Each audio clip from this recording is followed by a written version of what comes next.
Ladies and gentlemen, welcome to the Rocket League Championship Series brought to you by Verizon. I'm your host, Leafax. Alongside me, we have Gibbs, Shogun, and Turtle to talk about our matches coming up. We started with 32 teams in Stage 1, brought it down to 16 for Stage 2, and now we hit Stage 3 where only 8 remain. Welcome, guys, to the show. Gibbs, it's been a journey. We saw Europe get through this, and now North America's almost done their first regional. Man, this is so exciting. This is what it's all about. Championship Sunday. You've made it to this point, and now one life. That's all you get at this point. So those teams that went 3-0 back-to-back weeks, it doesn't matter. You have to win your games right now for the prize pool, for all those points. And again, we'll be doing this 9 times total without the majors. These points are going to matter a lot. So that's not a ton of tournaments over a 10-month span. So every single game matters here. Let's take a quick glance at the bracket here, just show you guys what you're expecting later down the road. We're going to give a deep dive into this as we get through this pre-show here. But Turtle, top 8, we're finally here. It's been a journey. Yeah, I mean, these teams had to fight through 2 stages only to make themselves get placed in a single elimination bracket. And every single team here, I'm looking at the list, I can't, find a side where, I'd rather be on this side of the bracket or that side, because everyone has some star players, has some firepower, and you really have to take every single matchup so seriously because there's so much potential on every roster. Shogun, what does this mean for these teams now? Because I mean, like, it's, we used to be in the RLCS just 8 teams, but now they had to fight to get this to this point. Just even getting here is like an honor. Yeah, it certainly is. But we do look at 4 teams there that are all spread out between NRG, Space Station, Envy, and G2 that are all have got claims to wanting to be that #1 team in the region. They've all had their own moment where they have looked like they could be the #1 team in the region. But today is the day that we get to decide who that really is. Well, we got to take a look at what they're also fighting for. It's not just the glory of winning. There is money on the line and, of course, points for those majors later on, Gibbs. Yeah, $100,000 across the board here. And everyone got money that played in this regional, but first place, $30,000 on the line. But more importantly would be the points. And these will add up throughout these 10 months to go to the World Championship. 351 points for first. That's a 101 point gap for that grand finals matchup. That would be the same as coming in tied for 9th. So not even making it to this bracket. So huge leaps throughout today, 50 point bumps like as we go until we get to that 101 point bump. That is absolutely huge. Whoever wins this will have a huge lead versus every other team. Lots on the line today for these 8 teams, but we got to talk about how they got here. Yesterday, we watched stage 2. It was 16 teams that got narrowed down to these top 8. Let's just take a look at the results and some of the teams that, again, unfortunately didn't make it. Now, for myself, there's a couple teams here that I guess you might have expected. Version 1 Turtle is one of those teams that, at least for me, is a team that's like, oh, they didn't get to the top 8.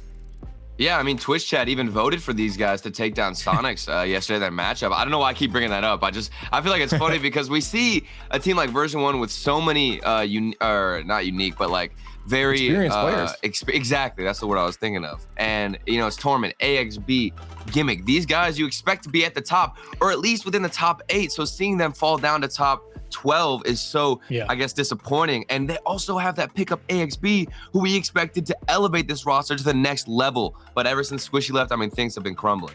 We have to talk about Rogue, though. They also didn't make this playoff bracket. A lot of people think that they were a top 5 team, and what would have mattered would have been who do they get for the quarterfinals for one of those to be bumped out. But that didn't happen. Rogue had a tough schedule. They played a ton of these teams that are here today, but they went 1-3 against those teams. So they didn't get the job done when they needed to. They fell flat when they played Alpine to end the day. Okay, so we could probably talk about all these matches for a very long time, but we have limited time before we get to kickoff today. So let's talk about just a couple of these. Let's highlight some of the matches people maybe should go back and watch, or at least should know about before heading in today. Gibbs, I'm going to let you start off. Space Station Gaming. We have to talk about this team versus NRG. This was a round 2 matchup, and it was a complete domination by Space Station. We all thought that they were the #1 team coming in, but there were some question marks, right? Where like they could potentially lose to an Energy or a G2, but what do? Back-to-back series. They sweep Energy, they sweep G2. They are by far the #1 team right now in North America, but none of that matters if they don't perform today. There's a ton of pressure on them. For the past 3 seasons for league play finish, they would finish really well and then fall short in the playoffs every single time. The last time was a grand finals versus G2 where they got swept 4-0. So Space Station, they still have not won the big one yet. And that is what everyone expects to happen today. But again, they have to do it for 2 straight days. They did it yesterday. Can they do it again? And the scary thing really is, Gibbs, is exactly what you brought up, that Space Station Gaming during any regular match would be going in as the favorites. But it seems to be that if you switch the name of the matchup, they suddenly seem to change the way they're playing. They seem to get a lot more nervy. You put them in a sort of a grid match, they put them in a Swiss match, they look absolutely perfect. You put the word finals in front of it, that's when the questions start seeming to pop up. Today is the day, though, that they get to put all of that right. Well, we got to move on and talk about the next match. Turtle, I'm going to let you take the floor on this one. Oh man, yesterday there were a lot of great matches, but in my opinion, G2 versus Rogue, I don't think you can top this match just because of how gruesome it was on the field. It was a dogfight. We got demos all across the pitch, every single team just trying to take each other out. Chicago crashing the net constantly. We even got a great interview with him yesterday where he talked about his new play style. He's going for demos, trying to be a little bit more aggressive and forcing himself on the offense, which is what I think makes G2 so great. They're all going for demos, and you got JNaps being a beast with cleanups as third man. And then all of a sudden, Rogue, they come back. First Killer leads the charge with 1v1 plays. They start bouncing back in game 3. We think they're going to try and force a game 5, but they get absolutely denied then in game 4. And it was just such a thrilling matchup to watch. And there was question marks around G2 because when they played Space Station, it was that counterattack play where they left wide open nets over and over and over. But we knew going into this matchup that it's very hard to pinpoint that defense on G2. When G2 has that offense going, it's so hard to play defense against it. Yeah. And that's what we saw throughout this matchup. And I think G2, they basically answered pretty much all my questions where, like, I think their offense is almost unbeatable outside if they play an that good when they played Rogue. Now, again, we'll see today if they can continue that, but you worry about those risky challenges. I worry about those wide open nets, but it looks like they've narrowed that down. All right, Shogun, I'm going to give you a chance to throw a match out there before we move on. I'm going to have to go with Alpine against Rogue for this one, Lee. Okay. We've mentioned so many times now throughout this entire tournament about how important it is to get the job done as quickly as you possibly can. And Rogue found out the hard way yesterday. Came into this and they just never really looked like they got going against an Alpine squad that, you know, I was worried about heading in out of week 1. I think that they sort of found their level as to around a 16 to 10 or top 8 sort of team. But I didn't think they'd be able to actually make it to this Sunday. But I've been proven very wrong. I'm very happy to be proven very wrong because this is a phenomenally talented roster. I thought it could just be a little bit too early for them. Turns out definitely not the case. So many standout players that are making a name for themselves and they are ready to go today.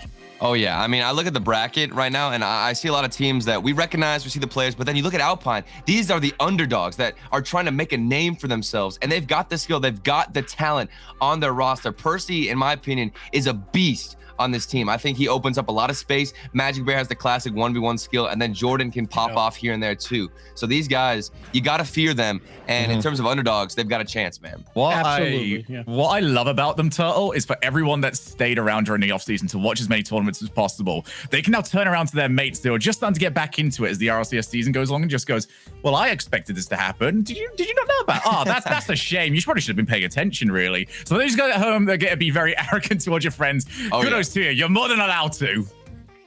We got to move it on, though, right now. So we're going to talk about some standout players, some superstars, and who better to talk about them than statistically the best player in the world? It's Turtle. Oh, yes. This is the title that I look. Okay, I'm not statistically, it might say that, but you know dang well that I am one of the worst.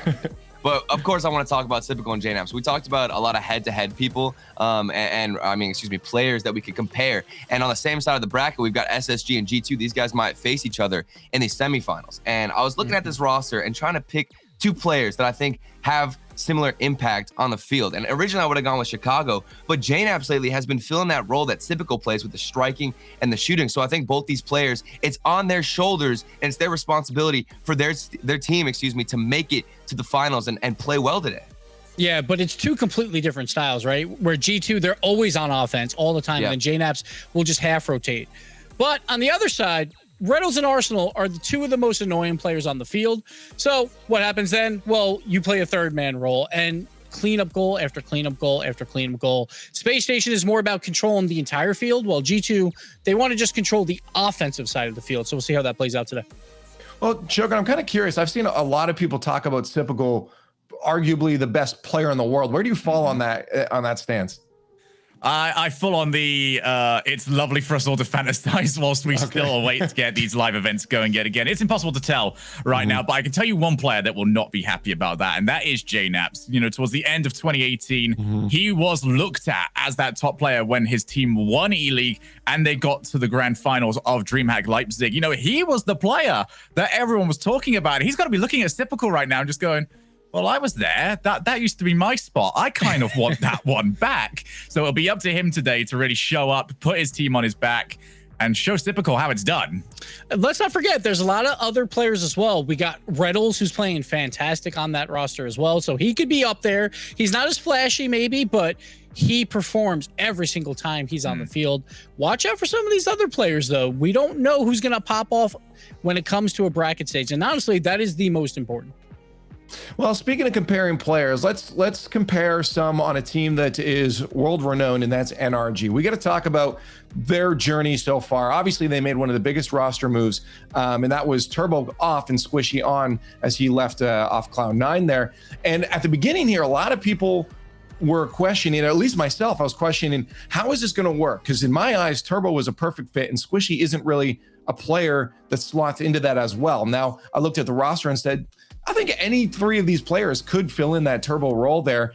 And on any given day, they could just rotate out. Hey, you're not feeling good on offense? You know, play that third man, make sure that we're safe at that midfield. So I could see it working, but, you know, I wasn't sure when that was going to happen. And it seems to be they have hit a bit of a roadblock here.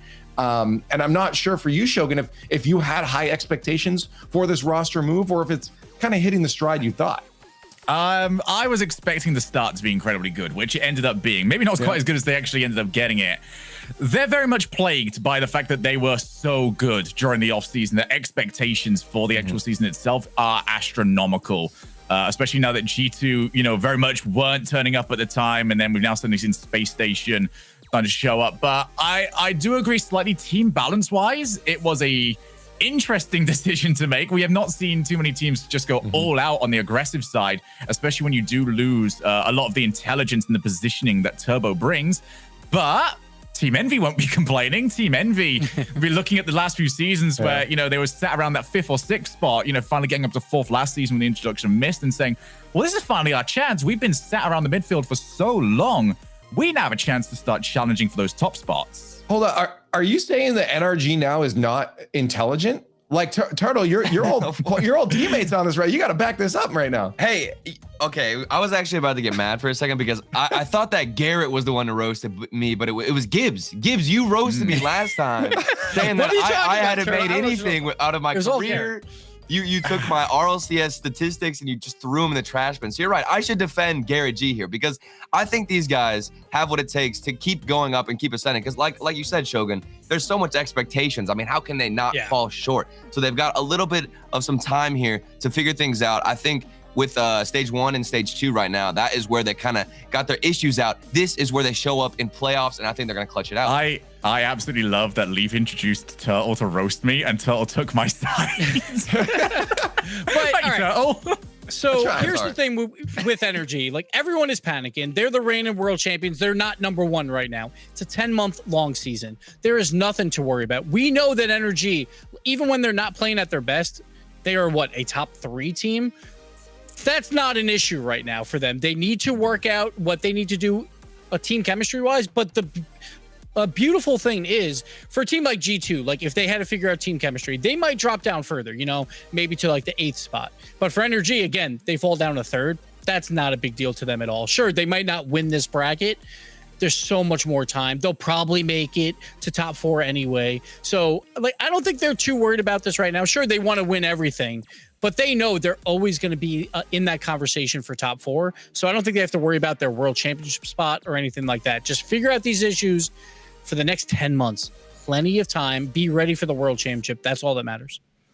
So the question that I have to ask just before we head out of this topic here, I'll direct it at Shogun then. Do we lower our expectations then so that it's like, okay, now they're hitting them saying top 4 is fine. It doesn't have to be top 2. It doesn't have to be best in North America. I think it's very much a case of us as analysts, everyone home as a community needs to get used to the fact that each result now is almost less important and less impactful as it once was when we used to see seasons go by and NRG would lose 3, you know, and it'd be like, oh, wow, across 3-month period, they lost 3. They're really doing bad right now. We've seen them play, what, this season 27 times? They are playing a lot. They are also going to lose a lot more. It's just part and parcel. Not every team can have the Space Station gaming record right now, because right now that's absurd what they're doing. So I think it's just less knee-jerk reactions. They've played 2 Swisses. They've lost to Envy and they lost to Space Station, and that's it. Like, honestly, they're fine. Well, let's bring it over to another team that's been seeing a bit of success here. And we're going to talk about the Peeps. Gibbs, there's been a new rule you've been talking about, the new rule number 1. Yeah. And it's don't sleep on the Peeps. So I'm not wrong often, Leaf, but I was wrong on this one. The Peeps, you don't sleep on the Peeps, rule number 1. But this team was so interesting because they had Riddles, and Riddles built this team. And they didn't do well last season. And honestly, Riddles, he got out of there as quickly as he could. He was playing with every other North America team this entire offseason. He wanted out so badly. So I was like, you know what? Maybe like AJ's wash, but that's not the case right now. They didn't look good in the grid. I mean, maybe. But now AJ, he's leading in goals, 1.2 goals per game. So versus every other player so far. And we see explosive Gyro now. He's moving up again. Like on that offensive side, maybe Riddles was holding them back on the defensive side, so he couldn't do a lot of plays. It looks like the Peeps are finding their form just barely in time because it was close. Those first 2 weeks of grid were not pretty at all for them. But hey, man, 2 weeks in a row, 3-0 and 3-1 for Swiss. Sure, their competition wasn't fantastic, but they're here for the top 8, and now we'll see if they can make some noise. I like how you're talking about the Peeps, then all of a sudden you're like, you know, maybe AJ was just watched, and you don't even think about like saying Gyro, maybe. it's just AJ. But I think that these guys, if Gyro's pushing up, I think Illusion is totally more than happy with just sitting on the backfield, waiting for his teammates to do his thing. And I think also one of the things you have to keep in mind is just keep AJ happy. The man can get a little bit upset with his play and get a little bit down on himself, and we've known that from the previous seasons. So if you can just keep him in a clear, calm mentality, you know, maybe Riddles being so intense as he is. I mean, we even see him during the interviews that this man always wants to win, which is a great mentality, but he is hungry all the time. And I think AJ, that could be overwhelming for him. He's got a little bit more relaxed of an environment. The comms are probably smoother. And I think that helps this roster flow together a little bit more. For you, Shogun, how do you feel again now about this this new position being filled by Illusion on the Peeps? Like, I feel like Illusion is one of those players that fits that mantra of don't sleep on the Peeps really well. I feel like a lot of people kind of push Illusion to the back of their mind. I think Illusion, he's definitely had that issue even since he first came into the RLCS. He's very much struggled to establish himself as sort of a household name. He's always been one of those players that, you acknowledge that he is in the RLCS, but, you know, kind of for a casual fan, it doesn't really tend to go that far beyond that. And you don't want to be that player. You never want to be that player. So for Illusion, I think he gets to fulfill the sort of environment that the Peeps has already had for the longest time. And for Gyro, it's perfect for him because the last thing, and you can look at the old Dignitas for that, especially, he's very much in the panda role of the team that he had the most success with is now gone. They're off trying to find their own success with their own big teams. You don't want to be the one left behind on that. You are now in control of the roster that you have put together. You want that roster to do well, to say, well, that was on you guys. You know, you left when you could have had all this success with me. Well, I want to move on and take a look at that bracket again now. Let's start talking about our matches here, because I think we can deep dive into this a little bit. We looked at the bracket just a bit before here. Let's take a longer look at it and talk about the matchups here. With these rosters, by the way, we need to mention, these are 4 brand new matchups that we really haven't seen before, kind of on and off. I know there's been some just in the past with different rosters with different, or in the grid and everything, but we get to see brand new experiences here, which kind of makes this bracket unknown what's going to happen. I think we have our favorites here, Gibbs, but really anybody could make it through at this point. So I put up a Twitter poll of Space Station versus the field. And right now, Space Station is at 48%-ish. So a lot of people think Space Station will win this. But the Sonics, watch out for this team. They've looked good throughout all of the grids. Sure, their offseason was terrible. That's why we didn't pick them versus version 1. But they showed up there.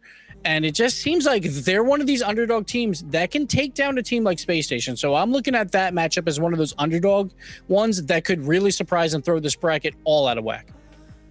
Yeah, I mean, on the top of things too, NRG and Alpine Esports, I'm still trying to figure out whether or not I think NRG are just going to storm through these guys, because I think NRG Classic rotations. You know, they're very calm and relaxed on offense. They don't like to panic a lot. So against, you know, maybe a lower level team, it's super effective. But Alpine have been emerging as one of the top teams. So these are the guys that, you know, that slow play style where if you don't know that much about them and your NRG, excuse me, and you're trying to just slowly rotate around, make sure you're in position and not do anything crazy, no risky plays, I think you're going to lose to Alpine. You got to bring some extra spice, some extra sauce in that matchup because of how good Alpine are and how much they're heating up. I've got to be honestly looking at that Envy match. Pittsburgh Knights, wow, they're definitely about to get tested because they are a reasonably untested team at the big stage. There's a couple of them there that have, you know, sort of had the spotlight shined on them individually, but this is the big one against the most successful player in Rocket League history, who has got a supporting cast that is definitely got accolades of their own. As Mist especially, you know, knows exactly what it takes to win. So I'm a little afraid for Pittsburgh Knights, but at the same time, there's nothing really expected of them. There is only really opportunities to gain from them here. And if you're looking at any match in that first round that could be the upset, maybe not get the top 4 that everyone is expecting, that might be the sleeper pick. I just want to say that, like, yeah, this has been the story I know for the Pittsburgh Knights, and just knowing the org and everything too. Their goal here is to have a team that builds and expands and grows over time. And we talked earlier about even NRG having the next 9 to 10 months to build up and get where they need to go in. Pittsburgh Knights also have a lot of time. The fact that they're already here in top 8 is huge for these guys. Looking through the grid, they've progressively gotten better every week. The fact they've already shown acceleration in their teamwork and how they've been moving around on the field has been exciting to watch as when I've been casting their matches with Leth. And the fact that they've already gotten to the top 8 is, to me, again, that's a win in its own. And going forward, playing against Team Envy, this is experience. This is something that I think they're going to test Envy, but even if they lose this one, the Pittsburgh Knights, I think, are honestly just happy to be in this spot, and more happy probably, Gibbs, just to not be on the side of Space Station Gaming. Yeah, that is definitely a pretty useful thing right now. But again, you know, it's any given day. When it comes down to one life for every single team, teams can get hot. It's possible that they just make a run and pull out this upset. Yeah, no, either way, as I said, I just don't want to be on the side of Space Station Gaming. This whole thing, is overall stacked. I mean, you're in your top 8 of North America. We started with 32 capable teams. We've whittled them down over weeks and weeks. You've had to be consistent across all this time. So the fact that we've have these teams here, they absolutely deserve it. And that's why these upsets could potentially happen. So let's talk about what upsets might actually happen and get into some predictions here. Not per match here, but let's kind of look at that grand finals. Who's making it through? Gibbs, let's start with you. Any early thoughts on that? Well, I feel like this has to be Space Station's time. Like, I know that's the easy pick, but it just feels like I want them to win so they can answer all those questions for where they just never win that big one. So I don't want them to choke. I want to see them win this. I think NRG, they will still make it as well. Like, you could go Envy there, but like, I think the bigger question mark is, like, out of those top 4 teams, will any of them get upset before that round? And we kind of talked about those a little bit, but I think Alpine Esports has the best chance to crack into the top 4 for those underdog picks. Turtle, what are your thoughts on these finals here? Who's pushing through? You have any upsets, or are you going with the standard? It's gonna be tough, man. It's like an upset because I'm not picking Space Station Gaming. I feel like if somebody doesn't think that Space Station is making the finals, that's a crazy pick. I'm going with G2 in the finals versus Envy. I think that those two teams on each side of the bracket of the bracket are probably the best in their regards if they're on, because we've seen G2, their scary offense, the midfield passes. We saw a glimpse of it before yesterday, but you know, there were little slip-ups in that matchup against Rogue. I thought that they would kind of fall back a little bit, have open nets given up. But if they come here, perform consistently, their defense is tight, I think they'll bring it to Space Station. We won't see a 3-0 like we did yesterday. I think they'll actually take that matchup.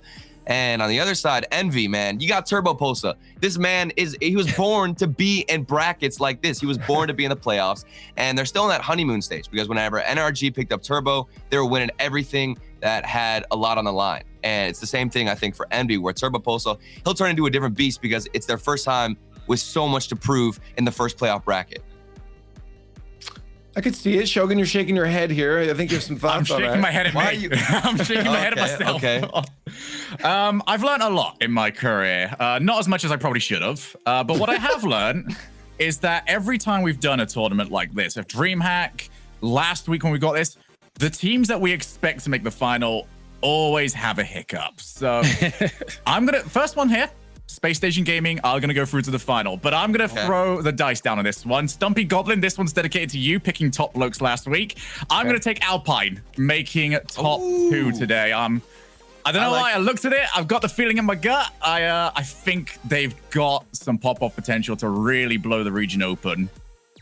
Well, I mean, I think who's your favorite player, though? If you're picking on Alpine, I just need to know real quick. Sorry, Leaf. Which player are you looking from Alpine to make that difference? Because out of all three, I feel like you could pick any one, but Shogun, which one are you going for? If they want to stay consistent, they need Jordan. If they want to win a championship, they need Magic Bear. So I think, pick one of those two, really. One of them could get them through this first round, but if Magic Bear's popping off and really finding the team plays, then they've got the shout. I think we're breaking rule 1 right now. So we've already predicted the bracket. The Peeps are going to the finals and they're winning. We've guaranteed it by this desk. According to Gibbs, right now. But we do have to talk about that first match, because the first match on broadcast here is NRG versus Alpine. We're getting closer and closer to kickoff for our top 8, stage 3 of the first North American Regional and RLCS X. So let's talk about them. NRG, Alpine. How's this going to look on the field? I know we touched on it a little bit before, Turtle. I'll let you expand on it a bit more here. NRG, again, expectations are that they'll at least make it into the semis, but Alpine, as predicted by Shogun there, is making it all the way. So what's this going to look like? I talked about it earlier. I think this is actually a really rough matchup for NRG, because normally when they're going up against a team that is kind of the underdogs, they do really well. They have a slower play style that's not as risky. They don't overcommit a lot, and they just capitalize on little mistakes. But Alpine, they're on the up and coming. These guys have what it takes. They have the skill. Even Shogun talked about it. When Magic Bear's popping off, it's almost like nobody can stop this man. So NRG, they're going to have to bring a different element, a little bit of that spice that we expect. Maybe Justin going in for some mechanical plays. It can't just be basic rotations from these guys if they want to beat somebody like Alpine Esports. It's going to be a tough match, and I could even see Alpine being the favorite coming into this. Gibbs, what are your thoughts on the matchup? So Alpine's not the favorites. That's crazy talk, Turtle. Okay. Yeah, I'm just saying it's a little crazy, but this comes down to space, right? When Rogue played Alpine, Rogue gave up so much space to him, and then Alpine showed they have mechanical ability with all 3 players. So if NRG plays a slow rotational game waiting for a mistake, it's going to be hard to capitalize on that, because if there is space, we're going to see flip resets out of Alpine, and then you're going to have to send 2 on defense to make a save. So, I think for Alpine, they have to find a way to create space themselves. I don't think NRG will necessarily give that to them. And then it just comes down to those clutch moments. And that's why you have to have NRG as big favorites here, because when it comes to clutch moments, you're going to have NRG capitalizing on those way more than Alpine, who's a young team. So we'll see what happens. And this could be the start of something magical for Alpine, but I don't think it's today just yet. Well, let's see what chat thinks here. We've got our Verizon fan vote up now. Get hashtag NRG or hashtag ALP in chat to give your energy to either Alp or your energy to NRG. Spread it out. Alpine apparently needs this one, according to Gibbs. So while chat is getting their predictions in and their thoughts out there, their votes, let's get our predictions in. And I'm going to start down on the side of Shogi here.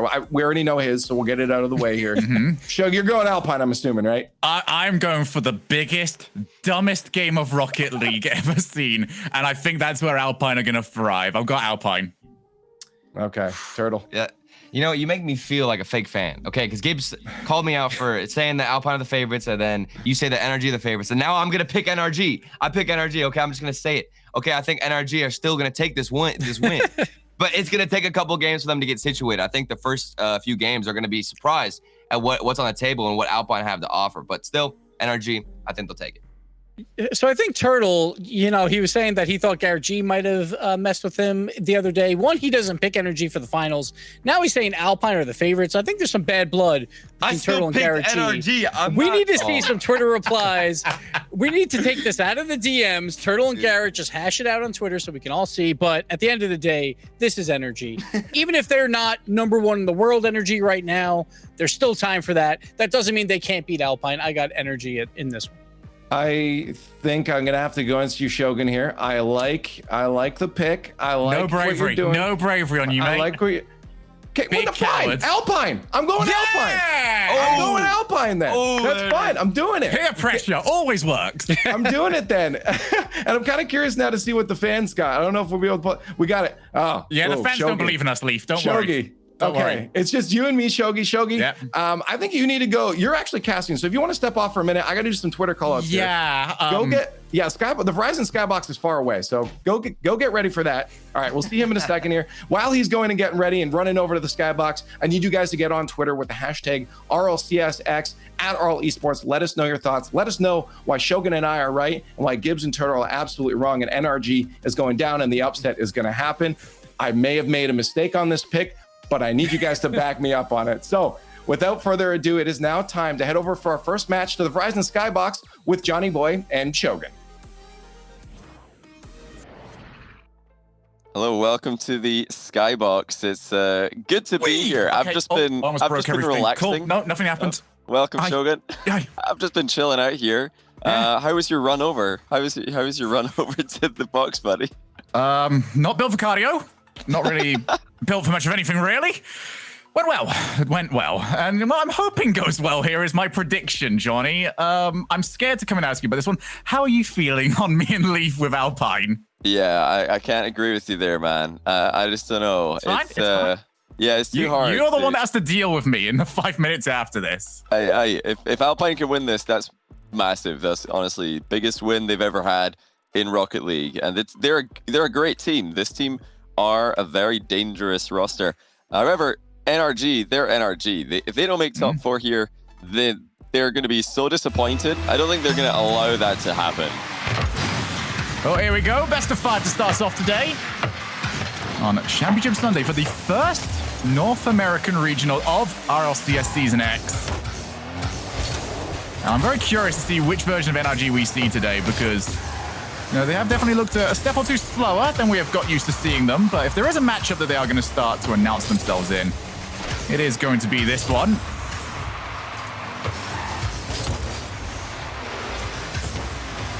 As always, just want to see the established hard clears at the very beginning start really looking like you are in control of the field. Justin already up. He might go for the double. It's going to be up to Magic Bet to reach it. Low boost, still managed to do so reasonably calmly. At least there's nothing disastrous gone wrong so far for NRG. I really do think if they can get a good start in this series, that'll settle all the nerves and they'll be able to play out the rest of the match confidently. That's been what's lacking for them recently. Is the confidence doesn't seem to be there anymore. They were playing so well in the off-season. I think as soon as they hit a roadblock, when RLCS Season X got underway, they started questioning themselves. They just need to go back to feeling like they are the best team in the room here. They definitely are on paper in this one. And let's see if they can make that count. Squishy over the top of one with the air dribble. It's good spacing by Jordan, but now Percy's in a bit of trouble. He offloads to Magic Bear, who's going to leave this into the corner. Neither team making any mistakes so far. It's just midfield possession play. NRG will be quite happy about this, though. This is where they want to play. They don't want to play a messy game, and luckily for them, I don't think Alpine do either. There's Magic Bear popping over to Percy. Drop down to Magic Bear. Oh, what a save from Squishy to spot it nice and quick. But I do like what I'm seeing from NRG so far. Especially there's been a lot of emphasis actually on trying to catch individual players on Alpine by themselves. Really test what they can do defensively. And all it takes is one mistake on Alpine, and that might just start to snowball the rest of the series. Jordan will clear. He's not got anyone in the midfield. NRG very much in control of that middle of the pitch right now. It just sort of feels like a matter of time. Magic Bear can't find the demo, and Percy left it for a long time. And there is the mistake. Alpine held solid for the longest time, but they'll be very disappointed with letting this in. Yeah, this looked like NRG had gotten a bit too close for comfort. As the center ball came in, it wasn't really an easy ball to shoot, but somehow Percy is completely in no man's land. He drove off the goal line, turned around, and then panicked when he saw the ball hitting the inside of the post. So big misplay coming out of Alpine. NRG, after kind of hesitating in offense, have somehow got a goal anyway, so they'll take it. Neither team really playing their best in that rotation there. Oh, good catch from Squishy. He's going to drop out to Garrett. Wow. Squishy Muffins obliterates Alpine on the defense. That's more like it. Nothing really to be said in Alpine's half now, except we got outplayed. Squishy just centers to Garrett. Demo's there, bumps the goalkeeper away, which is just as good as a demo, even better in this position, because there's no smoke screen. And that's another good bump, this time Garrett onto Magic Bear. NRG looking to become a more physical team, perhaps. I think that will be a good addition to their already, impressive offensive arsenal. And look at that pass, Justin to the top corner, and NRG are here to play on Championship Sunday. Yeah, it was a slow start in this game, but can't exactly say that anymore. Every single player involved so far, just really taking it to an Alpine squad that cannot deal with the pace whatsoever. They have severely struggled, especially when we've seen individual players just try and take over. It feels like there's a hesitation on Alpine, especially when it comes to that midfield. Yeah, they need to play their best, and I think maybe even better than they've ever played before if they're going to get a win today. Now that we've seen that NRG are scoring goals, they're linking up the passes. That's a good shot by Jordan, followed up by Percy. Saved well by Squishy. Brief chance for Magic Bear and the boys to get something going. I think this team are one of the future teams for North America. And since this season is so long, since a full year of multiple tournaments, multiple splits, Alpine are one of the teams I think are going to be getting better and better as the year progresses. But I don't know if they're there just yet. They have to speed up significantly. NRG, one of the fastest teams in the world. Unfortunately for Alpine, they're having difficulty reading what NRG are doing, which is saying something, because NRG, I wouldn't say they're the most unpredictable team usually, but wow, the passes are just connecting so early. Alpine, one step behind again. That's NRG 4-0. It's just constantly chasing right now for Alpine. They cannot figure out where that ball is going to get pinged to. And that has mean that their offense and their defense especially has been sliced open 4 different times now. Maybe they'll get one on the board, off the backboard. Justin tries to go in and out, and he will still save, and he's got a shot on target from it. Talk about a punch to the gut. Justin has a hat trick, and he does it in one of the most unique ways I've ever seen. That's the save shot goal, all in one. Justin just doing it all by himself in one play. He's well known in his Rocket League career for doing it all in one play, just doing it all himself. But he's been relatively quiet, especially this tournament, relative to his former self. A player who just always seems to have such ease outplaying an entire squad on the other side of the field. Now, we see him only outplaying 2 people and not the third. You think, yep, Justin's slumping, but if he can play a good, playoff today, the rest of the tournament doesn't matter. NRG not looking like the absolute best team in the region, that doesn't matter as long as they can get the win on this final day. And wow, looks like they're well on track to getting the first one here. Alpine outclassed. Yeah, unfortunately for Alpine, this does actually seem like a script we have seen previously from them. I was hoping for something a little bit different this time around, but it does look like their week 1 matchup against Team Envy, another team that just seemed to be another level of pace for them. Game 1 very comfortably over to NRG Esports. Great passing from NRG. If they can keep the focus on that, they're easily going to win this series. I don't think there's any 2 ways about it. The passing plays that NRG are capable of are just at a higher level than what Alpine are used to playing against. They don't have enough practice. They don't have enough experience playing against that style. And definitely playing against that style executed to such perfection. So unless NRG let off the gas or start to lose the focus and miss the passing plays just slightly, Alpine just will not have an opportunity here. They have to just go completely all in, no holding back. There's no point, playing a safe game against NRG, keeping your third man in a good position. You have to just get everybody involved in the offense and hope that you can connect the dots on the fly, because NRG, with that game 1, they're not going to lose this series on their terms. think I mentioned it in the pre-show, Johnny. If there was a way for Alpine to win this, it needs to be the quickest, dumbest Rocket League. Yeah. Because I don't think they're going to be able to outthink or outpace a regular rotation against NRG. But if you can throw logic to the wayside, maybe you can catch them. Ball chasing is the answer. All in ball chase. Ball chase, pre-jump, just anything that will surprise NRG because it shouldn't work. That's the right idea. Oh, wow. Well, that ball somehow bounced across, but Jordan missed it. Didn't expect NRG to let that one through. But still no goals for Alpine. Justin air dribbling off a wall shot. Unbelievable mechanics once again. Dare I say it, Justin is getting better and better here. This is what we've been missing from the lad. Magic Bear with the mind game, Squishy to the rescue. Better start for this game for Alpine. Until they score a goal just with brute force, I'm not going to be a believer in the comeback. Here we go. Justin looks to open up our scoring. No good save, but the pressure is still on, and Carrot will fake them out. They didn't even do anything afterwards. It was just a little bit of a warning from him. And Justin is very much feeling confident. He's cutting the rotation in, definitely telling Squishy that he wants on it. And you know Justin's feeling confident. That's something that NRG fans will want to see as often as possible, is get Justin involved in attack and tell him, yeah, you break rotation as much as you want, just to turn early on a ball. Just let us know you're doing it, and we'll play off that. That's the individual skill that has worked for NRG so many times in the past. Squishy and Garrett are playing around him beautifully, though. And look at the passing play again. Squishy to Justin, to the back of the net, and Alpine can't keep up. Feels like there's just a constant reminder for Alpine that they need to jump a second or two earlier than they're comfortable with. They're definitely waiting for it to come down to what would they would consider their natural comfort zone, somewhere that they would expect to be able to strike the ball well. That's almost irrelevant right now. You've got to go and just make sure you get contact. How good that contact is almost completely unimportant. You've just got to make sure NRG are not getting what they want. Yeah, it's a tough one to execute on. The Alpine, oh, that's a good fake, actually. Percy.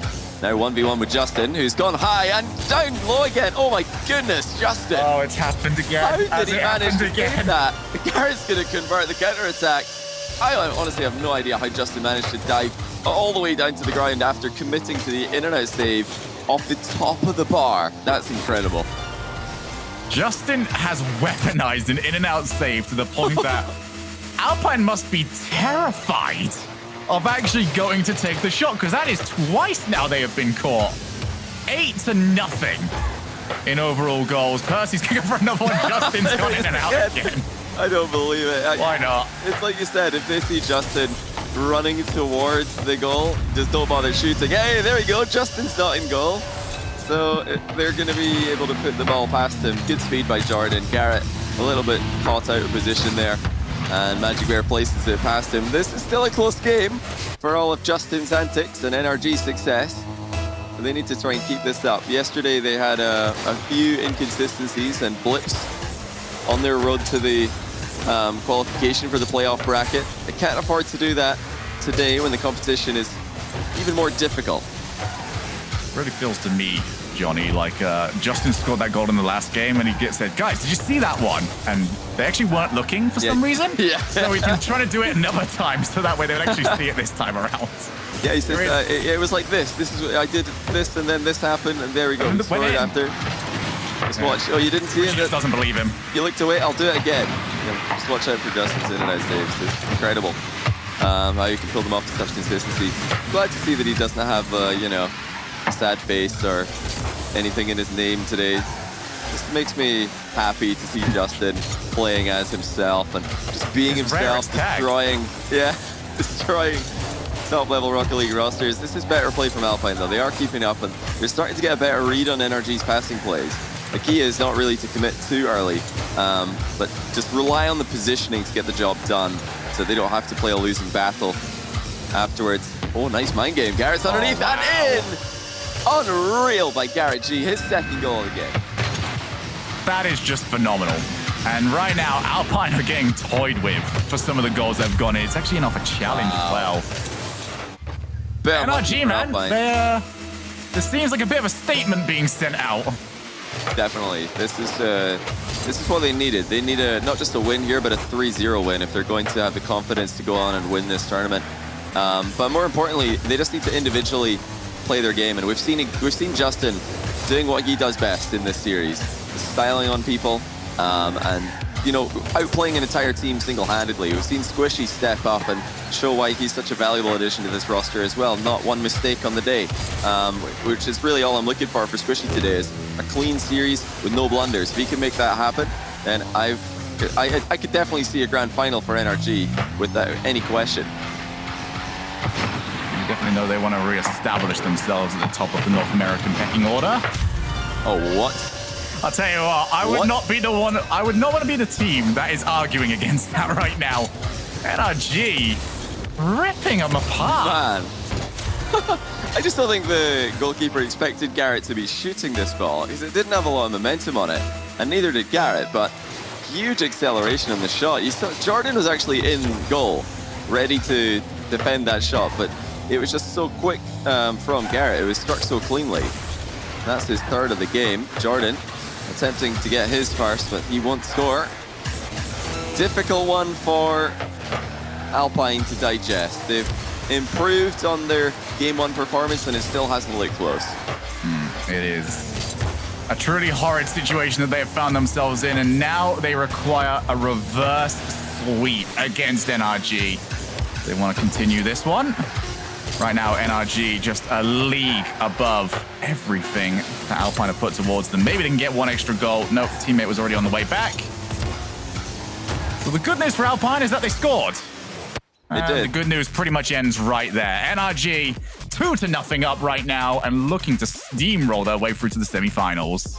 And they should keep this up if they can get a quick win here, and remind Alpine that their time has not yet come. I think it will, but they need more practice, need more experience in this kind of setting. And they haven't really played poorly here. They've just been outplayed thoroughly. No real amount of unforced errors or mistakes to go and analyze. They just have to take a look at what NRG are doing and think, okay, well, we're going to have to step up our game here. We're going to have to step up our synergy. We're going to need to step up our passing and our decision making. Everything really is just heavily in NRG's favor.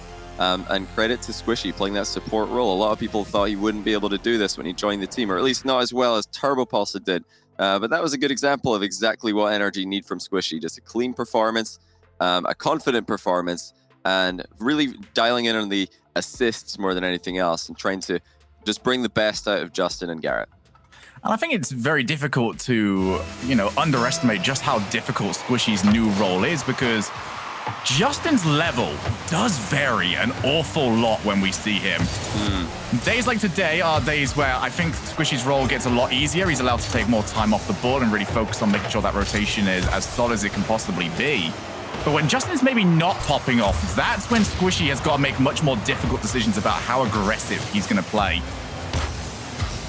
Yeah, and I think it will be harder against other teams in this bracket. Alpine, for all of their threats that they do possess, they like to play quite a standard game of Rocket League, and they like to play quite a traditional, like a clean game, very rotational focused. And I don't think that works all that well against NRG. I think they struggle a lot more with teams like Space Station, who are willing to play a very unconventional style, focused on the physical game just as much as the ball, if anything. And yeah, Alpine haven't really done that today. They've not taken NRG out of their comfort zone at all. This is their last chance, perhaps, as NRG already lead 2-0. This being best of 5 up until semifinals. And Alpine have very much started to step back in terms of midfield challenge. They have now completely given up on it. Here we go, it's a big chance. And Magic Bear will make the most of it. And there is a physical play for Magic Bear. Very nice control. Justin didn't do enough in his role in that play, really. Allowing Magic Bear to just conventionally air dribble the ball past him is not acceptable, and he'll be disappointed with his, what he was able to do in that play, but still, brilliant 50-50 on the goal line for Magic Bear, just forcing it straight through Garrett. Now Alpine have a lead. Let's see if they can do anything with it. Well, they were able to take at least one off Team Envy earlier on in the bracket, or in the tournament, I should say. They'll want to try and get at least one off here. Start building towards the potential reverse sweep. It would be absolutely ridiculous. And speaking of ridiculous, it seems like an awful lot of ball movement for very little progress down the field.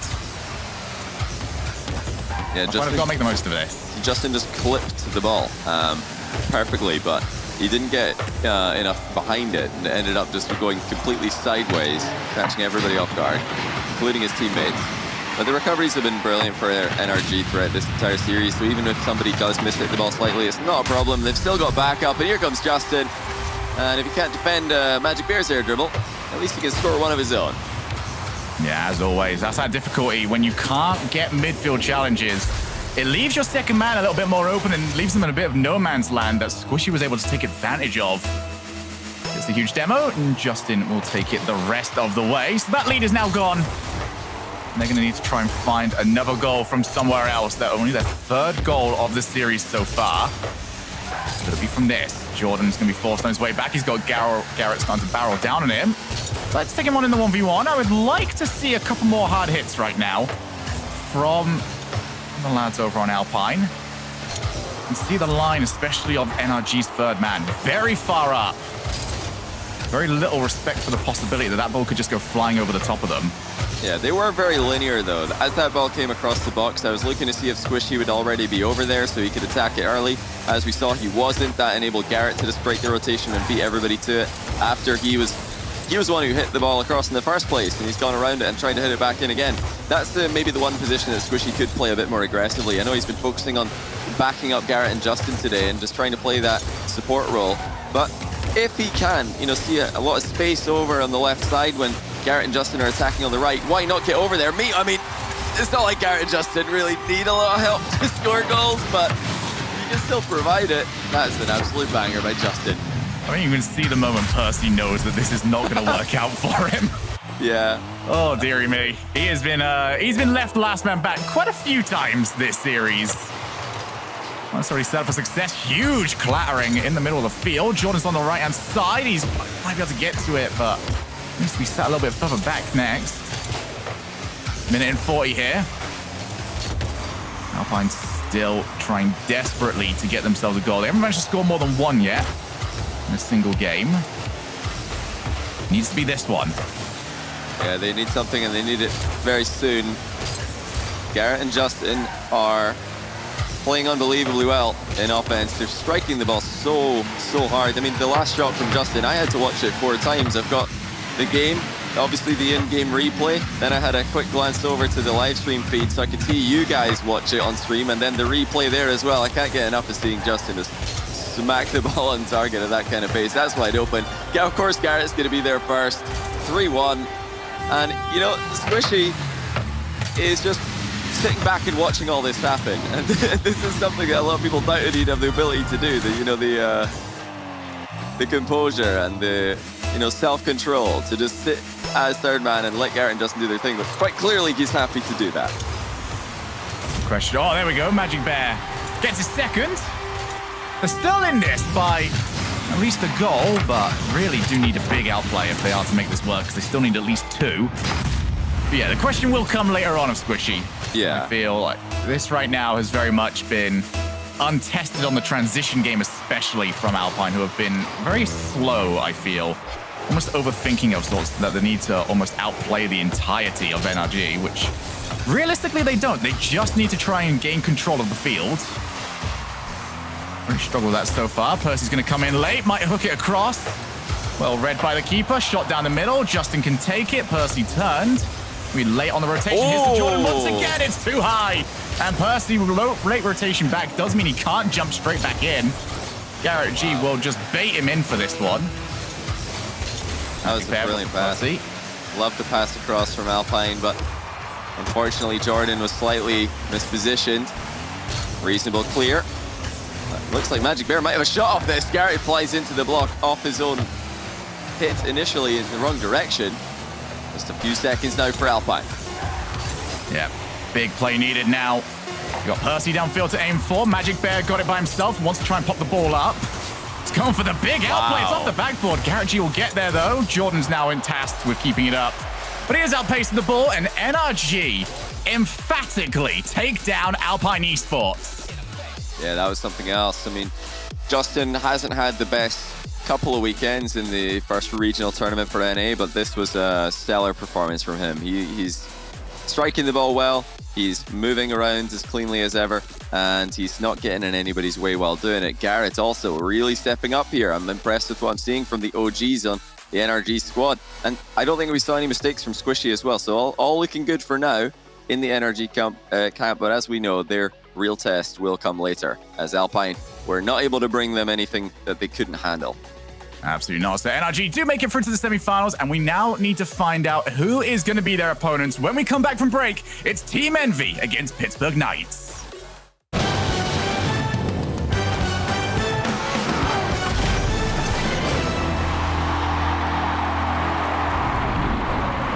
Verizon knows how to build unlimited right. Start with America's most awarded network. I'm on my phone 24/7. Then, for the first time ever, give families more entertainment with Disney Plus, Hulu, and ESPN Plus, now all included. We're a big soccer family. Handmaid's Tale. I love Frozen. Then give families plans to mix and match, so you only pay for what you need. You get so much more than this, a great network. With plans starting at just $35, the network more people rely on gives you more. This is unlimited built right, only on Verizon.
Ladies and gentlemen, welcome back to the Rocket League Championship Series, brought to you by Verizon. I'm your host, LeafX, alongside me, Gibbs, and now Corelli to join us to talk about that last match. Or we could just sit here and talk the whole time about how Shogun made me look silly.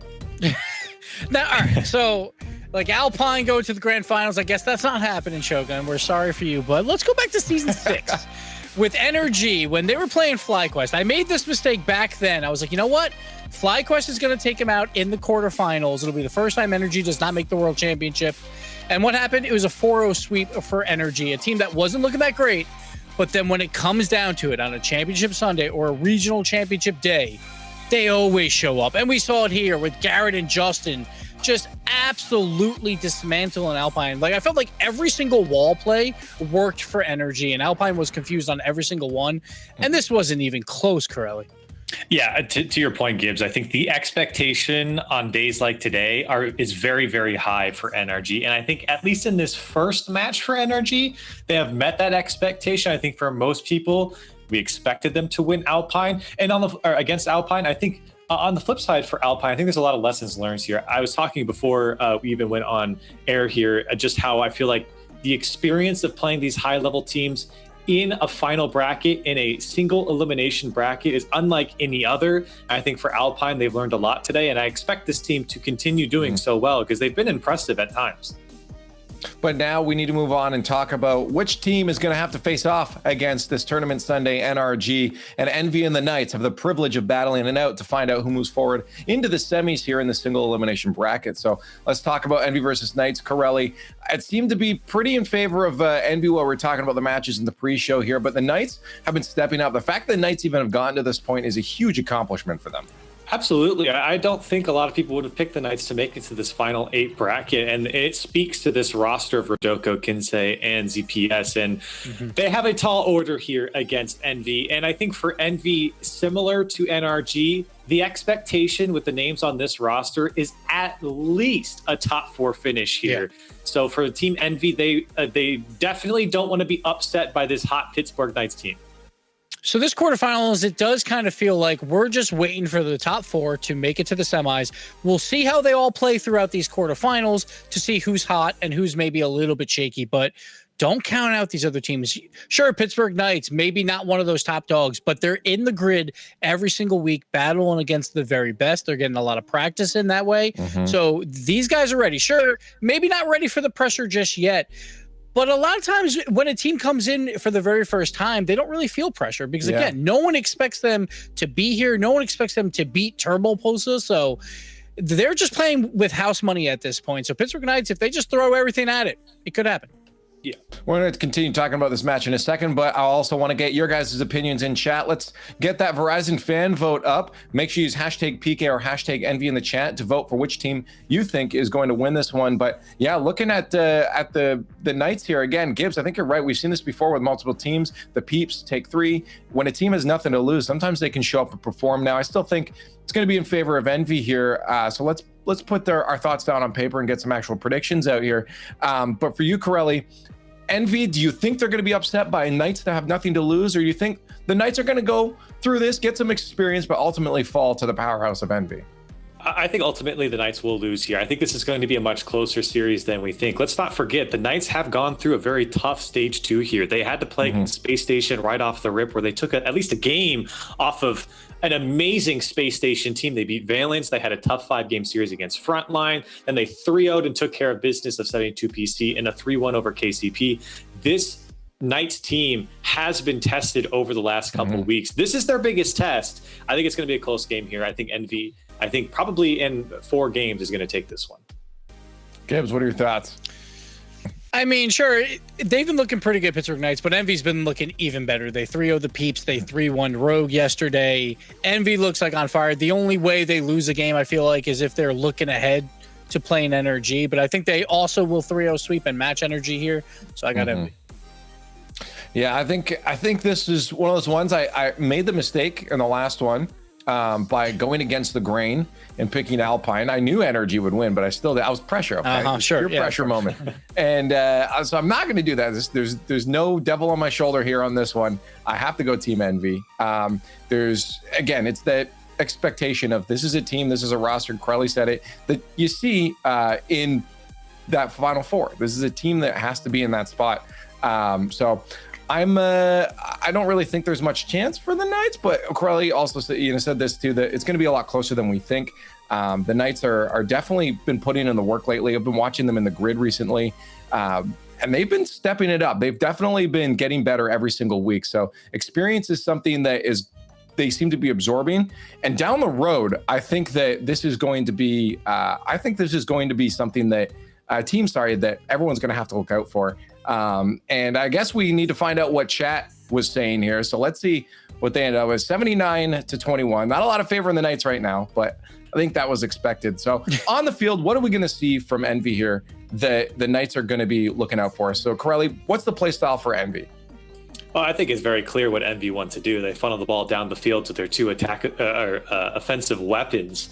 And for any team that has to play against Envy, you have to shut down that offense and that transition through midfield, because they're so quick on it, and making sure to remove that anchor in Turbo Pulse are the 2 biggest keys for any team going up against Envy. Well, we also need your thoughts on Twitter. Use the hashtag RLCSX at RL Esports to get your thoughts out there right now. Who is going to be facing off against NRG? Is it going to be the Knights, or is it going to be Envy? We find out now as we head over to the Verizon Skybox. Thank you very much there, Leaf. And Johnny, it's my favorite game of the day because it's the one that I don't have to make any more predictions for because, that just doesn't go very well for me. It is the Knights against Team Envy. Envy, they would have seen what NRG just did. They're coming into this one as the favorites. You got to feel they want to put on just as an impressive a performance. Yeah, I don't know if this one will be as one-sided as the NRG Alpine series was, but I still think 3-0 is likely. Envy on a championship Sunday like this in the playoffs against a Knights team who are so inexperienced at this level. They have just so many advantages. You don't really know where to start. So yeah, you have to go for Envy here. Surely that's the prediction you would have made this time, Shogun. I would have. Okay, last one was just I blame Stumpy entirely. All right, he's not here with us. But it was totally his fault. He pressured me through absolutely no influence of his own whatsoever. But let's get ourselves into it. Still, best of 5. Winner of this one goes to take on NRG. And you've got to be looking at these rosters. And yeah, sure, we get to talk an awful lot about how Turbo wants to take on his old team. Mist taking to the field on this one. And he's going to want to get something big against the Knights as that, all right, Turbo's out. Oh man, already a classic Turbo Pulse goal, but what is happening for PK? That's about the worst start they could have gotten. It's not like they had a 50-50 go wrong and the ball flew into their net. It's not like something random happened and the ball flew into the net. No, they just missed. And now Turbo has scored a wide open goal. Making it look easy though. He just smashed it in. There's always going to be confidence from Turbo in that regard. Wake up on the day, you're all excited for top 8, you're getting to scrims, you're all warmed up, you're good to go, you're feeling ready, the admin says start, and then you double commit. Yeah. Not really how you imagined it in your head. Yeah, I thought double commit, dust off. I thought double commit was supposed to increase the chance that you hit the ball, but nobody made contact. It's really quite a poor showing there for PK. I hear Greasy is available for coaching if he is offered good enough. So maybe they can give him a shout on that one, but they've got to try and turn this one around. Turbo Pulsar already dissecting the mist, has got an open net, and he's going to score off it. Well, Atomic's going to see it in. You know, credit to Turbo, he is becoming a speedier version of himself as every passing day goes by in RLCS Season X. May have been, you know, slightly slower and more sluggish than the rest of the top teams in NA when the season started, but he knows how to grind this game. He's been around since Season 1, and he's won half the World Championship lands that have happened since then. And never doubt him as he puts in, or as ZPS puts in the first goal for PK. That's good follow-up, actually. Rodoko got a decent 50-50, but to beat Turbo to that ball, it's usually the position Turbo's good at, you know, being first to those 3 balls. It's spill loose. 1 goal for PK. I really do like the way that Rodoko actually took to that play. He noticed the opportunity and he managed to actually get a slight stutter step from the defender, got him to move forward a little bit and then could force the challenge at a bit of a more awkward angle. That's good play. Definitely doing the best job that he could from the situation he found himself in. Turbo taking it by himself. Got to be feeling quite confident after the start that he's had as it ball skirts around the front of the goal. So far, Team Envy looking just fine, but they want to get rid of this one nice and quick. Clear's not going to do a good enough job of that. Follow-up from Atomic's definitely going to help. Can say to ZPS. Can he get another one? No, not quite. Just too much asked of him. Yeah, he tried to get a banger on the end of that. He's twisting into it to look for, you know, a big contact, but he ended up hitting it quite softly towards the goal. This is still a huge improvement over the first few seconds we saw in the game. I think anything would be coming out of PK. But they've got to be careful because this is a very dangerous NV lineup. We've seen that all week. We've seen that all tournament long. And they're only going to get better as we go deeper and deeper into this one with Turbo Pulsar, keeping them on the right track and keeping their heads in the game. Missed, almost gets dunked. ZPS with the follow and shot left an awful lot to be desired. Kinsey's going to come and take his turn. This is good pressure right now from Pittsburgh Knights. Can they keep it up though? Turbo, a much bigger midfield presence than I'm used to seeing him. Very happy to switch halfway through rotation to keep on the ball. Is missed off the backboard, goes for the double tap, and what a shot that is! Good luck keeping that one out. Absolute monster strike from Mist. He was going as fast as he could to that one, and notice that even at the very end, he's air rolled into the ball for extra power. Brilliant goal as Envy get their 2-goal lead back. And for all the teams right now at the top of the game in NA, speaking mostly about Space Station Gaming, what do you see? You see a team full of players that nobody wants to play against. That really is what Envy are becoming for me.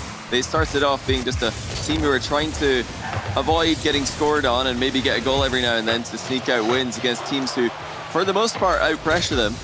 Now they're just getting so deadly from all angles, and all 3 players stepping up. Turbo, Mist, and of course we always expected that from Atomic anyway. Mist now on the ball, wants to take this a bit further. Another goal could very well secure game number 1. It's not a great ball from Turbo, however, and Atomic's going to be called into action. That's a fantastic touch just to give his team a bit of time. A little bit tetchy on the defensive side right now from Team Envy. What you want to see if you're Pittsburgh Knights, you want to get this goal nice and quick. Give yourself a little bit of breathing room, starting down for your thirds. Kinsey wants to see if he caught them out. Double commit, double the chance to save, and it does work. Atomic caught into action yet again. Feels like Atomic's had a few occasions where he started to move forward a little earlier than the offensive play actually requires him to do so. That's how he got scored on earlier on. He's going to need to make sure he times that well. Kinsey wants to see if he caught them out. Double commit, double the chance to save, and it does work. Atomic caught into action yet again. Feels like Atomic's had a few occasions where he started to move forward a little earlier than the offensive play actually requires him to do so. That's how he got scored on earlier on. He's going to need to make sure he times that well. Yeah, Envy are known for that. That's actually a good chance, but ZPS lacking power once again. Just not good enough. And now here comes Atomic. Has he got the bump? He does, and it's off the bar, but cleared by ZPS. It's getting back quick enough. And notice that Envy are not too afraid to double commit when you've got two players incredibly close to the ball, and the recoveries are going to be basically immediate. They'll just go for it because they'd rather double commit. He's got another. Oh, he has. Is that a trip on the goalpost as well? And there's a brilliant angle by Mist, but a little bit embarrassing from Kinsey. He's just falling over the curve. No chance to save it if you've got no way to jump into the air. The story's horrible when you've made a couple of mistakes that you wouldn't expect from yourself. It's even worse when you can look across the field and say, all right, well, we can sort it out, but we're still going to be struggling in this one. Team Envy really figuring it out in the second half of this game. Turbo looking to continue onwards. That midfield currently belonging to Team Envy. 20 seconds on the clock. Maybe Atomic could add himself to the board. No, he'll definitely want to. Cross again. Has Mist got the recovery? Yes, he does. And Mist, almost an unsung hero of sorts when it comes to this team. Team Envy, slicing and dicing at the end of this game. Mist gets himself on the hat trick. Beautiful. It's beautiful. I wonder why nobody was there to knock in Turbo center ball. I guess they just didn't want to give him another assist on the board. This time Atomic to Mist, and a beautiful bar down shot. Of course, if that had bounced on the way in, it would not have counted, as we were on 0 seconds by then. But Mist placement has been perfect in this game. That is the difference between these two teams. You look at the quality of striking between Envy and Knights. It's just night and day. And, you know, when Turbo came in, there was an awful lot of talk and an awful lot of eyes suddenly put onto this team about how they could now potentially be title contenders. But I feel like a lot of that misses what Mist has actually provided to this team, because for the longest time, this is the team that was the shell of the old Ghost Gaming roster. And for the longest time, that team was stuck in 6th place purgatory. They'd always be a game away from making it to the World Championships, and they would never quite do it. Mist comes in and in one season turns them around. They would have got 4th place last season, which, you know, if the situations were different, they would have actually gone to the World Championship. You know, Turbo Pulsar might take them to the next level, but it's Mist that got them out of the slump. Oh yeah, this is a full team that you just really don't see any problems with. I think all Envy fans looking at this roster right now are just thinking, yes, we want more of that. Just let's keep these guys playing together and keep producing the results that they have been producing. Maybe they want to be #1, but they look like a team who are capable of getting up to that level, certainly. I'm really looking forward to seeing more from them. That's a good chance, but oh, it's gone wide, and again, the quality of shots has been so disappointing for PK. They don't even test the target. It feels like, especially in the start of the last game, they were doing a decent job of trading possession. Haven't made anything of it just yet. This might be a big chance. ZPS is going to back down, understanding that Mist was always going to get there before him, and Mist, he's now got another one, has he? Wow. Oh my goodness! Do not give that ball to Mist when he's got the backboard as an option. I think at this point, Pittsburgh Knights need to set up the tent and leave someone up there. You know, usually in Rocket League, if you see somebody on the other team jump up for a ball before you jump, and the ball's actually moving towards them, you don't even bother. You don't go, because they're going to beat you to it. But Mist just committed after ZPS was already in the air and caught up to that ball to go over the top of ZPS. It wasn't even close. That is an unbelievably fast approach, especially if we're talking about setting up a double touch. Just truly unbelievable stuff in the approach from Mist. I'm yet to see a first touch that's that impressive for a backboard pass to himself. Just take a bow. Sorry, Atomic, at this point, I think you might need the triple reset just to sort of get into the conversation with him. We're not trying to ignore him. It's just been that good from Mist so far. Just crazy. Yeah, keep him off the ball. Keep him off the stand, whatever you need to. Put someone on demo watch if you have to. Just don't let Mist play. Well, the problem is, like, they actually had somebody committing to the previous one early.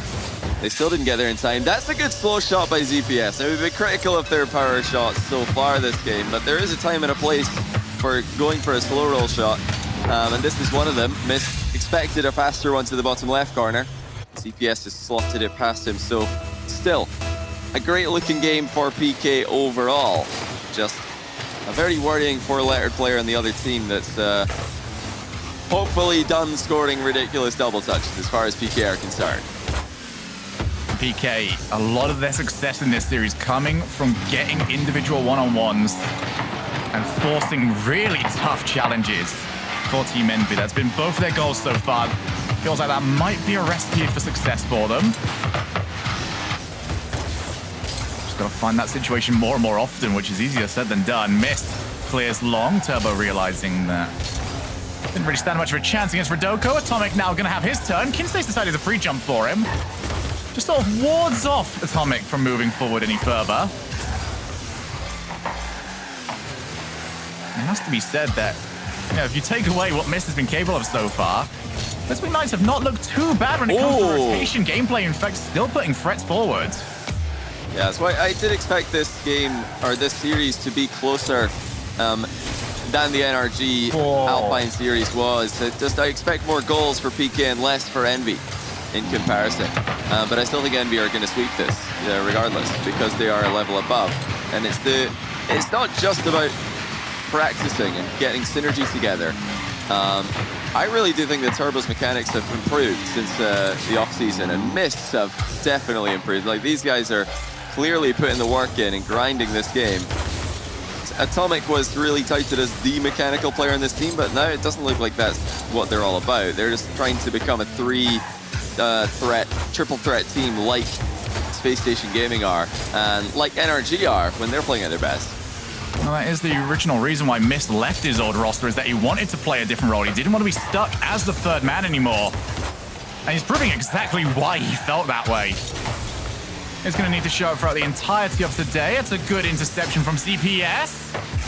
Turbo casually catches it, tries to find Mist. So far, so good, though, from Pittsburgh Knights. They just need that one mistake. Is this it? As Rodoko loses the race to the ball. Pittsburgh Knights forced to give up at least a little bit of space for Team Envy to work with. Straight back onto the offense, though. That's Kinsey. Goes for a first-time shot. They're going to need to do a little bit more than that in the future. Just feels like now that we've got to crunch time, Pittsburgh Knights, for all of their possession, have gone a little basic with how they're trying to play the offense. They're rotating very deep whenever they leave the attack, and that's allowing Envy some breathing room just when you think that PK are going to be able to force their way through. Just get Envy boost starved and put in the final shot that Envy won't have an answer to. You see that two people have gone back into the PK half, and Envy have got time to just take the ball down, grab some boost, and then get rid of the danger. So that's really the difference between the very top teams in NA and all the other teams who are trying to become top teams in NA. They're just a bit scared to stay up front when they've got the opportunity to do so. This is a good chance for CPS. Going for a double himself. It's saved by Envy. Let's see if they can keep the pressure on in the last few seconds.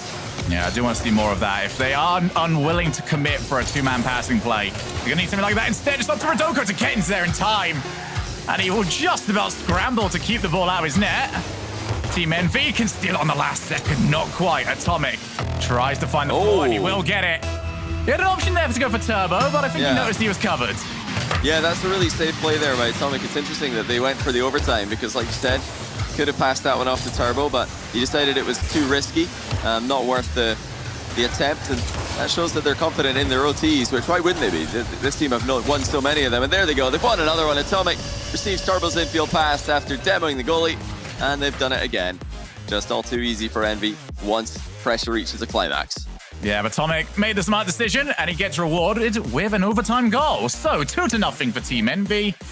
And I think plenty to work with here for Pittsburgh Knights. I think they'll be looking at this one, especially if this one does end up finishing as a 3-0. So saying, okay, we figured something out about Team Envy and about how to play them, but we just didn't take full advantage of what we figured out. Yeah, they just have to focus on themselves at the moment. They've got to stop, they can't really think too much about what Envy are doing. If there's world-class plays like Mist's double touch happening, that's something that was just it's going to go in against anybody. You can't really focus too much on that. They just have to try and start putting together their passing plays and their shots, because they still haven't been able to produce top tier quality ball striking in either of these games. So if they can come into game 3 and just start hitting the ball hard. I think that's going to lend itself to a more aggressive style and maybe get a mistake out of Envy. I'm not, going to make that as a prediction. Just more of a, potential thing that could happen. I think most likely Envy are going to give us more of the same. Let's find out. Game number 3 underway. Remember, a date with NRG in the semifinals currently sits there for whichever team can take this. Not only that, but you double up your money. You go from $4,000 to $8,000, as well as a juicy little chunk of the points. Get you that much closer to the World Championship and to the majors. So, Mist tries to get it over. It's going to be Turbo. Gets the decent challenge. Plenty of time for Atomic to really work with. Shogun, it's worth mentioning that all the NRG fans watching are probably thinking, come on, PK, you can do this. We don't want to have to face Turbo Pulsar again in a key match like that. Well, some of them will, obviously. It's an exciting one. Even if you do want NRG to have the best possible chance to make in the final. But I really do think that NRG's chances against the Pittsburgh Knights would be infinitely better than against Envy in that best of 7 semi. Since the roster move, that is a 2-2 matchup between the two rosters.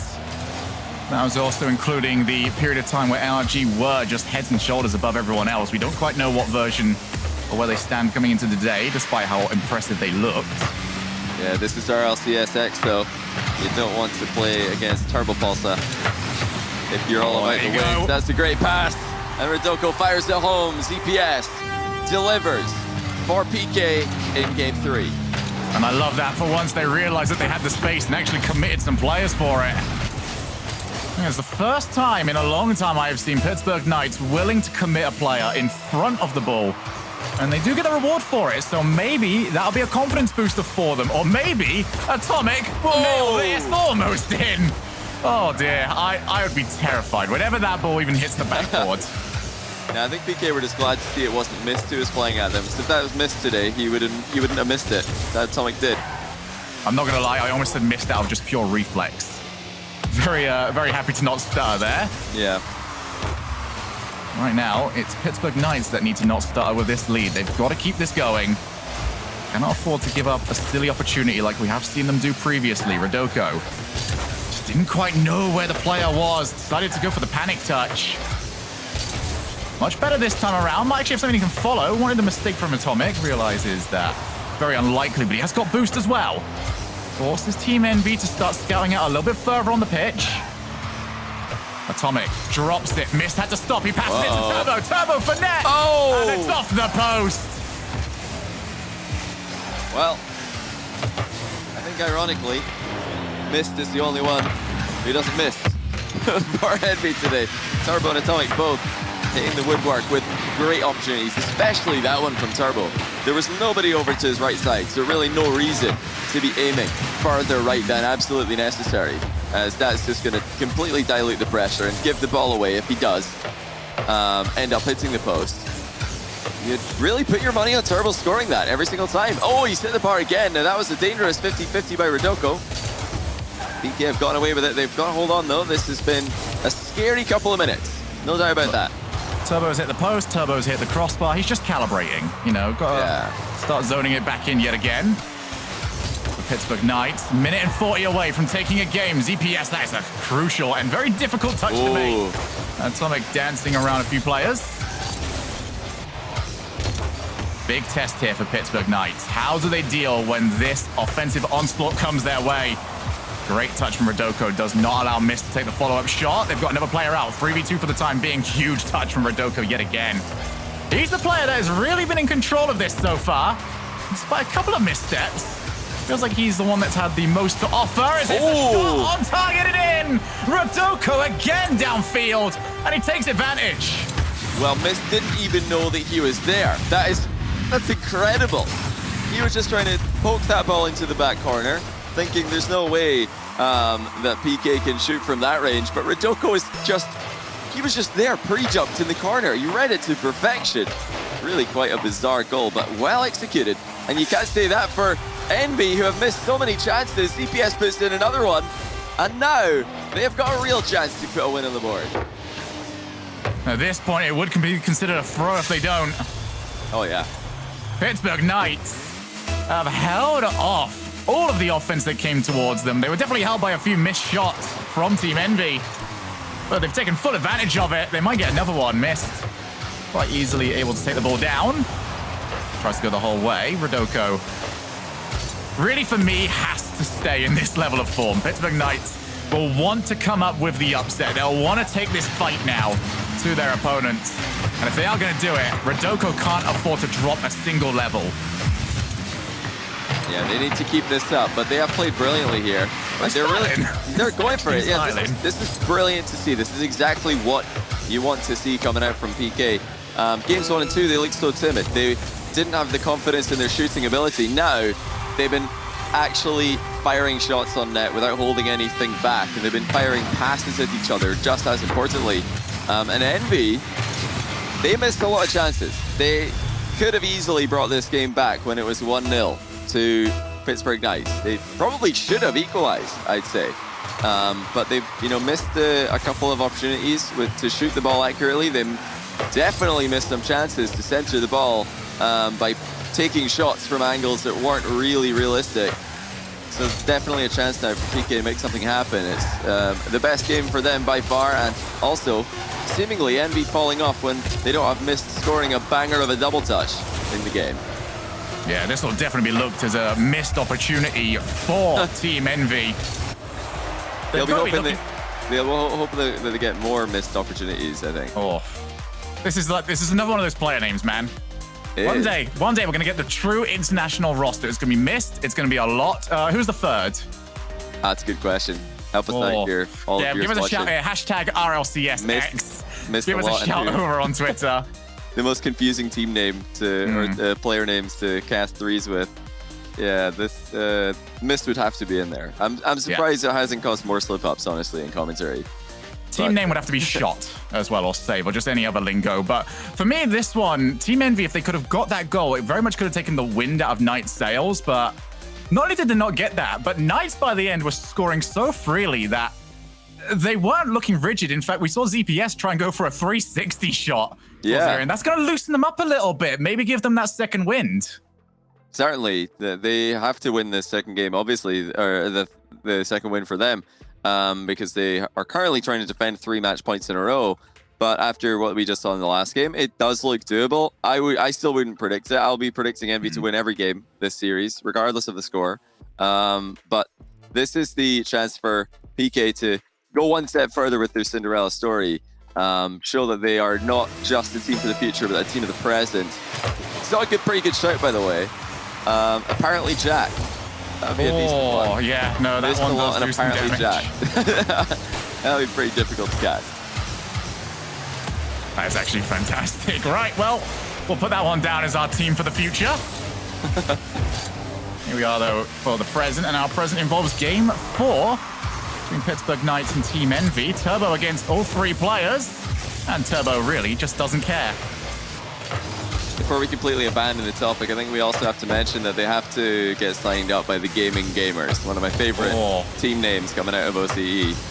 Gaming Gamers or Esports? Yes, that make it happen. A lot missed.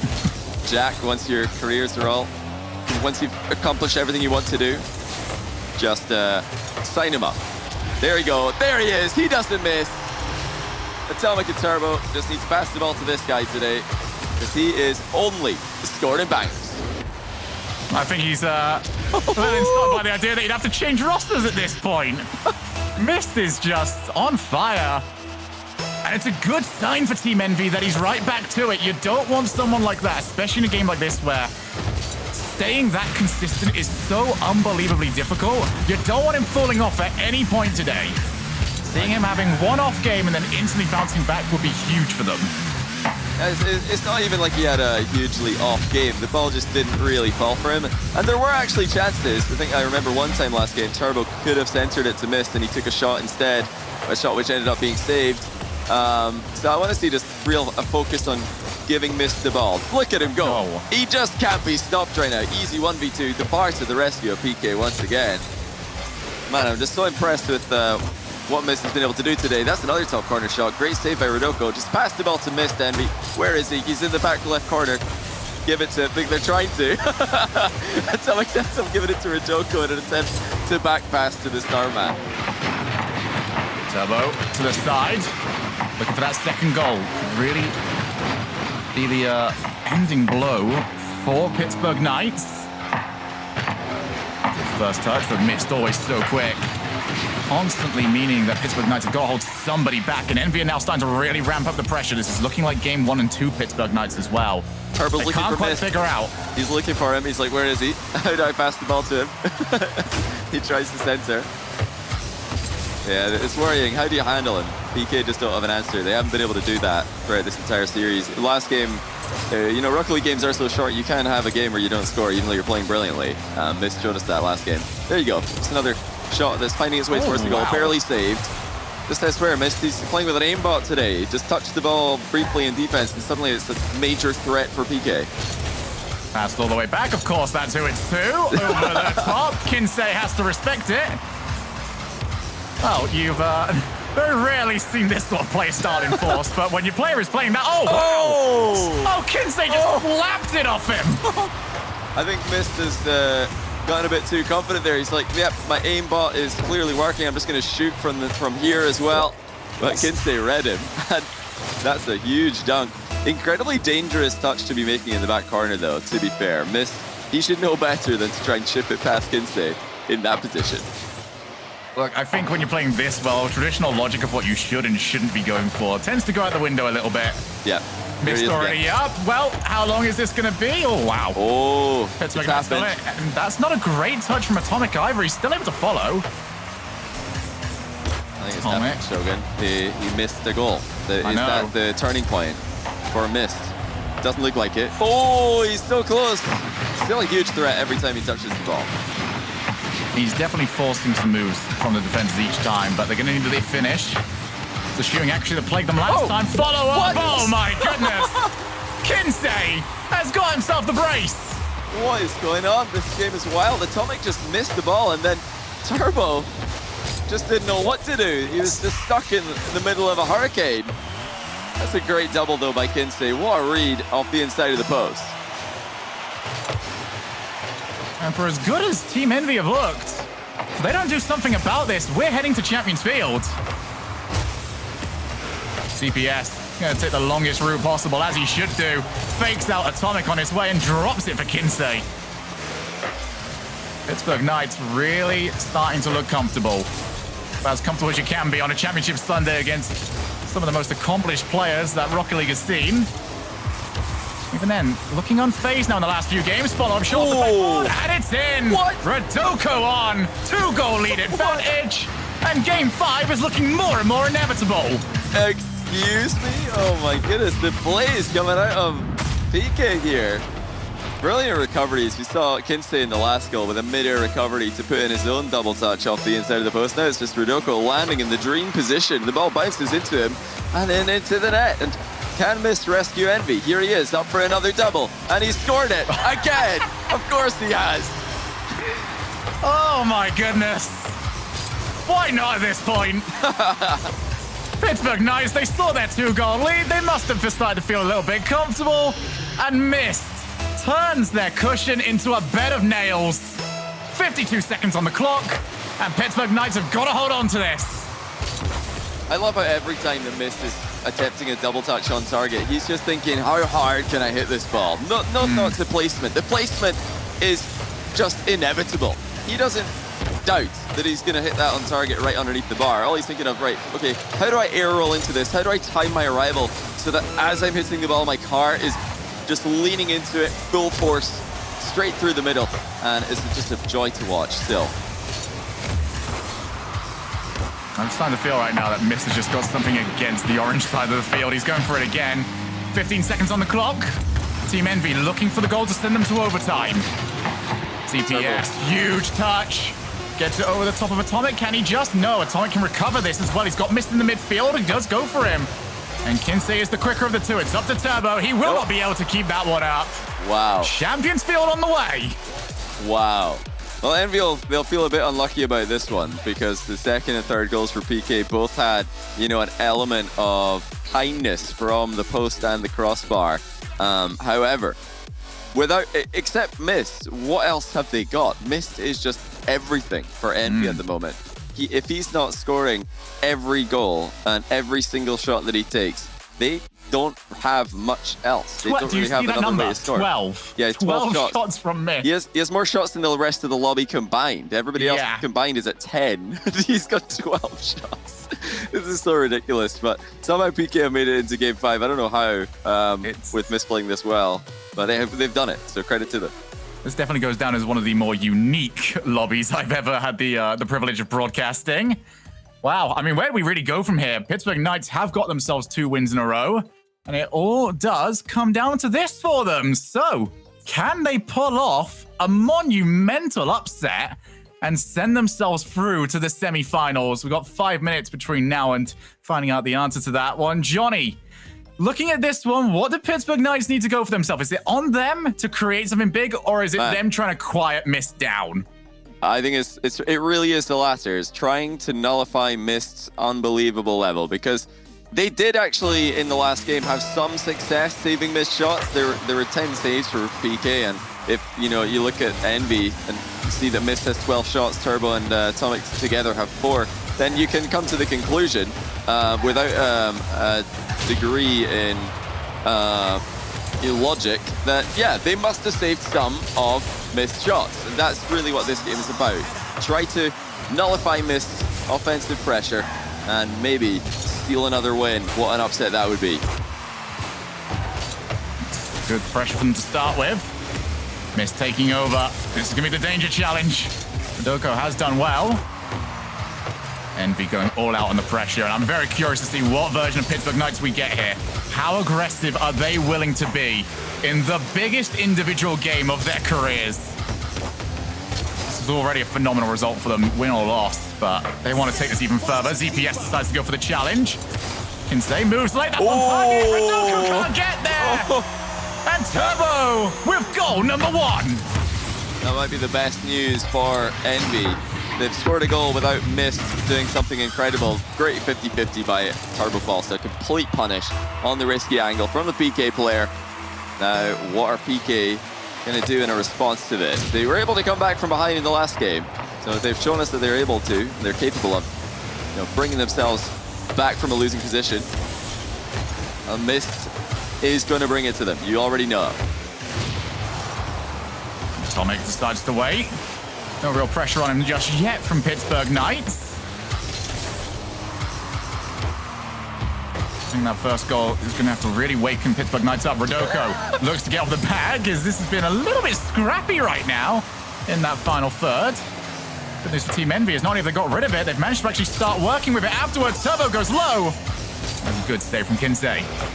Yeah, it's a bit sloppy by Turbo. First headbutting the floor and then kind of scuffing the shot a little bit. Oh, here comes Mist again though, and Atomic has annihilated Kinsey midair. Insane demo. Looks like Turbo's going to take his time and look for Mist to follow him up once again, but it's a nice interception by Kinsey, who's having a great tail end of the series here. Yeah, Kinsey will want to get something going in this game, especially it was off his challenge that Turbo was able to score. I feel like it's only his right to try and get that goal back. Rodoko catches it, tries to bait Mist in. That's a decent challenge, open for anyone. But, no matter how good you're playing, trying to outposition and out-speed Turbo Pulsar to an open ball, always going to be very difficult. Off the backboard, Kinsey decides to take it late. Pittsburgh Knights need to start putting the press on here. Already lost half their game. Haven't really put too much pressure on the Envy net either. Yeah, they're waiting for some kind of opportunity to play with, but they'll have to bring the game to Envy. Like you said, they have to make something happen, and they have to do it soon. Because Envy are still playing very quickly, even though they've lost the last 2 games. It wasn't without a war in the midfield, and it wasn't without monumental effort from PK. Oh, good touch from Rodoko. It's a chance now for Team Envy to be put back a little bit, but again, Pittsburgh Knights not willing to commit enough players forward, that they're just not quick enough to prevent the transition. And Mist daring anyone to challenge him. It's a dare that no one really wanted to take him up on. Turbo waiting for his opportunity. A huge save from ZPS, just drops onto it.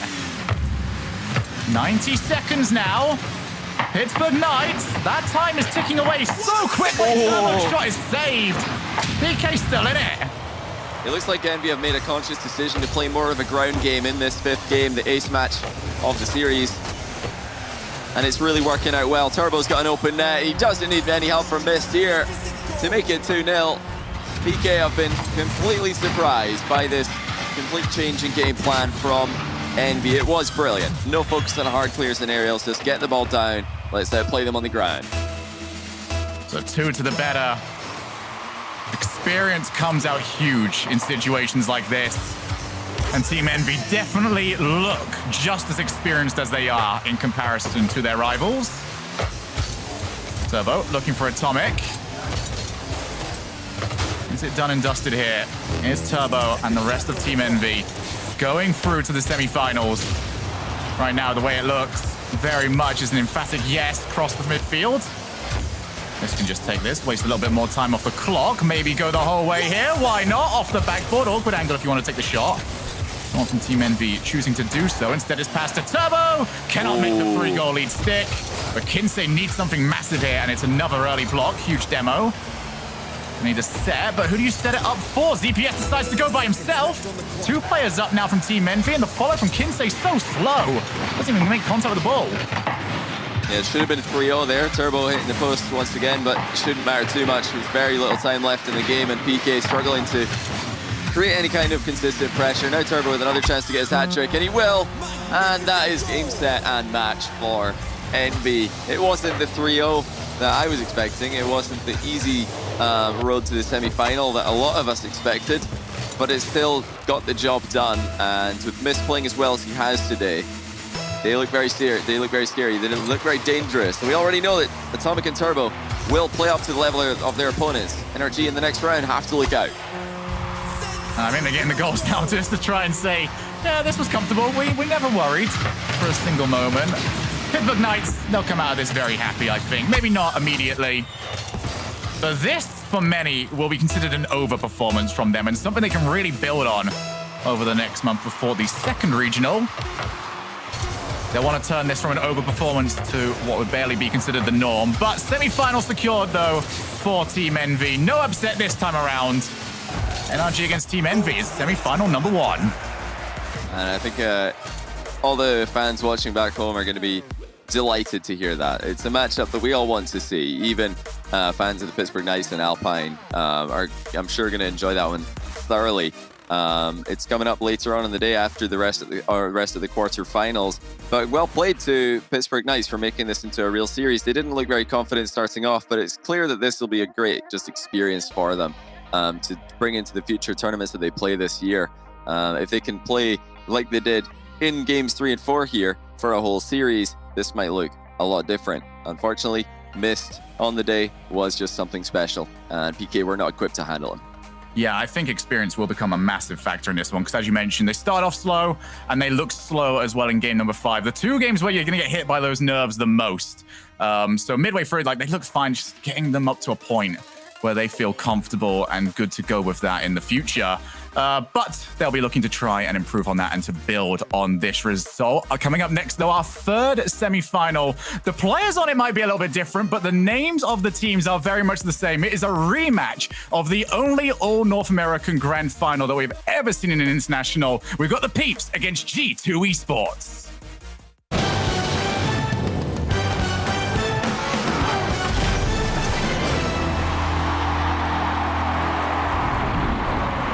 Verizon knows how to build unlimited right. Start with America's most awarded network. I'm on my phone 24/7. Then, for the first time ever, give families more entertainment with Disney+, Hulu, and ESPN+, now all included. We're a big soccer family. Handmaid's Tale. I love Frozen. Then give families plans to mix and match, so you only pay for what you need. You get so much more than this, a great network. With plans starting at just $35, the network more people rely on gives you more. This is unlimited built right, only on Verizon.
Ladies and gentlemen, welcome back to the Rocket League Championship Series brought to you by Verizon. I'm your host, Leafex. Alongside me, of course, Gibbs and Corelli joining us to talk about that last match there.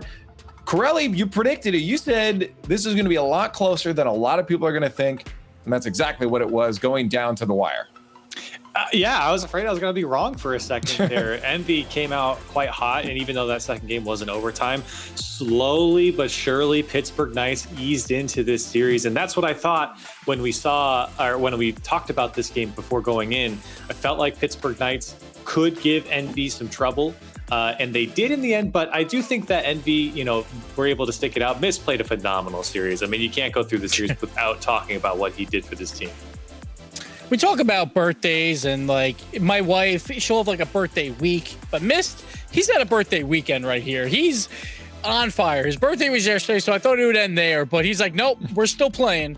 We're still going ham. And he literally carried this team versus a Pittsburgh Knights squad that showed up in games 3 and 4 without Mist for today. I think Envy might be out at this point, but Mist double tap after double tap, and they talked about it with the speed of how fast he was getting to the ball and the speed of the shots. He knew exactly what he was doing every single time. It was a treat.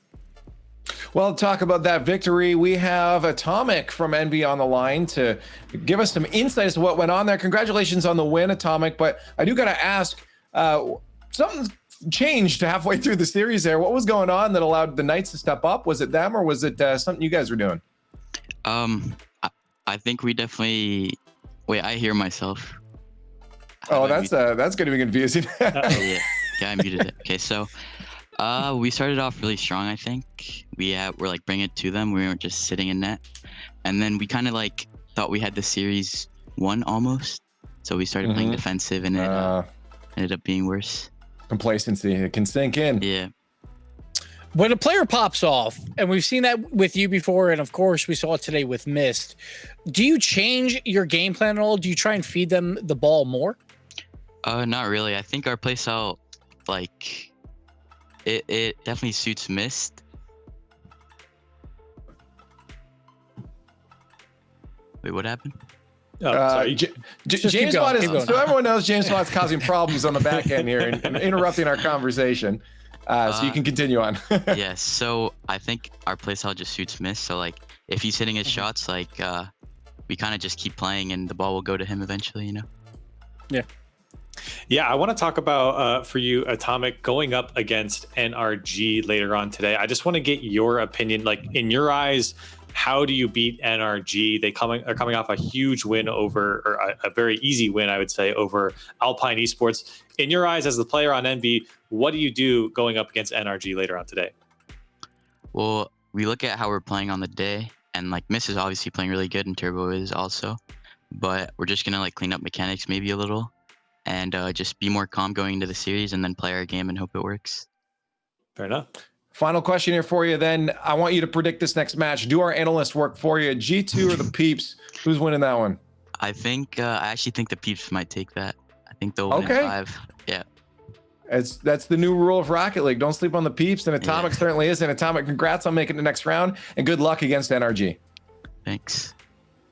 And there's Atomic from Envy. I think that's a good awareness. They're like, okay, we had some complacency partway through that, and that Corelli, they're going to go ham against NRG the whole time. Absolutely. I mean, that's going to be a banger of a semifinal match, no doubt. And again, like we said before, both these teams are kind of at the bare minimum of the expectation here, sitting at top 4 with the way Mist is playing, with the way that we saw NRG play earlier today. That match is one to look forward to. Well, let's talk about that next match there that Atomic has already predicted, the Peeps winning. G2 versus the Peeps is our next match. This is a big one for G2, I think. A lot of question marks, Gibbs, have been on their head of whether they can continue to perform. We talked yesterday to Chicago about what he's been working on, and now we get to see it in action in the top 8. But the Peeps, we keep saying it, you cannot forget about them. Yeah, the Peeps seem like they're riding a little bit of a hot streak right now, which is great for them. But G2 Esports, man, when they're on offense, they are on a whole nother level. It's going to come down to the Peeps on defense. That is going to be the main goal here, is to somehow just be aware of the barrage of shots and wait for the one weak one where you can counterattack on it. And that's going to be the hardest part for them, is trying to wait for a weak shot from G2, who's shooting extremely well throughout this tournament. I believe third best out of all teams right now. So G2 is on a whole nother level. Sure, we saw them versus Space Station, and there were some scares where there was a lot of counterattack potential. And I think it was a little bit of weak shots, but also Space Station is just so disciplined on defense. The Peeps, I don't think, are Space Station, so I think it's going to be a little bit of a tougher task for them. Well, we're going to check in with the Verizon fan vote right now. If you guys want to get your votes in chat, hashtag G2 or hashtag Peep, to let us know who you think's going to take this one. Are you guys sleeping on the Peeps, going with G2, or are you going to ride the wave with the Peeps here? But we're going to get our caster predictions right now. Corelli, I'm going to start with you while we wait for those results to come in here. Who do you think is going to take this one? Are you going with Atomic on this prediction, or do you have to go with that experience and that history of G2? I am meeting Atomic halfway, and I agree it's going to go to a game 5, but I think it's going to be G2 to come out. I think the key to victory here, if the Peeps are going to win, is disruption. You have got to disrupt the G2 offense, especially through that midfield. And they can. They have some really annoying players on that Peeps squad that can get in the face, that can bump around G2, get them out of that rhythm. Anytime G2 steps on the field, they want to play at a certain rhythm. Any team that can disrupt that will find success. Gibbs, you're up next. We always talk about demos, and normally they happen around that goalie box area. But again, like, if you can demo G2 around that midfield when you're rotating back on defense, that's going to open up everything for the Peeps. But I'm going to continue sleeping, Leaf. I have to. Like, I think G2 is just too good right now. They look like probably third best or maybe number 2 in North America. So I'm going to have to go G2 here. This one's a tough one. I'm actually on the fence about this one. I want to go. My heart says just go with G2. It says to do that, but I really think that I'm just going to have to go with the new rule one last time and say I think the Peeps are going to take this. So I'm going to agree. I'm going to agree right now with Atomic on this one, that the Peeps have that potential. Corelli said it himself. They can go to game 5. I'm going to side with that one. I'm going with this one, and I'm kind of curious what the chat did here, because I feel like should be close. No, oh my No. God, wait, no, it's G2. It's G2. What are you talking about? Oh, true. Yeah, they have a lot of fans. Like, it could have been G2 versus the world. We've seen. But, okay, no, wow. This would be G2 every time. Well, Atomic, hopefully we can be right. Let us know your thoughts as well on Twitter with the hashtag RLCSX. Who you think is going to take this one? But again, of course, only one team can move forward. Is it going to be G2 or the Peeps? We find out now in the Verizon Skybox. Thank you so much, Leaf. And Turtle, I messed up that interview a little bit. That was my fault. I'll take all the blame for that. But now we've got to focus on this series. G2 going up against the Peeps. G2, I thought, looked so good the last time we saw them play. Chicago, especially, getting very aggressive with demos. What are your thoughts coming into this? Do you think G2 is going to be able to overwhelm the Peeps? Or do you think that Atomic has it right when he says the Peeps are going to have what it takes to take the series? For me, it's all about the response that we see out of the Peeps. I think that when we look at the Rogue versus G2 series, Rogue had a great chance to make and force a game 5 because they responded to the demos, they responded to the midfield passes by getting in front of them, finding those lanes, cutting them off, and also doing a little bit of demos on the other side. So it's all about, like I said, how the Peeps decide to respond to that aggression. Already we see a demo from Chicago. Rizzo also kind of the other person that makes up the Bash Brothers. Oh yeah. Rizzo and the Bash Chicago. Brothers. Yeah, those guys. That's what we saw yesterday, isn't it? Just everybody it really was going crazy on the field. At least Chicago and Rizzo. Rizzo had so many bumps. JNaps was putting in shot after shot. Coming across the mid, couldn't get a shot on target there. Chicago, backboard, goes for double tap, shut down by Aleutian. JNaps infield to Chicago. Chicago back to JNaps. JNaps back to Rizzo. Rizzo off the backboard, slowing down, going for his own shot. And he hits the shot, gets the goal. G2 ahead. And what a way to start out the series. Everybody getting a little piece of this ball, tossing it around the field back and forth. We even saw Rizzo earlier on hit that one into the corner to keep possession. Their priorities are set. They don't care about putting every shot on net. They just care about keeping the ball between themselves and making sure it goes to a teammate. Oh, AJ, okay, he responds right away off the kickoff. So this one a bit confusing. We'll take another look. Chicago cheated up And he goes for the bump. Rizzo thought that perhaps Chicago would have hit AJ off the ball. Gets surprised there as AJ powers right through. I like how you respond to a beautifully timed and executed team goal with just one basic kickoff goal. Yeah, literally no thought whatsoever. Passing every which way. Yeah, that's how it's done though. I mean, you'll take those for sure. A goal is a goal no matter what. No matter how hard you work. Rizzo to JNaps. JNaps far post. AJ will let it hit. Challenge sends it out to Chicago, who leaves it for JNaps. JNaps passed to Rizzo, but Rizzo was going for the bump on net. Gyro, that double tap will send it to the corner. G2 will try to recover. Pinch by AJ. Aleutian can't get to the backboard. So we're seeing the Peeps now set up for an extended attack. We saw G2 do a great job of keeping possession, and now we're seeing Peeps do the same. Yeah, look at these little touches too from Aleutian. You keep it close to him. He can get the dunk as well. Nice little follow-up from him. Mechanics from the Peeps are on point like usual. That's something that we expect. We haven't seen too many fantastic passing plays out of the Peeps. I feel like they're just overall a pretty consistent roster with their shooting, a couple of passes here and there, but it's not like they have a set play style when I think of the Peeps. One thing that is for sure when you're talking about the Peeps and you're talking about mechanics, AJ is the player you're looking to make those mechanical plays, especially in the air. AJ, in the past, you even think back to what, season I believe 7 in New Jersey, AJ was playing out of his mind. Oh yeah. So many incredible plays, really did so much for his stock in that tournament. And under all that pressure for being new to the competitive scene in RLCS, at least, being on that stage for the first time, he popped off. Oh, but a little chip shot under him from Rizzo. I didn't think this had the power to go in, but it kind of slotted right under the car. And Chicago gets into the play there, hits it straight up off the ceiling. And Rizzo, one of the smartest players in the game, I would say, very creative. Also has a tendency to be a bully, going for bumps, but also he'll wiggle his way into situations. That time, just being patient. Saw what Chicago was doing, gave him space to work, and then took the opening. It's all about the defense. That's what I was talking about for the Peeps. They need to figure out a way to respond to the aggression of G2. And for Rogue, the answer was to demo more and get in front of those passes. I still want to see that more out of the Peeps, trying to predict where these balls are going to be hitting the midfield. And then you can get those free nets that we see so much go in on the side of G2, where you've got an open shot because you were able to cut that pass off in the midfield. You were able to catch them off guard. Interesting play from Chicago there. He backed off even with full boost to let Gyro take it. Gyro can't get to that one. Gets demoed by Rizzo. Infield pass from JNaps. AJ will turn. First touch. Gets one pop. Bumped by another. Couldn't stay with it. Gyro.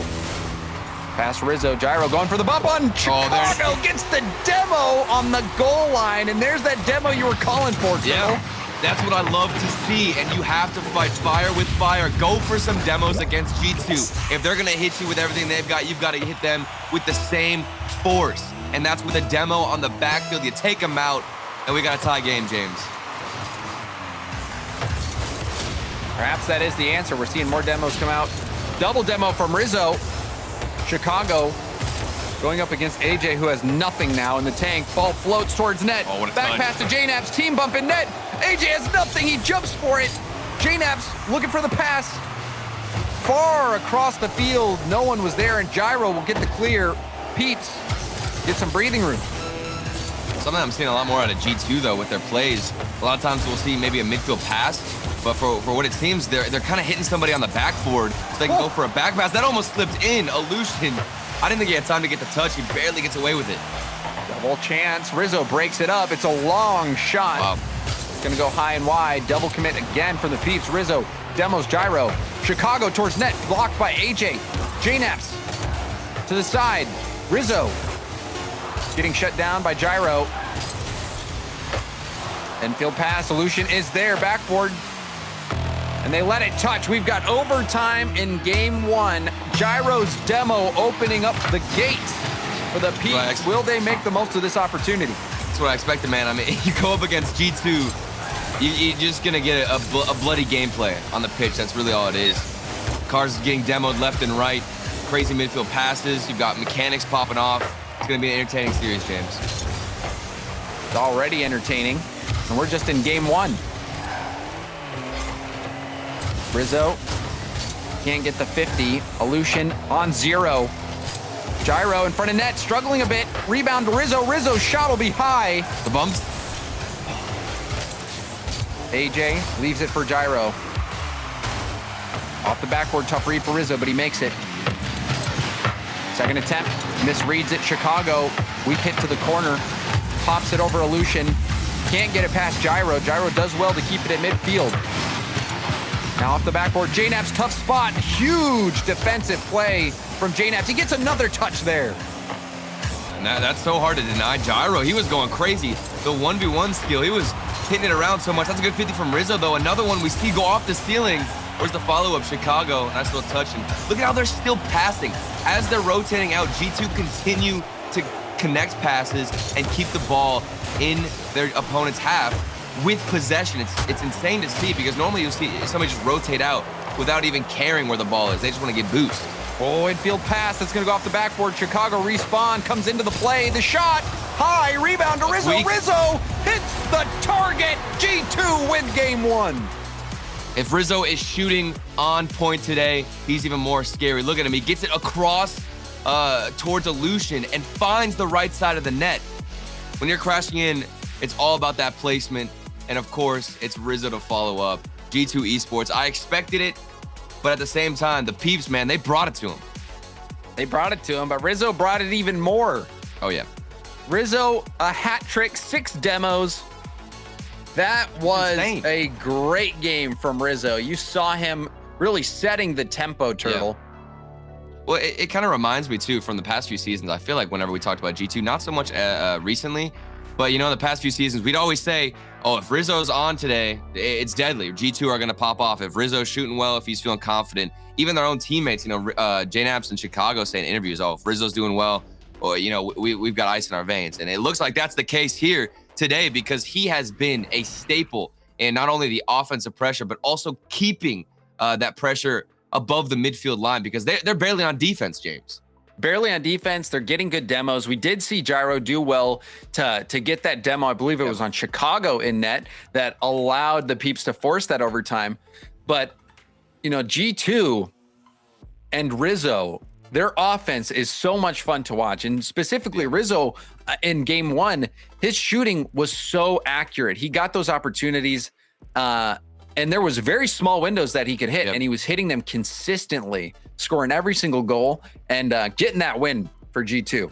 When I'm thinking about that third goal, the overtime goal for Rizzo, he had to get it towards the side of Aleutian. He barely had any space, a small little window where he could hit that ball. And of course, Rizzo being the third man striker, he's expected to nail it. He does just that. And the Peeps, man, I'm looking at this team. I don't see as many passing, as much passing as I'd like to see out of them to counter G2, but they are being aggressive, which is great. This is something that you can build upon and continue to go forward throughout the series with, James. So we'll see if there will be adjustments made from the Peeps, if they can start working those demos, working those passing plays. Yeah. Because right now, G2 has that play style that we love to see. It's working for them right now. The Peeps kept that very close. Could have easily stolen that game. So we'll see how game 2 plays out.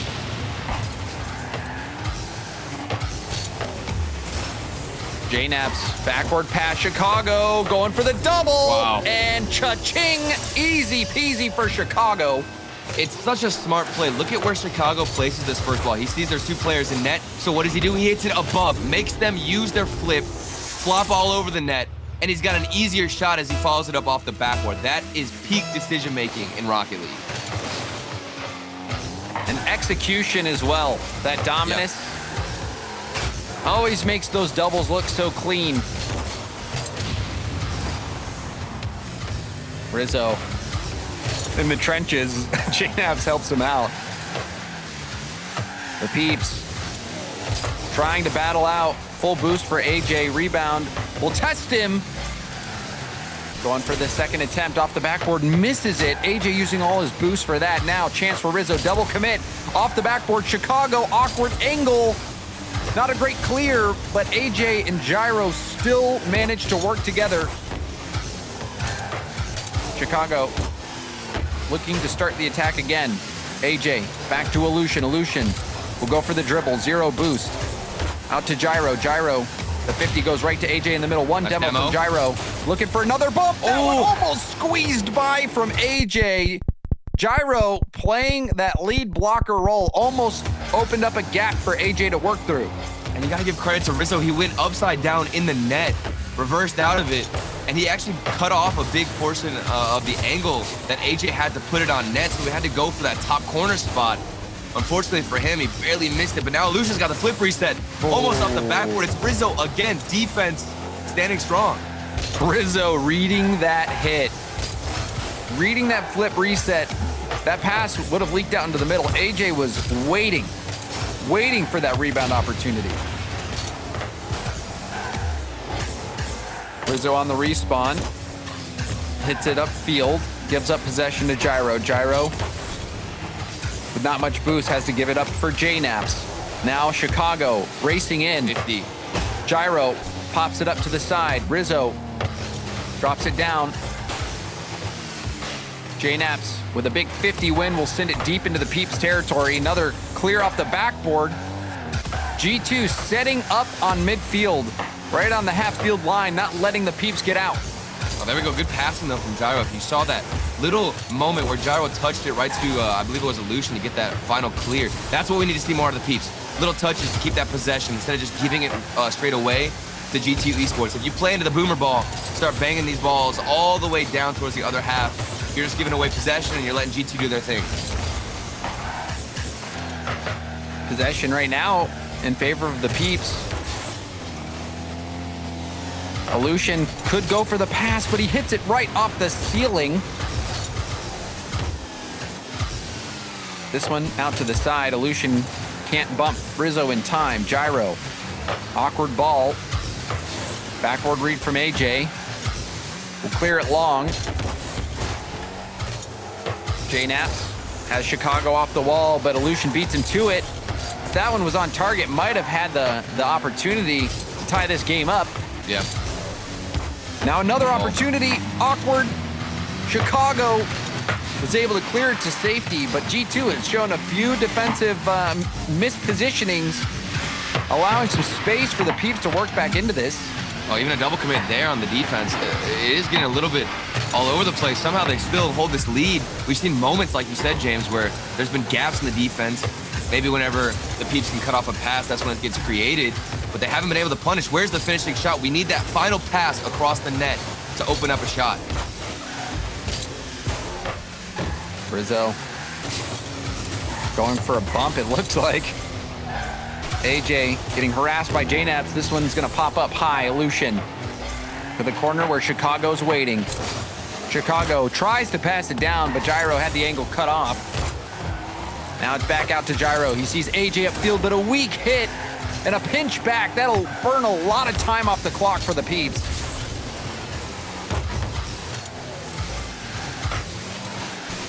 Gyro will stay with this one upfield. One demo. We've seen Gyro be pretty much the only player on the Peeps getting consistent demos. One. J-Naps, the dunk off the crossbar. Peeps are still in it. Aleutian, the 50, kicks it up the side. Gyro off the ceiling, misreads it. It's a double commit. AJ on the goal line, tried to force that one by. Big stop from Aleutian. That bounce handled. This is the last assault for the Peeps. Gyro will have to keep this alive. It's airborne. Aleutian will look for AJ. AJ cut off by Rizzo. Rizzo going for the double. It's still alive. The team bump, and that'll do it for game 2. Man, that was crazy. We got a 0-second buzzer beater double tap attempt from Rizzo. We barely see this man even go for double taps in general. He's feeling confident today.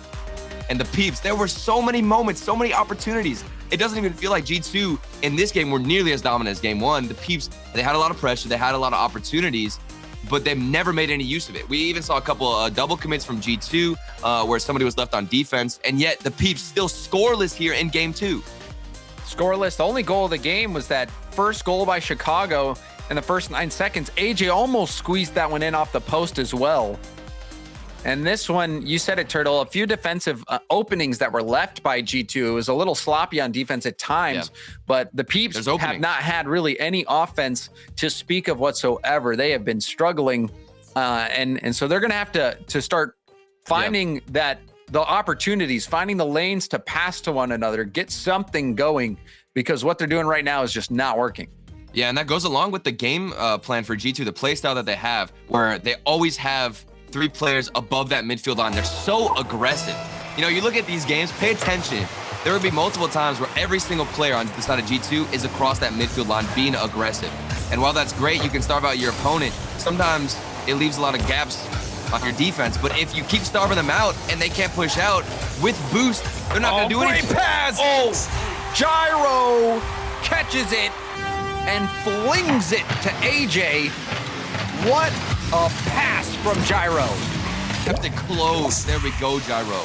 That first touch, so crucial to making sure you can execute on that play. The Peeps, they start out strong.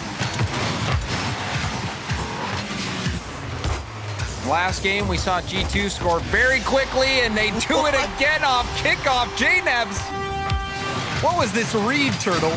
I don't know how he read this. He almost read the dunker hit for Illusion.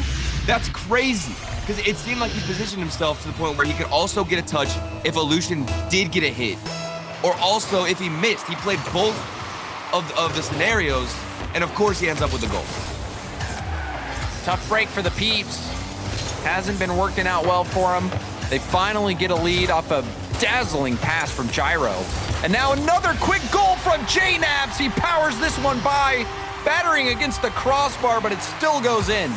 For the game 1, it was all Rizzo. Game 2, it was all Chicago. And now in game 3, it's all JNebs. Everybody getting a piece of the pie. I mean, you can't ask for more out of G2 if they're being aggressive, even if there's gaps on defense. So long as the Peeps aren't able to break out, there's no problem.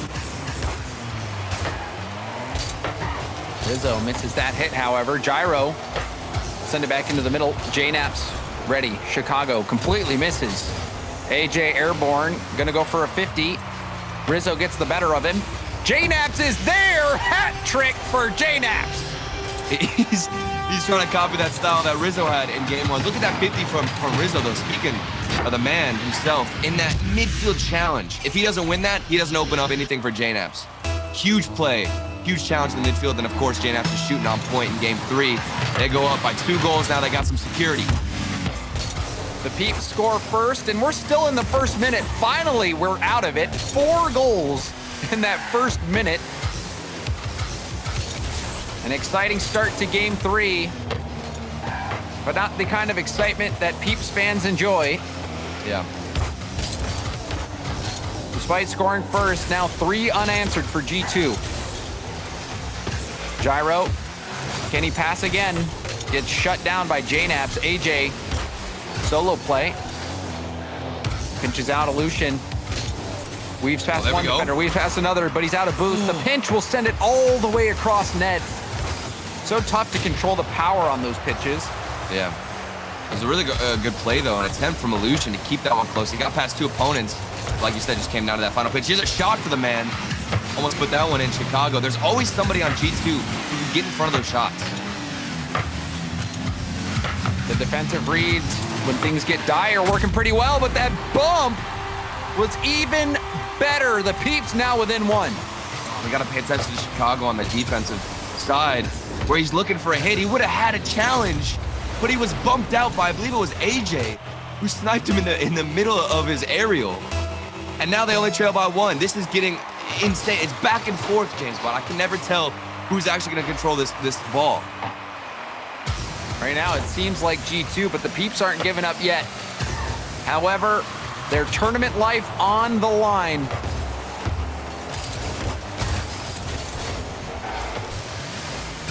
Rizzo Flipping towards it, Chicago will get full boost. He'll leave this for JNaps. JNaps misses, but Chicago's there to pick it up, and AJ with a massive save. I thought Chicago had the air dribble goal. AJ dunks it past as well. Weak hit towards net. Rizzo, monster flick. Aleutian across the field. Rizzo demos one. Oh, just look at the effect of that one demo from Rizzo. There's so much space now on the field. And there's Aleutian. You know, I talked about the space now on the field. I guess you don't even go for demos because he rotated all the way back to net. And that was a great pass from Gyro. Aleutian had 0 boost, picks up 1 pad, but Rizzo, you saw him waiting. He's waiting and waiting and waiting to see what Aleutian's gonna do. Aleutian slots it in right behind him. We've got a tie game. The Peeps, they got that first goal, then gave up 3 in a row, now 2 unanswered in favor of the Peeps. And we've got a game.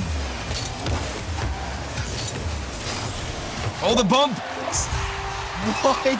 How did you get that bump?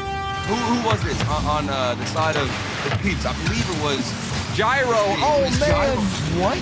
How he slipped into that bump. Dude, this game is getting so bloody, man. There's demos everywhere. Everywhere. Every which way, bumps as well. Gyro getting involved. AJ playing his part. So the Peeps go on a scoring spree of their own. Side flip from Gyro, gets back to the wall, lobs it up high. Rizzo will have JNaps. JNaps to Chicago. Chicago, first touch control, goes for a shot, denied. Rebound to JNaps. The weak drop. Chicago pokes it in. G2. The ball movement is there, and the goal is the reward. Oh, it's always about how they rotate out of the offensive half. Look at Chicago. Instead of going all the way to the corner boost and prioritizing that, he goes for where he predicts the ball to be at so he can get another touch, finish it off, get that final goal, and get themselves back into this game. Both teams showing grit and determination. The net wide open. Aleutian doesn't steal it. Gyro getting the lead right back for the Peeps. Oh, good third man read from Gyro. He saw the opening, boosted straight to the wall. And I mean, I'm kind of wondering where that third man was rotating from G2. A lot of times they'll expect somebody to get that clear and they'll just say, oh, you know what, I can push up finally. And they leave a huge gap. That's a classic G2 mistake on defense. The Peeps are finally there to capitalize. We didn't see this at all in game 1 and 2 with those little mistakes. Aleutian slowing the play down. AJ missing that midfield boost, has to side flip to it. Recovers nicely, however. Double tap chance. AJ denied on the double tap by Chicago. Ball out to JNaps, who attacks the sideline. We'll stay with it. Chicago going for the bump. Gyro's still helping out, so it didn't matter. AJ challenged by Chicago. Gyro can't win that 50. Now Aleutian does win it. It's out to JNaps, however. Good bounce into the middle. What a save from Gyro, keeping this lead preserved. Follow-up shot from Rizzo. The bounce shot saved. The Peeps holding on. AJ. How do they respond now? Trying to burn off time. This will likely be the final assault. Rizzo attacking. Chicago hard hit. It's up for JNaps. This one's bouncing down. JNaps couldn't make it work, but Rizzo keeps it alive. Gyro touches it down. Rizzo can't turn in time. And the Peeps, in a really a slugfest, were able to come out on top. That was back and forth, Turtle. I mean, they finally started capitalizing on those small little mistakes from G2 where they'd get a little bit too aggressive, the Peeps. This is what I wanted to see. They're getting in the middle of the passes, and whenever they can open up a play, they have somebody there for the execution. That's what it's all about. Like Gyro, I'm thinking about how he's rotating in. He sees the mistake and decides to go for the shot. Earlier on, it felt like he would have just tried to keep possession, but now they're just slamming them all at the net, which is what you need to do. And you also got to give credit to JNaps, though. He was a monster this series. I feel like if they were to win this, I would give full credit to that man for carrying them out in this game. But this game he did well, but they still ended up falling, like you said, rotating out a bit too early. It looked like there might have also been a bump that resulted in that wide open net for Gyro to come in and shoot on. So not the greatest performance from G2 defensively, but the Peeps finally taking advantage of that fact. Yeah. Well, I mean, those open nets. Is this just a repeat of what we saw yesterday? You think about that series against Rogue. Rogue bounced back in one specific game. They looked unbeatable. They were capitalizing, they were punishing G2. And it's the same way for the Peeps. I feel like they're on fire right now. They know how to handle G2. But it all came crashing down yesterday in that same series against Rogue. So it's up to the Peeps to keep this playstyle up, keep getting those demos, and make sure you're putting those shots away. Gyro double commits with AJ. Illusion at 50. This is going to be awkward for the Peeps. Chicago, hard shot, top corner, no stopping that one. This is one of the things, or one of the reasons, why I love the dominance. You can just chip this ball so easily. A lot of times with the Octane, you need to like kind of get under it and jump right away, but Chicago, he can just hit it point blank, aim for the top corner. He nails it, they're up 1-0, and this is what I talked about. I don't want to see a repeat of that Rogue series because once you let G2 keep doing their thing and you're not punishing their mistakes, it's just going to be the same result of game 1 and 2. I think the dominance is so hard because if you just drive into it sometimes. Oh, Chicago driving into this one as well. What were you saying about the dominance? What were you saying about the dominance? It's hard to do, but Chicago makes it look easy. Even on that last shot, jumping at the perfect time to get the height and accuracy that was needed. Chicago does it again. Who is it from G2 that will step up in the game? It could be any one of them. Last time it was JNAPS. Good start from Chicago, but we saw the Peeps when they gave up those 3 straight goals from G2, still managed to battle back in game 3 and get the win. Was that it? And now off the crossbar and in, AJ, when you think the Peeps might be getting put out, they stand right back up. Look at that read from Gyro, man. He is on the wall, predicting Chicago's hit to go across the net. He's waiting for it, and he completely stuffed him. That clear, instantly denied, hit back across the net. And we've got AJ to follow up. And like you said, I mean, in the last game, the Peeps buried themselves out of that hole. So if they can do it again, I'd be amazed, but it's more than possible. Gyro in the corner, getting challenged. Chicago heads right to net. Peeps out of boost. AJ, only one with somewhat of a full tank now, waiting for his opportunity. Illusion. Double tap, Chicago. Maybe picked up a few pads there, but. A pre-flip challenge from Illusion. Almost got there in time to get the win. Chicago has to jump. Not from an ideal spot, but still makes it work. JNAPS. Ball skips off Illusion right to AJ. AJ, the 50 up for Gyro. Gyro will attack net. JNAPS gets the demo. Ball out to AJ. AJ towards net. Rizzo has to turn. Pokes it off to the side. The Peeps, they have the possession. They're attacking. The chance. Gyro fell in front of it, but Illusion still cleans up the rebound. I was in shock for a moment. Look at Rizzo. He got bumped over across the net. And since he got bumped, he was able to save his flip. He got in front of that shot, but the aggression from the Peeps was too much. Thankfully, they got somebody rotating in, and they are starving G2. Basically beating them at their own game, and then here's another kickoff goal for Illusion. What is happening on these kickoff games? We've seen multiple kickoff goals now for the Peeps. JNAP's cheating up a bit too far. The ball rolls out in the worst spot possible. That happened to Chicago yesterday as well. G2 likes to cheat up very close. When it rolls off to the side backwards like that, it really catches you out. Not the greatest clear. Chicago's shot is high. That could have been the equalizer.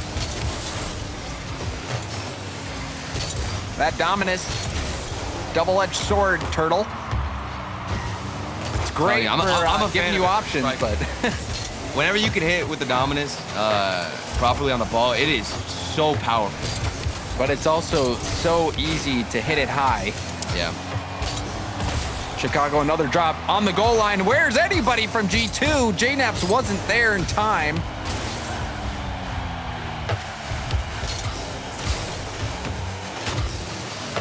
JNaps tried to slow it down. Rizzo testing backboard. Gyro going for a 50. Did so well with about a third of his tank. Now Lucian. What a hit. Gets another touch. And the Peeps really showing what they're made of. Losing that lead early and now working their way back to the lead. Lucian. That 50-50 from AJ will send it to the G2 corner. A pinch as well, and Rizzo was demoed. Now Chicago gets a demo. Tough spot for G2. They're wasting a lot of time in the corner. Finally, a clear coming out. AJ catches it, goes for another boomer. Oh, it gets by Rizzo, taking his time, goes for the shot. AJ with all the time in the world, a small window, doesn't let the Peeps down, and now a 2-goal lead. And the defense for G2 just collapsing. Rizzo in the final moment, he was the third man back. He's got to get a touch. He's got to stall out some time for his teammates. He pushed up just a little bit too far forward, and it's AJ to punish the Peeps. Man, they have picked things up on defense so well, on the backboard especially, but there's a free one for Chicago. I guess there's a chance here, 47 seconds left. If you're just going to give him a goal like that, anything is possible. This one popped off Gyro. Such a quick turn from Chicago, almost doesn't go in. So things are interesting now. Chicago, that hat trick will put G2 within 1.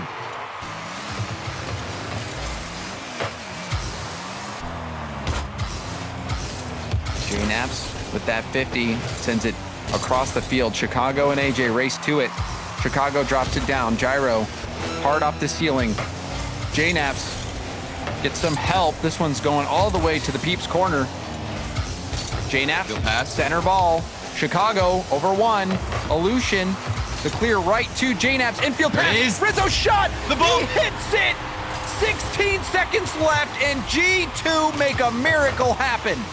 Chicago's got a hat trick, and he's also going in for this bump too. So many insane plays from this player alone. And Rizzo, the third man striking. How many times do we have to say it?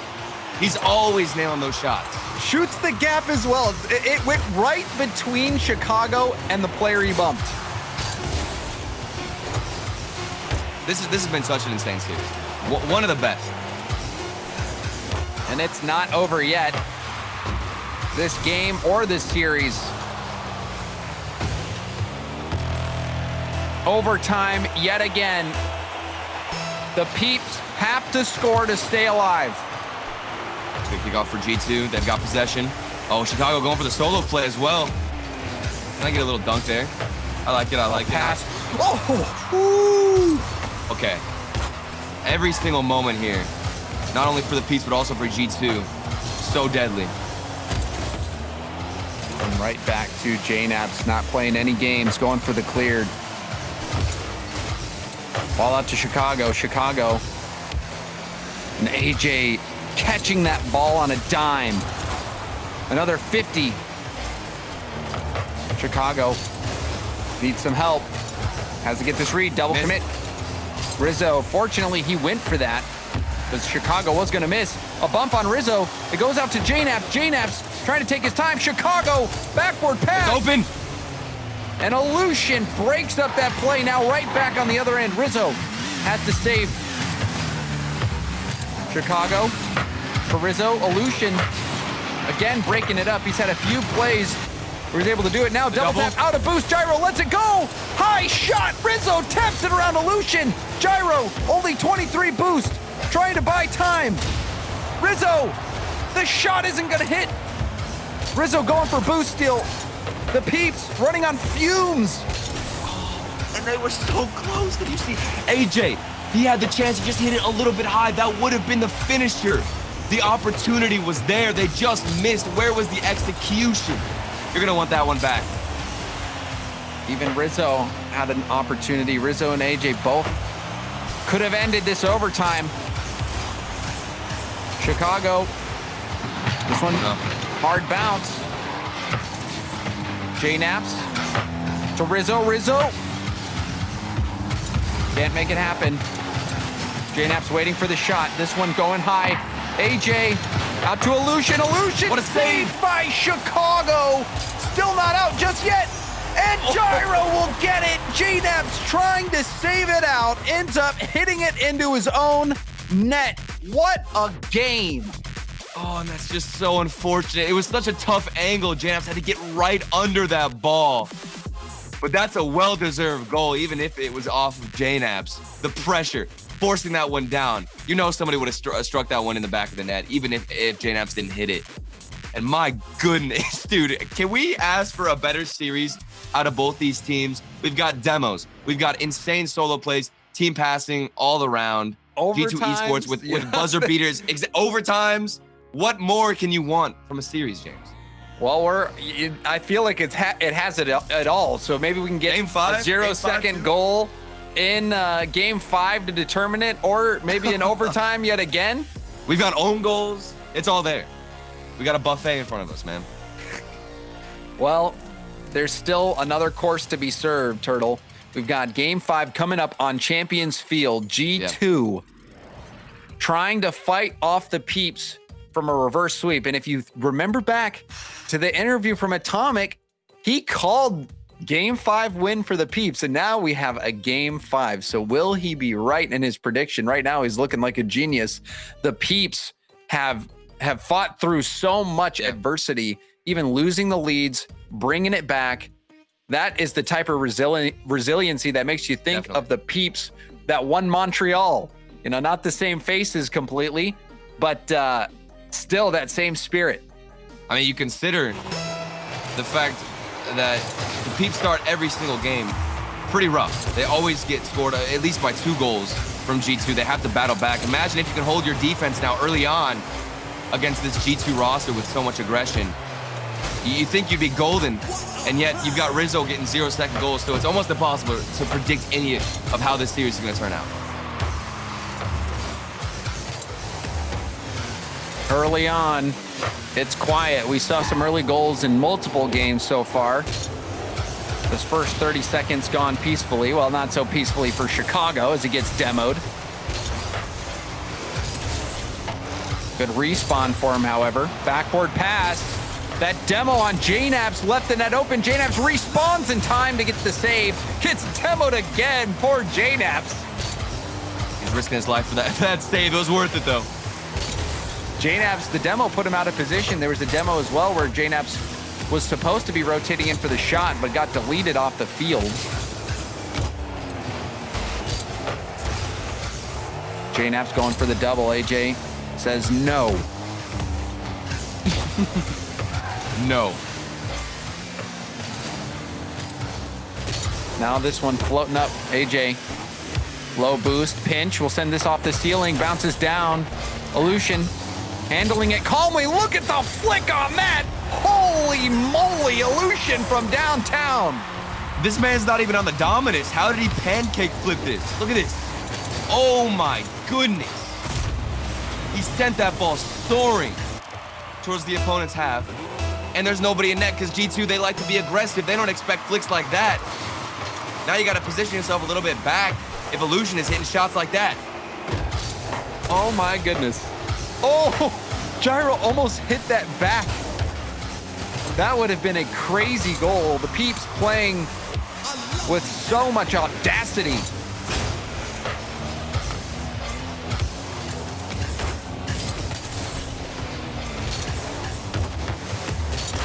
Chicago. Huge clear. Another huge clear responded by AJ. Gyro pops this up. AJ coming from somewhere to get that touch. First touch control, pass to J-Naps. Gyro breaks it up. Rizzo will slow play it, but it doesn't work out. The Peeps are surging right now, Turtle. Yeah, we finally got a good start for them. I think these past few games, it's been so difficult for them to try and put one on to the G2's half. You can't even keep possession if you're the Peeps. But here in Game 5, they have completely flipped the script. Start this game out strong. And if it goes anything like the other halves of the game, they're going to take this one because they locked down their defense in the final moments. Chicago threatens. This one floating high. Gyro had some space. JNaps down to Chicago. Chicago, low shot. AJ got the bottom of his car on it. Another backward pass. AJ, quick read. Pass out to Gyro. Gyro attacks net. But Rizzo was back in time. If Gyro could get a harder hit on that, might have been 2-0. That's the scary thing about G2 if you're a fan of them and their style is once they get cut off with those passes, one quick little counterattack and it's a wide open net. You just need to get the power on that strike and you can put one in against G2.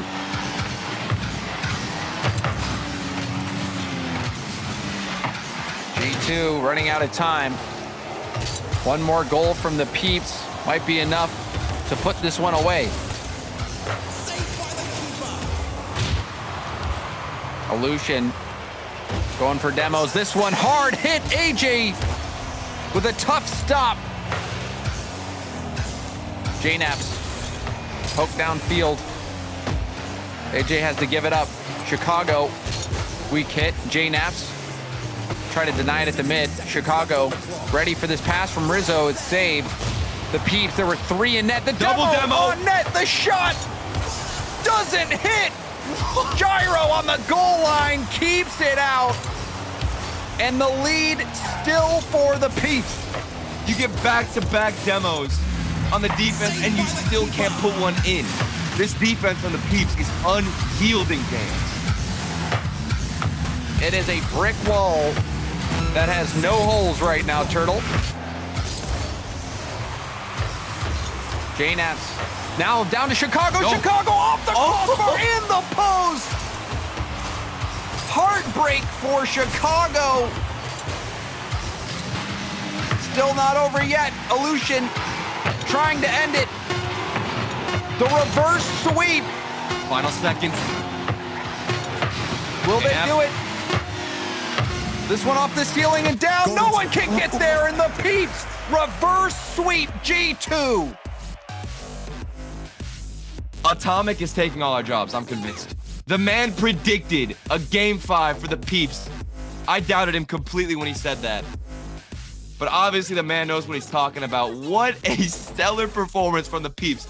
I have never seen a defense been able to withstand 2 demos that happened in the net and still manage to clear the ball. That was the moment that I knew the Peeps were going to take the series, even though it was the final seconds. As soon as they got that play, I couldn't imagine what would break down that defense. If a double demo isn't going to work, then I can't imagine what will. And I am just so impressed with the Peeps. And you know, the Peeps, one of the few teams that has a coach as well. And Moopy is the coach of the Peeps. You know, even AJ recently going on Twitter, just saying how much a coach can do for the mentality. It seemed like there was some type of magic there with the Peeps being able to fight back when they were losing. I had thought the Peeps were down and out, and they did not give up.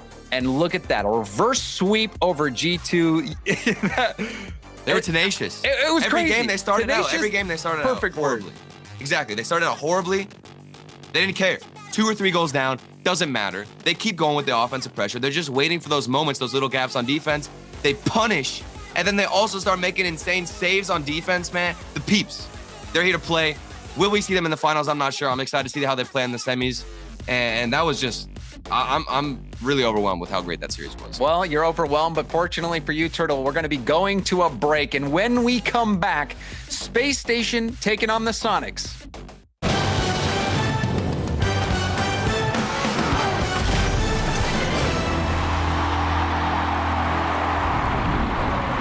Verizon knows how to build unlimited right. Start with America's most awarded network. I'm on my phone 24/7. Then, for the first time ever, give families more entertainment with Disney+, Hulu, and ESPN+, now all included. We're a big soccer family. Handmaid's Tale. I love Frozen. Then give families plans to mix and match, so you only pay for what you need. You get so much more than this, a great network. With plans starting at just $35, the network more people rely on gives you more. This is unlimited built right, only on Verizon.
And welcome back to the Rocket League Championship Series, brought to you by Verizon. I'm your host, Leafex. Alongside me, we have Shogun and Gibbs to talk about this last match. And, you know, a little bit of redemption for me, at least, Shogun, by following you in that first predict with Alpine. Atomic saved me by going Peeps on this one.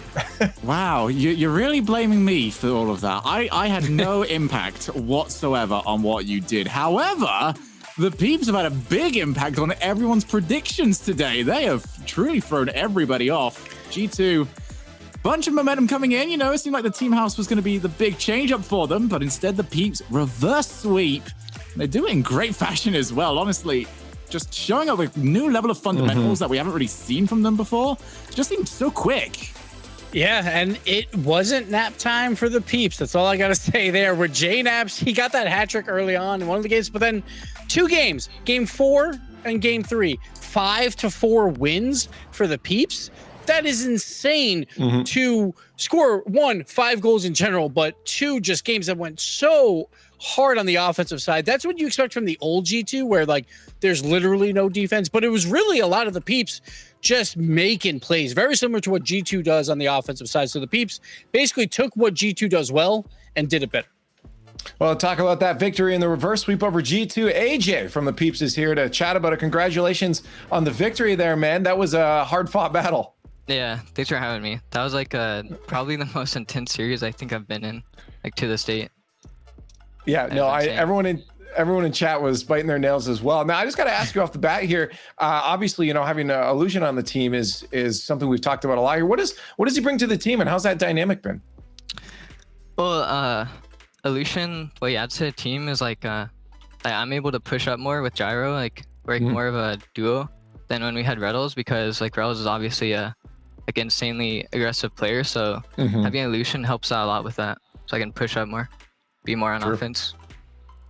So what have you guys changed after maybe the first 2 weeks of Grid where it didn't really go your way, and then you show up in the regionals and do so well? I mean, the first week of Grid, we played like NRG round 1 in the lower bracket, then SSG round 2, so it was super hard. The second week, Illusion had internet problems, so like we knew we'd be fine after that. Also, he had a virus or something. Oof. Getting hit by everything on that one, lads. Yeah. What I do want to know though is you guys were down by 2 games there. Very much looked like it could be a potentially easy day for G2. Please give us an insight as to what the comms were like in between the 2 games. What was said? What helped you guys turn it around? During the first 2 games, we didn't really call out like when we had time. We called out for our teammates, and then we started like calming literally everything, which you'll see in the comms video that we make later. But yeah, it started calming literally everything, and it worked out. We might as well get the full shout out in. Where are we gonna be able to see those comms? It's gonna be on Moopy's YouTube channel probably a couple days from now. Boom. Plug it. Cool. All right, I just got to ask you now. Obviously, you guys are in the semis. You're not done yet. There's still another round to go before you get to the grand finals. There, Space Station and Sonics are playing up next. Who would you rather play, and who do you think it's gonna be? I'd rather play Space Station, but okay, I think it's gonna be Sonics. That is completely backwards from what I expected. I'm not gonna lie. That is the exact opposite of what I expected, which is a great answer. Quickly tell me why you'd rather play Space Station. We have a really good counter to their playstyle, I feel like. Okay. Yeah. That's fair enough. Well, good luck in whatever match that is, and hopefully for your sake it's Space Station, but not for Sonics. Thanks for joining us, AJ. Appreciate it. Thanks for having me. And there, I don't know if that caught you guys off guard as well, but I know what he's doing here. I know what he's doing here. I can't wait to see the result of it. The reverse chemistry, like when you ask that question, I'm like, this is the easiest answer in the world. He's going the opposite. All right, AJ. We'll see what happens.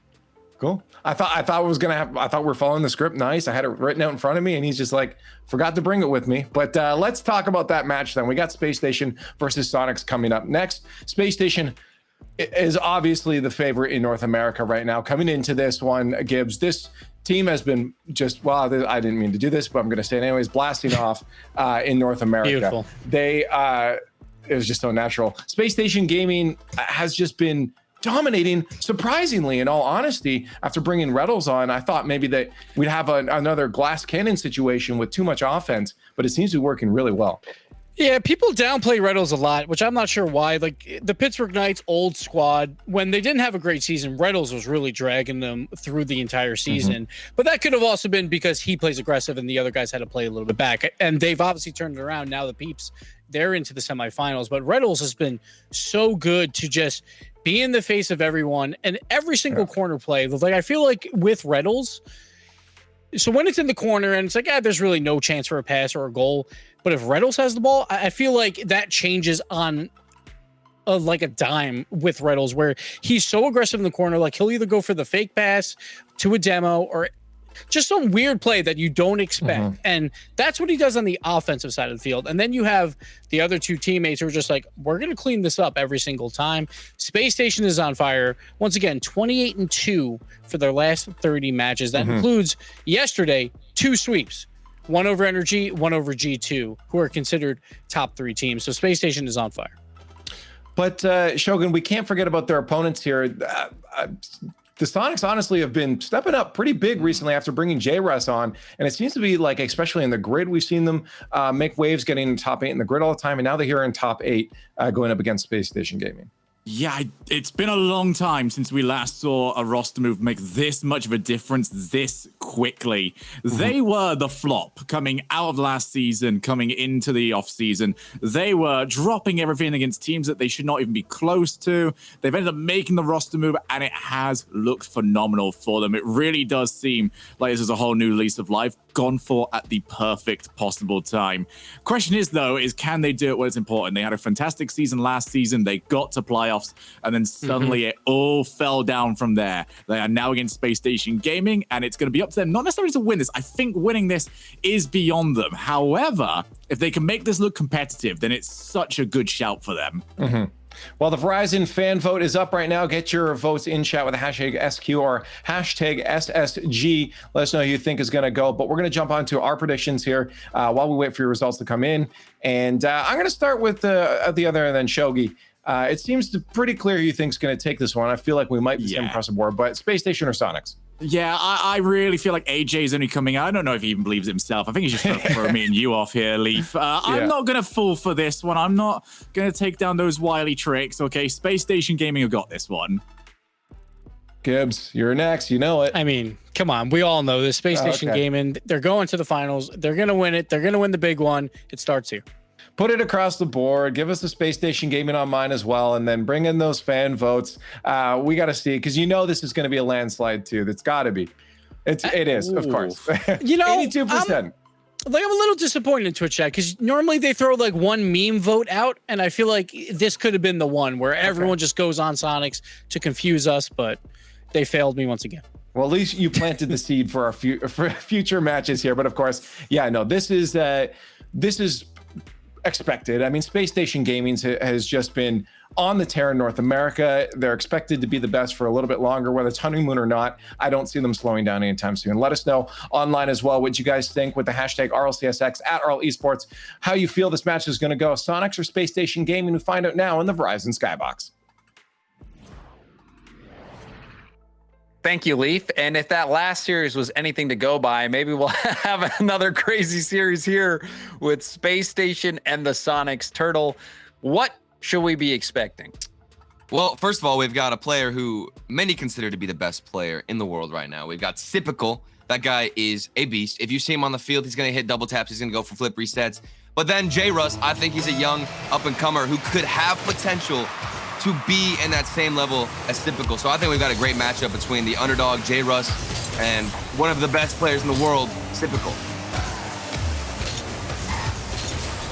Well, our expectations were shattered last game by the Peeps, who were able to make a miraculous comeback, a reverse sweep against G2. So I am not going to have any preconceived notions for this one. I mean, if we get even half as good as a series as the other one, it'll still be a fantastic series. That's how good that Game 5 was. But if there's been one team that you could label dominant, it has been Space Station, as Gibbs said. So it's been 28-2 in matches. They have been incredibly good. Arsenal, one of the most annoying players. Arsenal's one of those players that will just do what you don't expect. Yeah. Slow it down, take his time, wiggle for space. And as AJ was saying, Reynolds was just such an aggressive player even when he was on the Peeps, or the Pittsburgh Knights as they were formerly known. And he's not lost any of that aggression.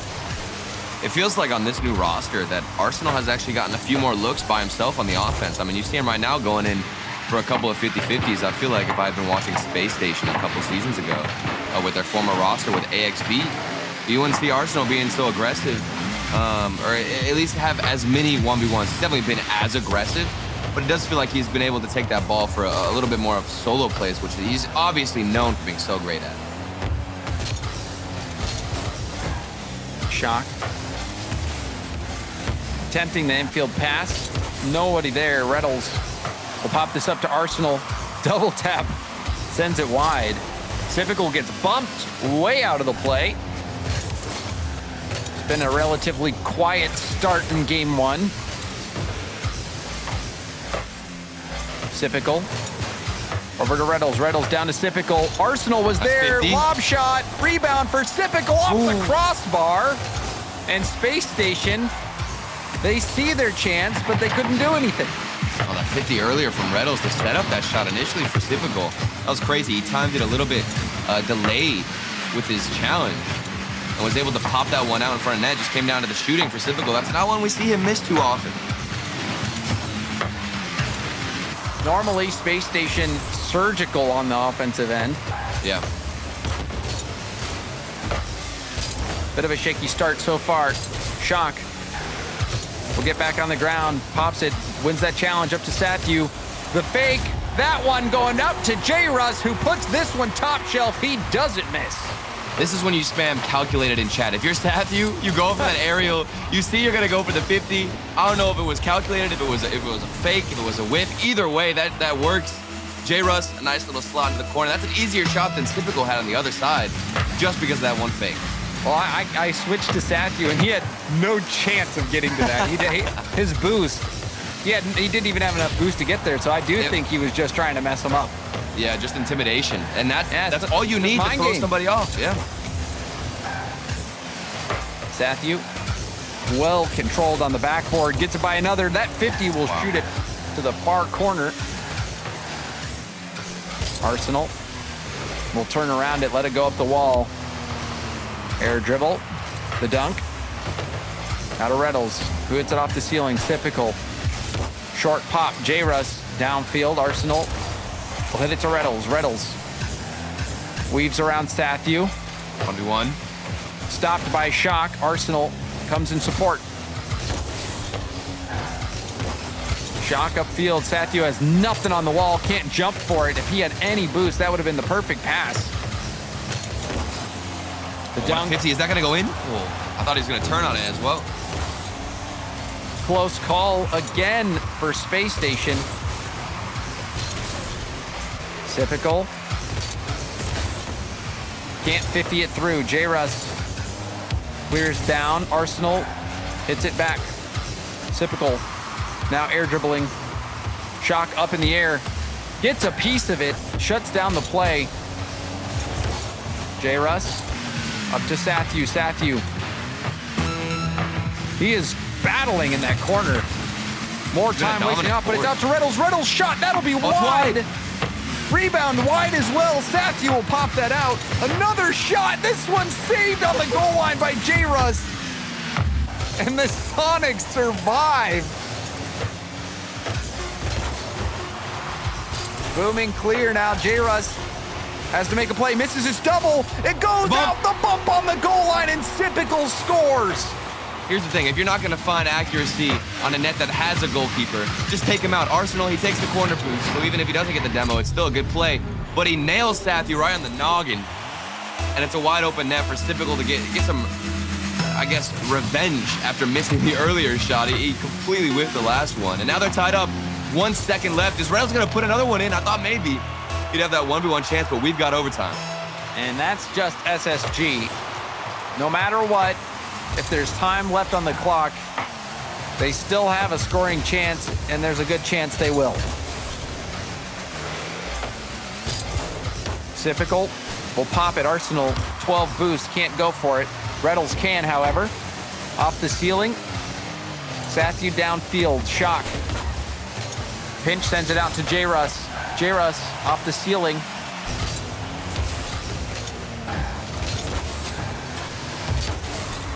The Sonics really attacking that corner. Infield pass, J-Russ up high. Goes for the double. Actually, would have been a triple tap. Look at the passing. Ooh, Sathu. Side flip. Oh, that's painful. Such a good pass from Shaw, good initiation. He saw him all the way across the field. The pass was there. Bit of a miss on that flick. A second fake won't work, Sathu. We got to tell him that. Pinch attempt. That one goes straight backwards, however.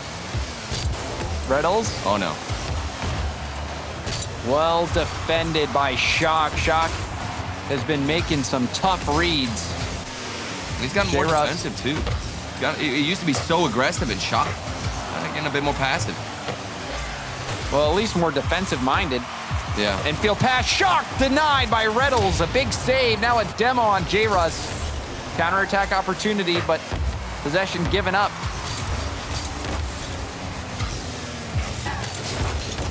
Shock can't get it by Arsenal. Low boost for Sathu. Chaos in the corner, J-Russ.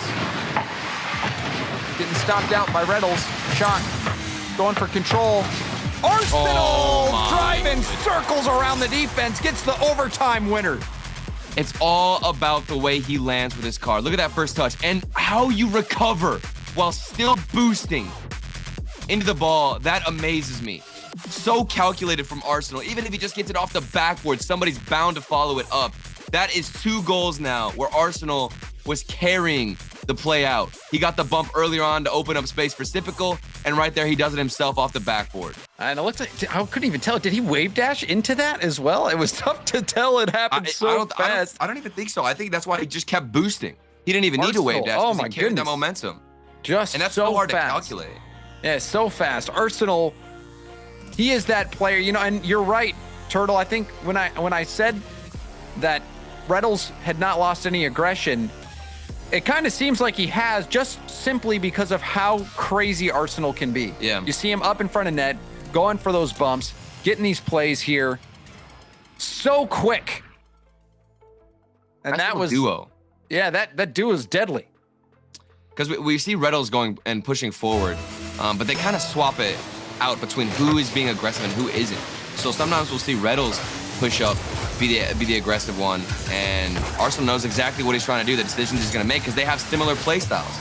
And it's so nice because they can just swap out depending on who's playing well that day. And in this instance, it is Arsenal. You send Arsenal up 90% of the time, you're going to get a goal. It's just how it works, because he's getting demos, he's got the solo plays on lock. Reynolds doesn't even need to be aggressive because Arsenal's doing all the work.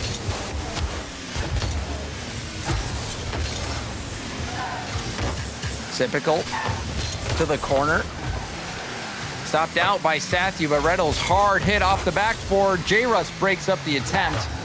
Arsenal will go for the second effort, and that net was cleared by somebody. Oh, and it was Reynolds. He went for that aerial, and on the way back, he landed in net. And a patient demo, too. You can see that Reynolds didn't just try to flip into him right away. He turned in after he missed the initial contact on Sathu's car. So now both players are being annoying. You know, I said Arsenal, he's been the most aggressive, but now it seems like they swapped again, and we've got Reynolds doing the most he can whenever he's rotating out. The speed from Space Station is so hard to deal with. Yeah. Because, if it's not Reynolds, it's Arsenal. And if the ball leaks out into the midfield or there's a shooting, a rebound opportunity, Sipical's the one who's going to go for cleaning it up. And he is, like you said, one of the best players out there. That is really a dynamic offense that you see from Space Station. Well, that's the perfect word to describe Space Station, too, is dynamic. Because if one option doesn't work out, whether it's typical hitting crazy mechanical shots, then you can rely on Arsenal to be aggressive, go for some solo plays like this. We see him getting the flip reset. Plays like that, you can send him forward doing that. If that doesn't work, then go for Reynolds, get some demos. There's so many different options, so many different layers of attack that you can choose to go for if you're Space Station.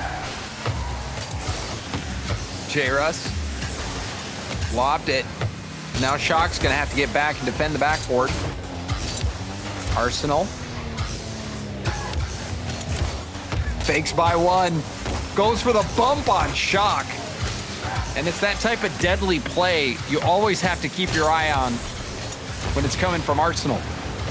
Nice little touch there from Reynolds, too. The defense from the last man back as well. I mean, we talk a lot about Space Station's offense. Their defense has been impeccable in this game alone. Look at the defensive clears from Typical. They're finding a teammate, looking for Arsenal to carry it out, and it forces a mistake. Somebody goes for the demo, and now you've got an easy follow-up off the post. Maybe not as easy as I thought it would be. You'd think surely they would have got one there, but either way, it looked good. I would love to get another look at that one. I was pretty sure Typical had the shot. Now he's got it. He made up for it.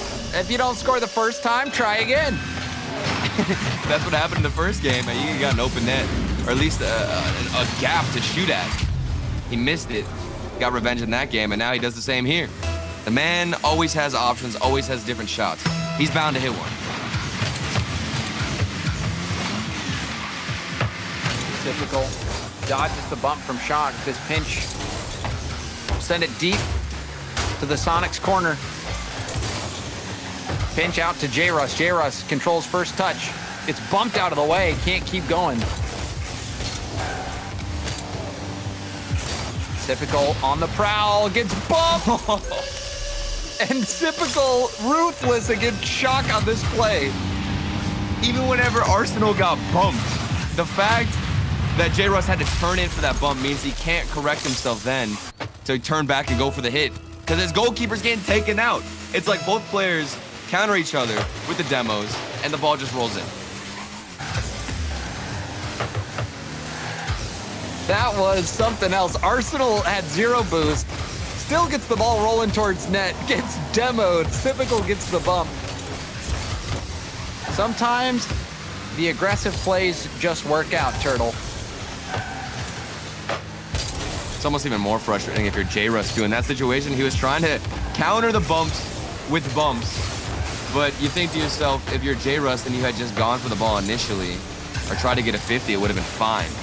So frustrating plays for Sonics as they still look to gain some midfield presence. Because look, it's Space Station Gaming in front of them, in front of the clears, stuffing out the 50s, and now Arsenal doing his thing in the corner. How do you stop these guys? It doesn't look like there is an answer right now, and honestly, it seems like nobody has an answer for Space Station, who has been on a tear, and the Sonics are not immune right now, down by 3, the final minute.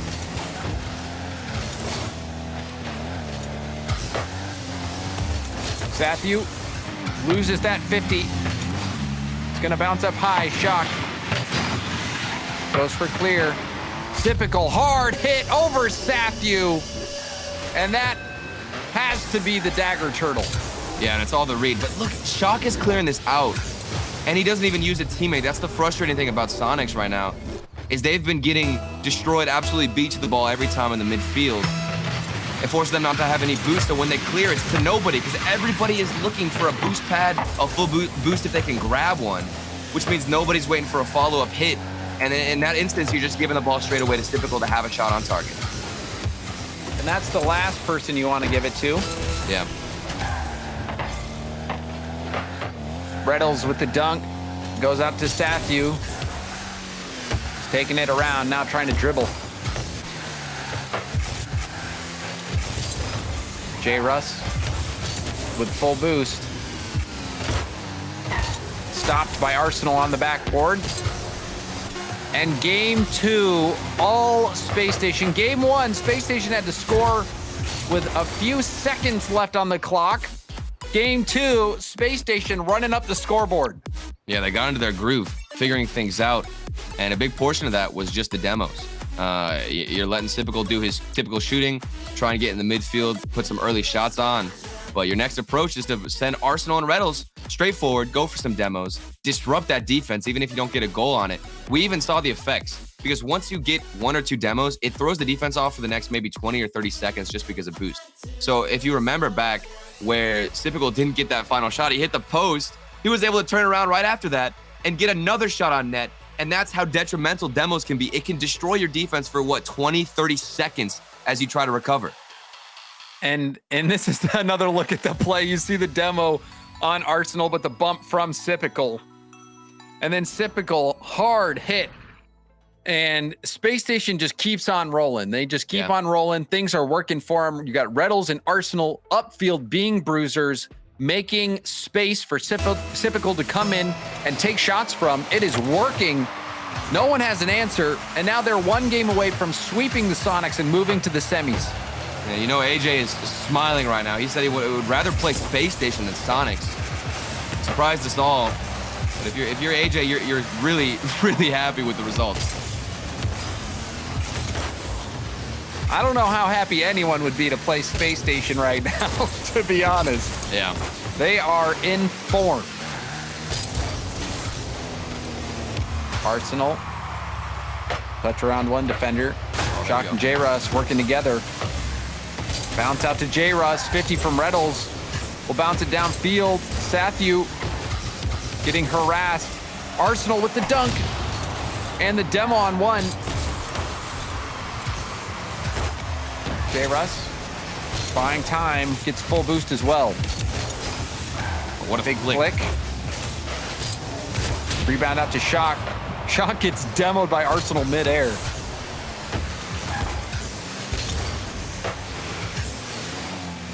J-Russ looking to be playing well so far at the start of this one. Good first touches, good control. Sonics will need somebody to step up. Tournament life at stake. Reynolds fakes it by one, gets a bump on another. Sathu gets the help. And we've seen Reynolds do that so much. The little delays, trying to catch the defense on an overcommit.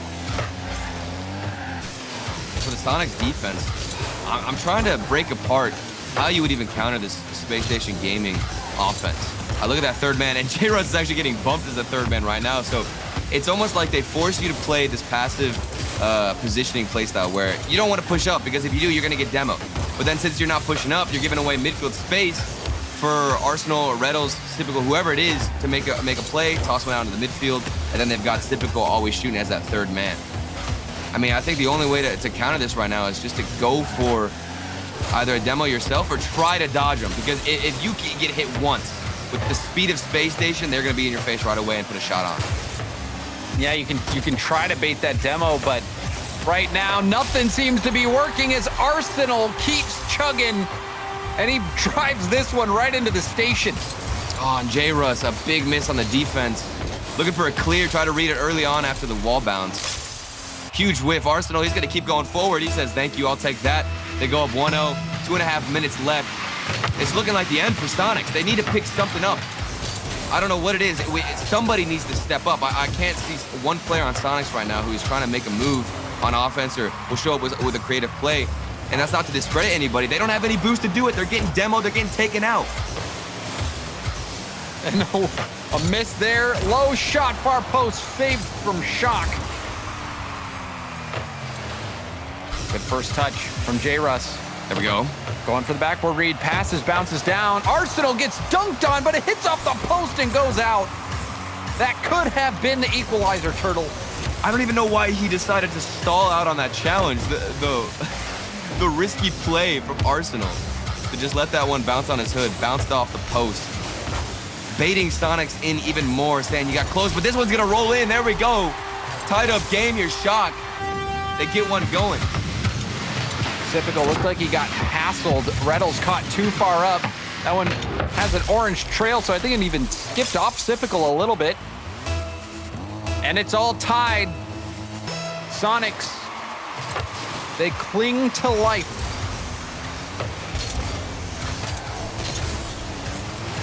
Shock, corner pass.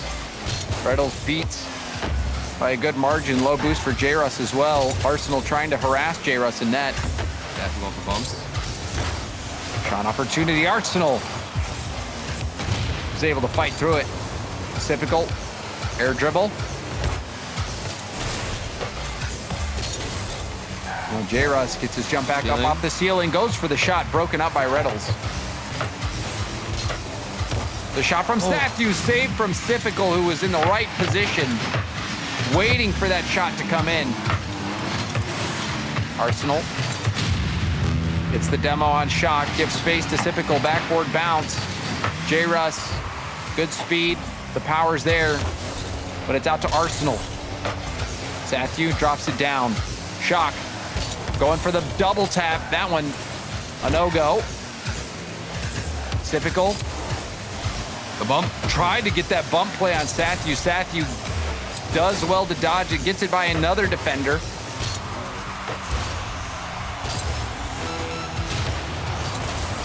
Sathu, the demo on Typical might be the answer. Bouncing out, Arsenal's backwards. Arsenal getting demoed by J-Russ. Reynolds popping it. 50 by Shock. Sonics looking much better. Typical. Pop to the middle. Shock over to Sathu. Sathu off the ceiling and down. Will Arsenal keep it up? No. We've got overtime. Space Station 1 goal away from the sweep. Sonics have to score this. to stay in the tournament. There is life on the side of Sonics, though. We have seen a few passes here and there. Good control in the midfield. That's not the best touch from J-Rust. This could be deadly. Reynolds, he gets it over one, but thankfully Shock is there. And before, Sonics were gasping for air, anything to help them stay out of their own half, and somehow they've managed to find some boost, dodge the demos, and we'll see if they can get one here in overtime. J-Rust hits it out, typical. Off the ceiling, going for another hit. Backboard pass. Oh, J-Rust, he missed. The delay, the air dribble. Game, set, and match. Space Station are going to the semifinals. Oh, it's the worst way to go out. It's the worst way. J-Rust, the new pickup, he's got to be feeling the nerves. First situation, first time in the playoffs. Such a high-pressure match. And he just has a little miss off the backboard. And you already know Space Station are going to capitalize. Arsenal, what a performance from him. All throughout the series, he was going for the bumps. He was hitting the solo plays. And also keeping ball possession with his 50s on the defense. The dude was huge in the series. He really was. That was something else from Space Station. They sweep yet again. They have been lights out this tournament, Turtle. No one really seems to have any sort of answer to the level of play that Space Station is bringing to the table. The whole match, I feel like I was just in my head trying to figure out what I would do if I was the players, how I would approach Space Station. It's really difficult because, like I talked about, the layered offense that they have. You counter one play style where they're going for demos, and they'll pull out another one out of their hats where they'll go for midfield passes or something else. Typical will start popping off. So you just have to be solid on defense from all different angles. And if your defense isn't holding up, then it's GG against Space Station. That was a tough thing to hold up against. Space Station will be moving on. We're going to go to a quick break, but when we come back, we have the semifinals. Stay.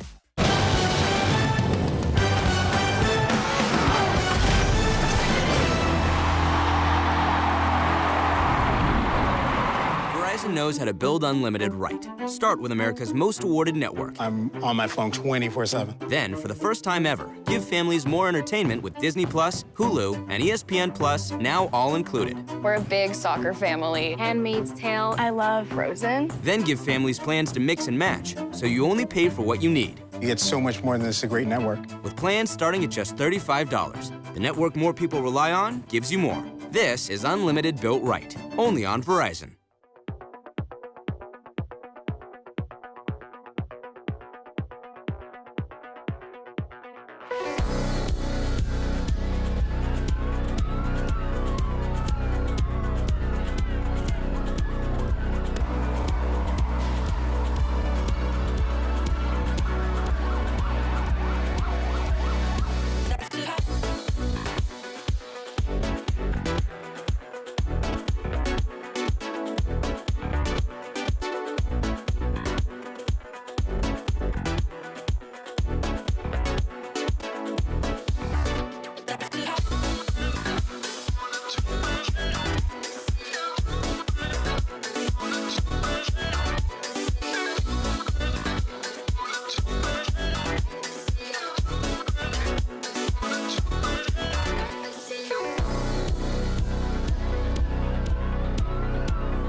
Ladies and gentlemen, welcome back to the Rocket League Championship Series, brought to you by Verizon. I'm your host, LeafX, alongside me, Gibbs, and well, Achieves will eventually be here at some point. He's late to the party, but Gibbs, Space Station versus Sonics here.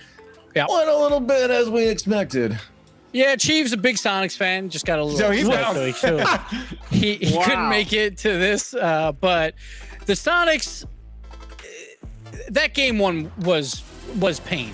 They're up against Space Station. You can't lose games in the last 3 seconds versus a team like Space Station. That's what happens.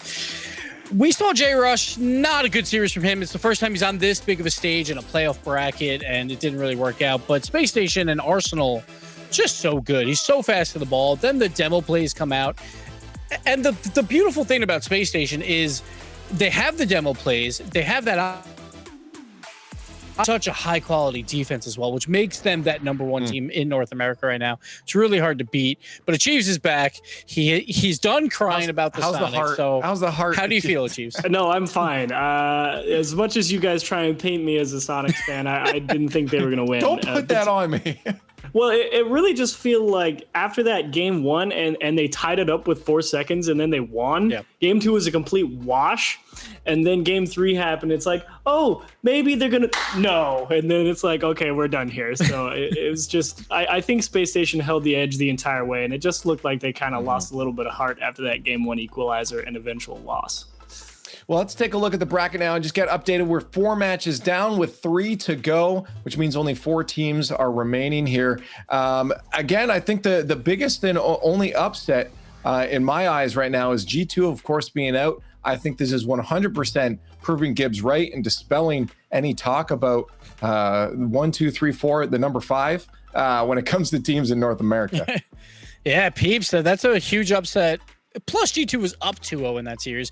Team Envy as well, barely squeaked it out versus Pittsburgh Knights. And then probably the most dominant team we've seen today was NRG. That 3-0 sweep over Alpine was not even close. They looked so good doing it. How do you feel about that one, Chiefs?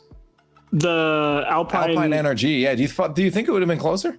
No, not really. Okay. I had Alpine squeaking through yesterday, but as soon as I saw them draw NRG, I was like, uphill battle, but you got to favor NRG, and it went that way. Yeah, again, most of the day looking pretty predictable. The Knights putting on a pretty good fight against Team Envy there. But yeah, no, the rest, except for the Peeps, plowing through now. So, but again, as we said, we're down to our Final 4 Space Station Peeps, Team Envy and NRG. Let's talk about our first matchup in the semis here. NRG versus Envy. Someone's journey is ending here and someone is making it to the grand finals. This is a large matchup. This is a huge series for this. We've seen NRG have struggles of being the best in North America, but they're still good, and that's why they're at this point. So the question is right now, Chiefs, is NRG going to have the capability of pushing past Envy, who looked pretty good today? So I would say absolutely yes, but there's a couple of problems with it. One, they played already during this tournament. They were knocked down, had to play an extra round to qualify for yesterday, and they lost to Envy in Game 5. It was close, though. Pretty much all 1-goal games, with the exception of Game 1 and Game 5. But the other problem they're going to run into is Mist is an absolute lightning rod today and can do no wrong. So I think it actually might be a little bit harder for NRG today. See, I wasn't a big fan of Envy during their series versus Pittsburgh Knights. It went to 5 games while Mist is playing that well. That should not happen. So I think the rest of Envy have to pick up the pace a bit, while Energy, I think, was absolutely dominant. Sure, Energy lost to Envy in the first weekend of this regional, but this past week in the grid, we have so much Rocket League going on now. Energy beat Envy there 3-1. So it's funny because this is supposed to be that juicy storyline, Turbo Pulsar versus Energy. Like Energy, they kick Turbo. The problem is, because of all these community tournaments and because of the grid, this is a great problem to have. They've already played 5 times. So Energy's won 3 and Envy's won 2. This is a very close matchup every time they play. But Energy, to me, look like the better team today. The problem is they played 3 hours ago. So maybe they've cooled off since then, but I think Energy is looking great. Well, let's find out what the fans think here and check on our Verizon fan vote, or get that out there and use the hashtag NRG, hashtag Envy in chat to get your votes heard. And we'll pull those up in just a few seconds here afterwards once enough of you guys get spamming. But NRG, I feel like chat's probably going to go for NRG on this one. I feel like they tend to be the favorites in this, but Envy, again, a team that pulling on Turbo Pulse is just getting stronger and stronger. You can never count them out. I'm sure there's a lot of fans behind them as well. Let's get our own predictions out here. And we got some time before the players go on the field, so let's explain why you're making this pick as well. Gibbs, I'm going to start with you this time. NRG or Envy? So throughout this playoff bracket, there is a person with 4 world championship titles. And then the rest of the entire bracket, there's 3 world championship titles. Now, he is playing those 3 world championship titles in NRG, but I picked NRG to go to the grand final, so I have to pick NRG. Simple as that. But Turbo has a shot, but I'm giving it to NRG in 6, we'll say. Anyone who knows me knows I might be one of the biggest fans of NRG out there, but today is not the day. I pick Envy. I pick Envy today. You say Envy needs to step it up. I think they're playing just fine. The last time they played, Turbo looked great, to be honest. I don't know if that ability to be so locked down and consistent on the challenges is going to be able for NRG to get the offense really going. I think you need some real inspired play for the offense of NRG to break down Envy enough for them to get through to the grand finals today. Yeah, the most likely grand finals in my head that makes the most sense is Space Station versus NRG. So I have to go with NRG with this one. I think the argument behind Envy winning this is absolutely valid. Again, all these teams now that are in the semis are very close teams. We always talk about it. Any team can win on any given day, but it really is that matter. But I think NRG is not going to allow this one to slip by them. This is the first North American regional, and I just can't see that fire not being behind them. And I think all 3 of those players, Squishy, Garrett, and Justin, are going to pop off right now. And so does the chat. 75% in favor of NRG. I don't see too much. Actually, I thought it might have been a little bit more close, maybe like 40%, 60-40. Yeah. Yeah, I think it's because of Squishy over on NRG. Like, NRG's a pretty popular team. Like, Turbo is too, but it's NRG. But this game, not only obviously to make the finals is very important, but if you think about it in the grand scope of North America, where if you consider there's a top 5 teams with G2 and Rogue, the bigger gap that you can get on G2 and Rogue right now is even sweeter since they're already out of the tournament. So obviously you want to win the whole thing, but just keep getting that point gap over everyone else to give yourself a comfortable lead going into Regional 2. Well, you guys know the deal right now because the players are ready. You're going to get on Twitter as well and let us know your thoughts on this next matchup with the hashtag RLCSX at RL Esports. But it's now time to head over to the Verizon Skybox for our next match. Thank you so much, Leaf. Corelli, the desk, heavily in favor of NRG, but achieves, as he so often loves to, takes his stand on the hill for Team Envy. What can you give me as we get started in this matchup with these 2 teams? How do you see this playing out? Well, I absolutely agree. It's going to be an incredibly close matchup here. Not only does history tell us that, but I think even just the caliber of players that we see in their history in RLCS, we know what these guys bring to the table, and we know what Mist is bringing to the table today, in particular with Envy. I talked about this team having kind of that dynamic duo in Atomic and Mist, and Turbo as that anchor, but not able to make the first save as Justin with a double tap right off the bat. And Squishy with a great challenge, pointing his nose down to get the bounce. He got it, and then Justin, well, he hits those almost every single time. He's looked good today in a world where Justin hasn't looked like Justin lately, but today seems to be a slow return to form for him. And the rest of NRG, they do pick up right where they left off after their 3-hour break. Yeah, they don't even let us warm up into it. And I think you hit the nail on the head. It doesn't feel like all 3 of NRG are playing up to their optimal type of play in any of their games. Sometimes one player has a better game than others, and the expectation is, if this is going to be another World Championship team, to have all 3 players playing at their best.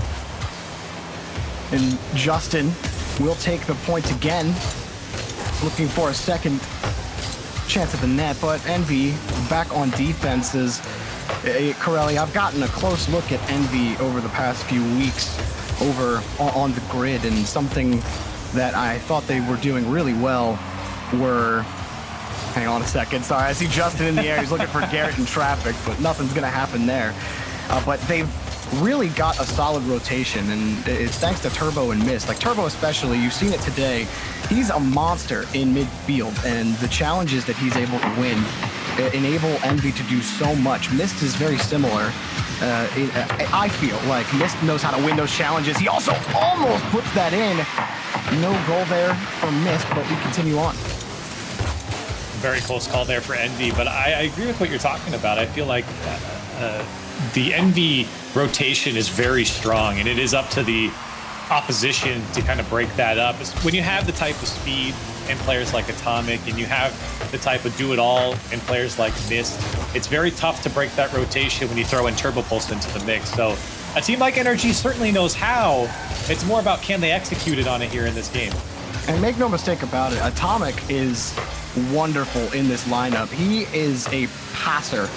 Like, he always finds Turbo and Mist in tight situations. It's impressed me how, because Atomic has kind of, turned his development in a direction where I thought he was going to be one of those mechanical solo stars that we see, like, as this ball high off the backboard and shot by Justin. It will go in for NRG. And that's a 2-goal lead, pretty comfortable. Yeah, I'm kind of interested to see what happened here in Envy, because 2 players were committed, and unfortunately Mist just couldn't get a handle on the initial touch towards the back wall. And NRG have a free net to shoot on. So a 2-goal lead now for NRG. And Envy have had some close calls, but halfway through game 1, NRG holding on to their 2-goal lead. Justin seems to be winning everything he touches today. And this ball was popped up for Garrett, but Atomic able to get back. And a battle for the ball that Garrett wanted to find Squishy on. Squishy will win the challenge against Turbo, but Mist was quickly there to follow it up. Envy lacking on offense despite 4 shots on net. I certainly can't remember any of them. And Squishy on the carry, gonna flip right over Turbo. Man, Justin flying and scoring again. That is a hat trick for Justin. And you really can't afford to give someone like Squishy this much time at the midfield just to set up, survey the field, see what his options are. You know a player like him is going to pick the best option, and that was a fantastic flick down to Justin, who now has a hat trick, and all 3 of his goals have come off of the assist from Squishy.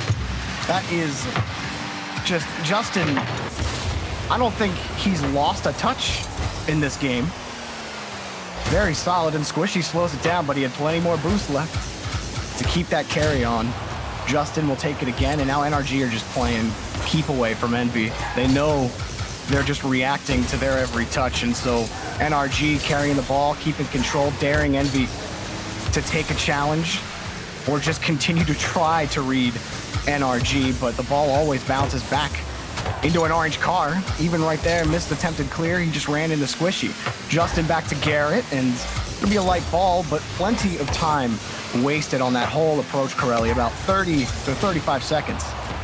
Remember, this is a best of 7, so we have a lot more Rocket League ahead of us, as I think Squishy punted someone out, or Atomic got sent flying there, as the net opens up once again for NRG. Squishy caught him as he jumped, and he gets thrown out of his own end. Justin there to tap it in, his 4th goal now for NRG.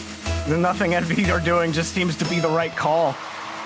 Every time they go for these clears, it's either right back into NRG, and even when you do think you have an approach, well, you get bumped anyway. They could use a pick-me-up goal right here, but that's not going to happen. Justin wanted another. And Squishy will make another challenge happen, but this is a scary NRG to start. Envy, they have this tendency to be slow out the gate in game 1, in game 1s in general, from what I've seen. And by game 2, they seem to be a lot faster. But right now, I mean, NRG are just reading them easily and winning those like I said, Justin, I think, in that first half really solidified NRG's dominance in game 1, Corelli. And for the most part here in game 1, this is the game that NRG wants to play. Envy has fallen straight into this NRG trap of just having the ball's been thrown straight back into the NRG hands over and over and over again. And on top of that, a lot of space for NRG to work with. So Envy have got to turn things around here. This was not a good display here in game one. NRG really, it felt effortless from them here in game one, and a lot of mistakes and a lot of space being given up by Envy.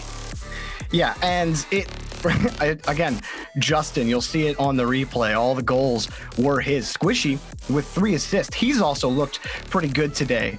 If you remember NRG's first game, Johnny Boy, his key for NRG was Squishy. If Squishy is playing good, Rocket League doesn't make any hardcore whiffs or anything, NRG are probably going to be in the driver's seat the whole way through until they meet Space Station.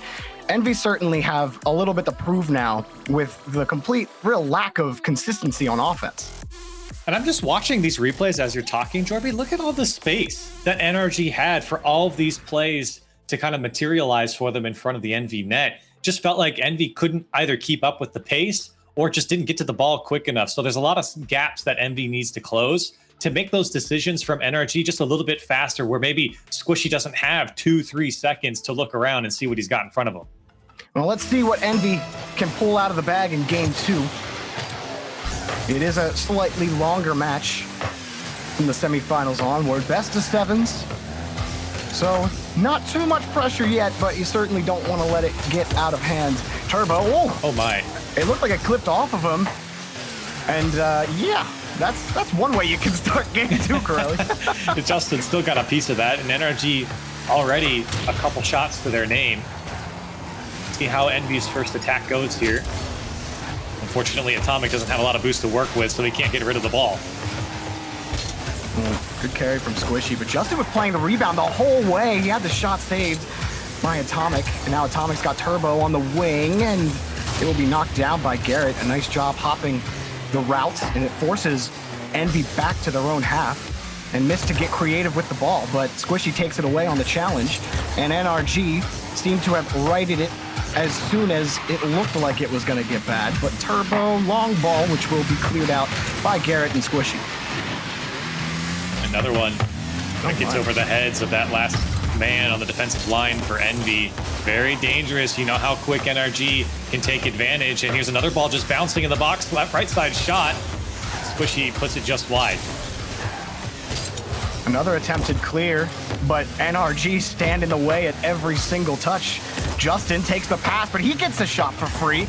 Envy can't seem to track NRG on the pitch when they get on offense. There's another free shot for Garrett. Nobody is contesting anything that they're throwing at them. Justin's next. Miss tries to read it, but Justin almost got around the whole defense, and Squishy just forces the ball out. He wins the boost. Garrett demos a guy on his way to Justin, who can't find the net. Taken back. Is there another shot? Finally, Envy get out, but definitely by their skin. NRG have now hit their 10th shot here before 2 minutes into game 2. They are peppering that back wall right now. Still not finding the mark, and that's credit to Envy, really just all sitting on their goal line there. You can see them all bunched up, but a good shot from Miss gets turned away by Justin. Now quickly downfield, Garrett, can he put it away? Follow up from Justin, and it's still dangerous here for NRG as it comes down. And then Envy once again make a couple saves. Oh, how have they not scored yet? I thought for sure when Garrett had it, he was going to sink it, but he ended up hitting the crossbar. And it gave Tom a chance, but Squishy might have another. Turbo throws it away. Justin already behind the ball. Garrett's going to be next. But Turbo getting that clear sends him the whole way back to his corner. Now NRG, just when they're about to get control of midfield, Garrett gets just enough power on his touch to force Miss back. Can they get some consistent touches here? Atomic in midfield, looking for Mist, but easily defended by Justin. Squishy also there in midfield. Garrett next, looking for Justin in traffic. That challenge effectively. Turbo's now back over to Atomic. Envy, I feel like they are just getting away with everything. I don't know how they have kept NRG out of their net, but they can't stay on offense, Corelli. There's no plan of attack. As soon as they cross midfield, it dies because they've been so focused on defense, and now it's in trouble. Pop up high off the backboard. Garrett, one. Is there another? Yes, but saved by Mist. Still it continues. Squishy over to Justin. It bounces off a couple of cars. Justin somehow wins that. Missed diving in, but Garrett's there. The shot off to Squishy. The tip that gives NRG the lead. The pressure insurmountable. So many body shots coming out from NRG, and finally the KO here to put the ball in the back of the net. It was just a tap in from Squishy. But my goodness, Envy stood tall in the face of massive pressure and so much offense from NRG and creative attacks as well. And NRG finally able to break that defense. Now, coming up on a minute left, it's up to Envy. Can they generate any sort of offense? You were talking about it, Jorby. Every time they break out, they immediately give up the ball. And that's due to their first and second man just not having any boost. Once they pass that halfway point, they use it all to break out, but have nothing less to put an attack on. Well, we'll see if something can develop here for them. It has died about at that corner, but winning that challenge may give Envy a chance. Mist can't get a solid touch. Just a little late on the challenge, and now NRG back. If they get insurance here, it is all assured, or all but assured in game 2 that they take it. But Atomic, he's got Mist. Turbo in midfield denied. Squishy immediately sneaking that pass and taking the ball away. NRG, you know, we talk about Envy dying on offense, but then when they do get something drawn up, NRG have them red all day, Corelli. 17 shots for NRG at the moment. There's still 20 seconds left, and they might get another one here. Justin, maybe a goal, as it's saved away by Atomic, but they'll add another one to the tally. So a lot of shots coming out from NRG as 10 seconds rains down here for Envy. Do they have one more attack? Missed. He gets a solid touch in midfield, but oh, what was that? Squishy forces Envy to go the distance. Can they? No, that touch will not do it.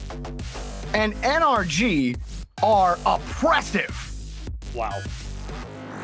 I think if you had any questions about NRG after that game, they have been completely destroyed. That performance right there shows a team that is playing out of their minds right now. And I think the only negative is that they just didn't score more. I think that's really the biggest issue. If you were to take something away for NRG to work on, it's just that they didn't score more. They had so many shots, and granted, 13 saves on the side of Envy. So clearly the defense was holding up, but man, for Envy, you really got to break out of your half. I mean, what can you say? There was just so much pressure and so little boost for Envy to work with that NRG just took full advantage. It's rare that we see a team get dominated that heavily, especially Envy, who in this matchup, it's starting to develop into it was starting to develop into a rivalry with, you know, NRG up in their match score 3-2, but Envy have always looked competitive, like they could have taken the set. And you always felt like if they played another minute or two, maybe Envy could have taken it. But this is just next level from NRG. And if you have Leaf as your guy you look at for your predictions, which is a scary thing to do. I know. He's not exactly wrong in looking forward to NRG versus Space Station, and NRG might punch their ticket first as Justin picks the first goal. And this is another one of just lack of boost. You're wondering why nobody has, or why Envy has nobody back there. Atomic had to go to the mid boost after coming back, and because he had to go out so wide, he couldn't cut back across the center of field to get to that ball quick enough. And that's why there was the massive gap that Justin was able to take advantage of. And that is a Justin starting to really feel it. I feel like he's getting faster somehow every time he gets by. Every single touch Justin wins, he gets a little bit faster, but Garrett's also speeding up. NRG, oh, have they shaken off the rust? They have not looked themselves lately. Today, it looked promising in their quarterfinal match, but you really were wondering about Envy. Well, maybe you're not wondering anymore. They are in form again, still dominating Envy on their own half. The best touch Turbo can get in midfield is a dump off the challenge back to Squishy, who wins one. And maybe two as Garrett forces it behind him. What a shot saved by Mist. That's such a tough shot to hit, and got two defenders to go as well. Turbo's still having to make another save. But you're kind of seeing the same plays develop from last game where NRG are just taking pot shots at the net right now.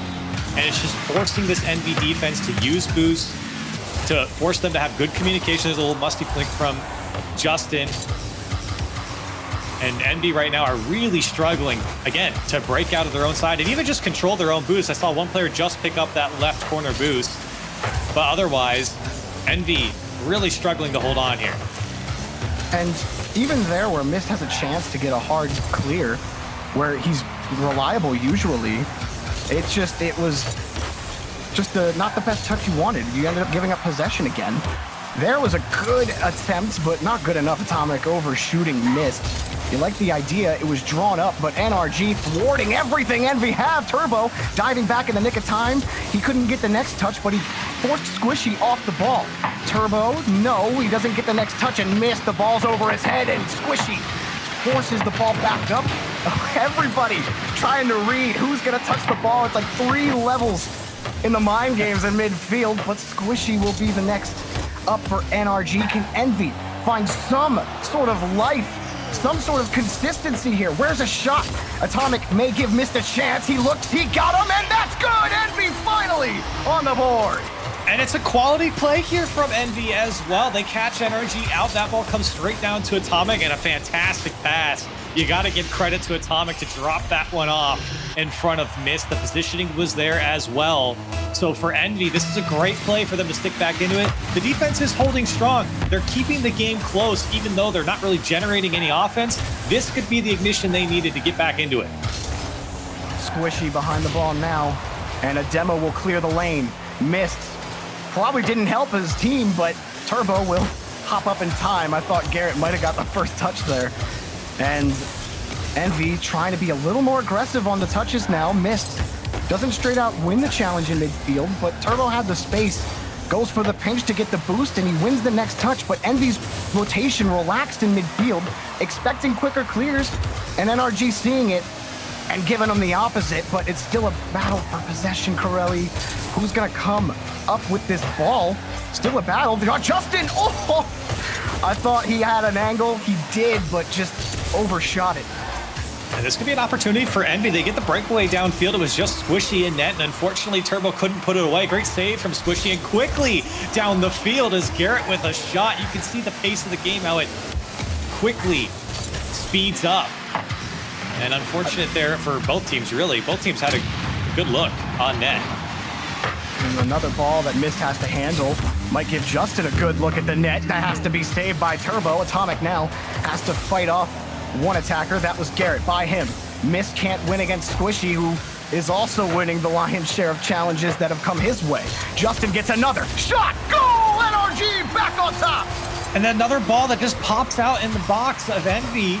They're trying to make the play in the corner. It's not a good challenge from Turbo Pulse, and that's a tough bounce for Atomic. He thought maybe that one would roll around towards the front post, but it bounces straight out to an NRG player who can slap it home, and they're back in the lead.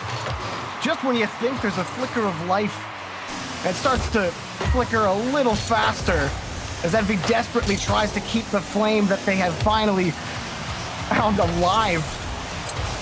A lead or a tie game evaporating quicker than they might have wanted here up Atomic in midfield. Turbo was waiting. He'll at least slow down Garrett, giving a chance for Atomic, but it was a pass to Justin, who takes the ball up almost. Found the He almost flicked it on there, but he was looking for the bump after he couldn't get the enormous flick he was looking for. Here's Garrett, though, on the dribble. He could put this one away. The ball goes wide, and Garrett actually clears it away. Envy, do they have anything left in the tank here? Can they get up to it and gain some sort of possession? Unfortunately, knocked down. And NRG looking to sweep Envy here.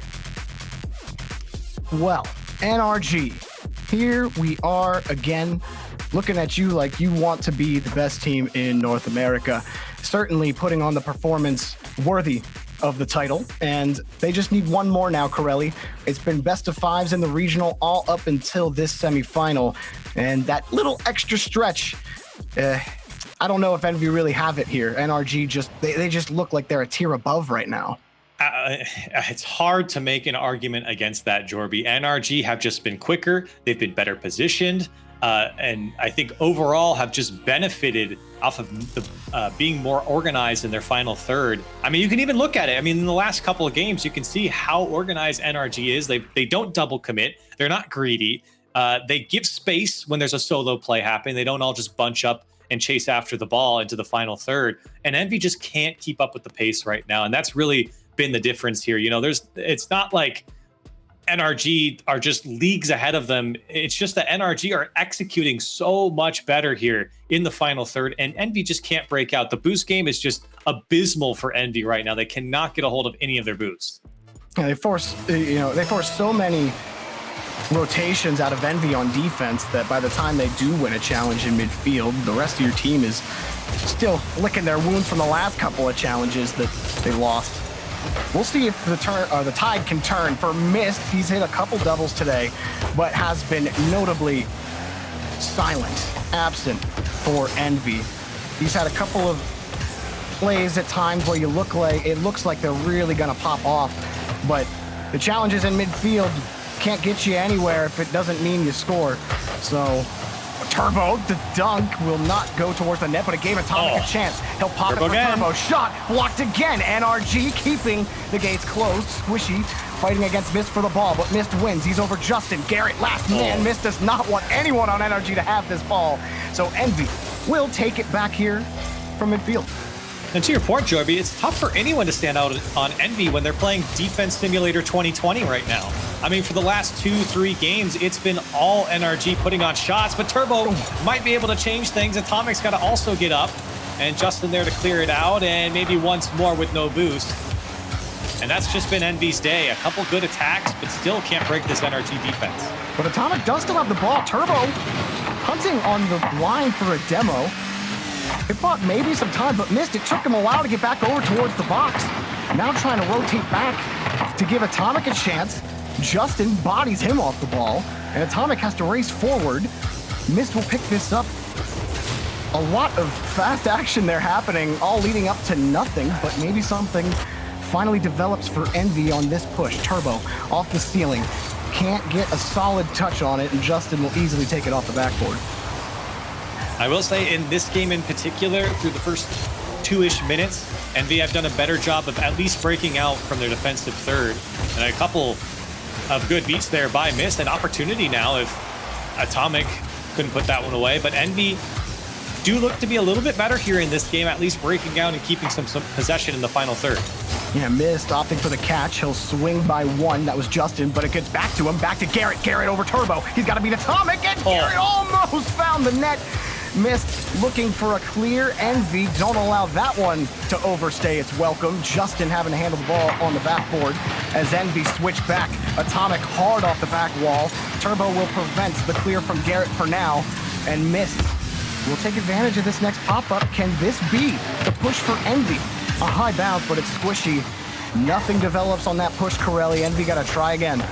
It's looking better from Envy, and you're seeing now NRG not having as much opportunity.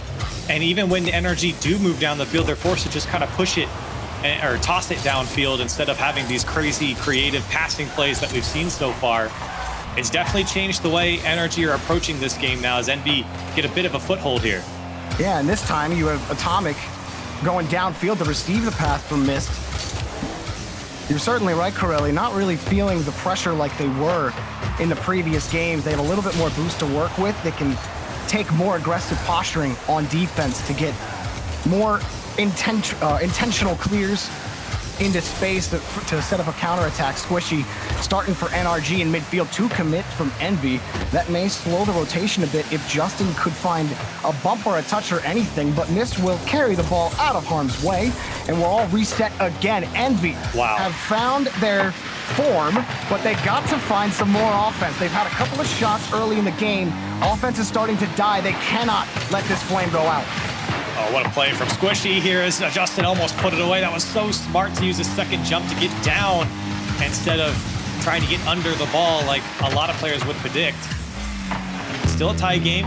Like we're talking about, Jorby, coming up on a minute left. This is anyone's ball game out of all the games that we've seen. Ooh. This certainly can go both ways. It could be Envy. Justin's got to make the goal line save, and he does, but Envy's still here. Oh, Atomic! Oh, it was blocked by Justin, but Mist will take the ball. Turbo's in front of the net, but couldn't cause enough havoc to create an opening. Atomic wanting to find Mist, but Mist's ball could never be found. Taken away off the back wall. Turbo, another demo. Mist had to catch. Atomic pulled it off. Mist flips it around. Has to go opposite side. No shot happens, but they totally had an opportunity with Atomic following close behind. I feel like Envy just squandered a chance to take this game. Now NRG have opportunity here. 15 seconds left. And you're right, Jorby. Envy had their chance, but now NRG, if they can get a hold of it, it's a good clear from Atomic here. And they might have the last lap. That's a dangerous ball jumping out. Turbo Pulse is going to put a shot on target. It's cleared away. And now NRG might have the last lap. Missed one more touch. Actually, here's Squishy back to Justin. No more of that. Can NRG sweep their way into the grand final? Well, it might start with the overtime specialist himself, Justin, who forces Turbo to stretch across the goal line. Garrett picks the middle of the pass. Turbo barely keeps it alive. NRG on to the grand finals. Goodness gracious, Turbo. Both those touches were so dicey, but it was such a great touch. Unfortunately, no one else there from Envy to help him out. And a last-ditch effort to keep that ball out of the net, and NRG hop all over it. A 4-0 sweep as they move on to the finals. Did not expect a sweep, and the dominant sweep. I thought this series would be competitive based off what we had seen from these two teams. But, I mean, NRG are just in that super team form that I think everybody expected as soon as Squishy signed to this team. And Squishy didn't wow you in any crazy mechanical things, but that's not really the player that he is on NRG anymore. He won so many crucial challenges for NRG, had some great carries to set up opportunities. He had 2 crucial saves in that game, and previously in the match had some great setups as well. But Justin is in Justin mode, and that is the most dangerous mode. If I'm any other team, I'm scared, Corelli. Well, we talked about energy. You need every single player to be playing at their best. That was a dominating performance. I don't think there was a single weak link there for NRG. They are looking very strong going into the finals. Now, there is one really fun story besides a potential Space Station NRG matchup. It's the Peeps trying to pull off the gauntlet run. They take on Space Station after we come back real quick.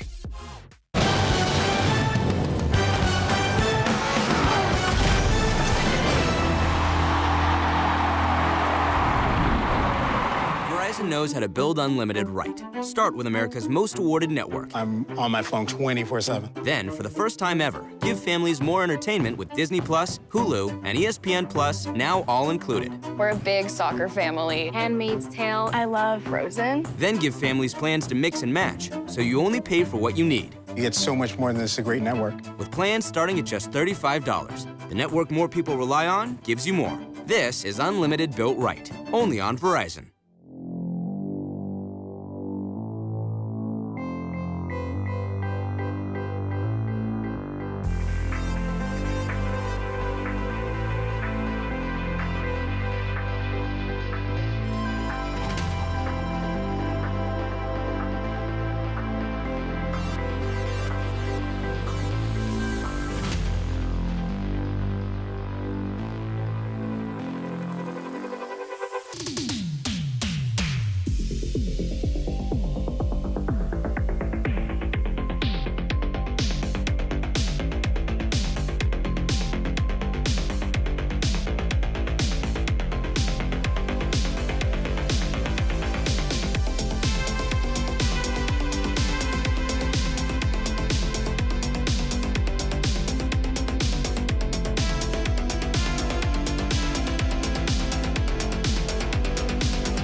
Ladies and gentlemen, welcome back to the Rocket League Championship Series, brought to you by Verizon. I am your host, LeafX, alongside me, Wavepunk and Gibbs. To talk about that last match there, Wave, it looks like NRG wants to win this whole thing.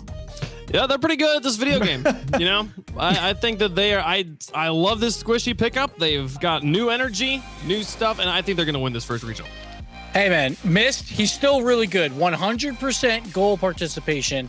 The only problem is Team Envy scored 1 goal. That's how dominant NRG was. 8 goals to 1. And that game, too, kind of just showed how dominant they can be. Sure, it was a 1-0 game, but it was, what, like 18-2 in shots? And NRG controlled the entire field the entire time. Man, NRG, there's something about Championship Sunday. They always show up when it matters most, and they're doing it again here. Well, to talk about that victory before they head into the grand finals, Garrett G, leading the charge for NRG, is going to join us online. Congratulations on grand finals. One more step to go, but this is a good place to be, Garrett. It is. It feels good. I gotta ask you, man. Obviously, something's clicking. We were talking in the pre-show about, looked like there's a bit of a rough start. You guys got some things to figure out. It's clicking today. What was it that started clicking that's allowing this dominance? I mean, honestly, I couldn't really tell you what was. I don't know. We were under the impression, like from all the comments, stuff like that, we were very stressed out because it felt like we were playing really bad. But then we looked back and realized that like we won or we lost like 2 games. So still good. To be honest, we haven't changed much. We've been grinding and like today it just clicked. I mean, that's all it really comes down to. So what do you do when you have like a dominant first series and then you have like a 2.5-hour break? Do you guys just try and find a scrim partner or anything like that? No, we just talk about the matches that are going on, to be honest. It's honestly waiting is the hardest part because it was a pretty long wait. I got my caffeine, my coffee, and then just try to stay focused, pretty much try not to get distracted and just get focused when the match comes. With RLCS X, we've introduced like a brand new format here that involves significantly more Rocket League than previous seasons. How's your team adapted to the more of a marathon format here? Well, I mean, I love the format. I know Justin sometimes is like, dang it, we have to play again. But it's definitely an adjustment because with so many matches, you're going to lose. And, with league play, I think I've had such a good record over the couple of years that in RLCS, you don't really, I haven't lost that much. So not taking a loss too hard is definitely something I've been trying to learn that, learn how to do that better for years. But I think with this format, you definitely have to not take every single loss super hard. And honestly, I think that was one of our biggest problems for the last couple of weeks. Like we did so well the first month that as soon as we lost one tournament, we tried to change everything. When we had a successful style, it's just we had one bad tournament and then we started freaking out a little bit. But I love it. I love to compete. Feels good. I think we've already played more matches than we did all last season, so I love that personally. And I'm looking forward to doing it the entire year. Well, just a bit of a follow-up on Wave's question. It was a good topic there. Just any advice then for people that are starting to play? We got opportunities for everyone now across, the field, the grid, RLCS now, and we might see some new teams for all these qualifiers. Any tip to stay focused on these long days? What do you do to make sure that you can keep the energy paced throughout the whole day? I mean, I'd say, I think I see some people taking like a loss super hard.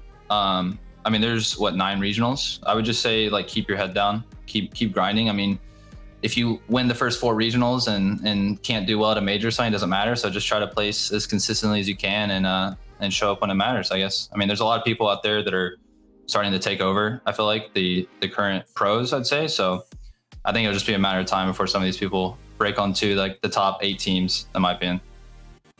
Well, Garrett G, thank you so much. You got to go get prepped for grand finals, and good luck against that final match. I appreciate it. And there's Garrett G from NRG, a dominating performance over Envy, a 4-0 sweep to get themselves into the grand finals.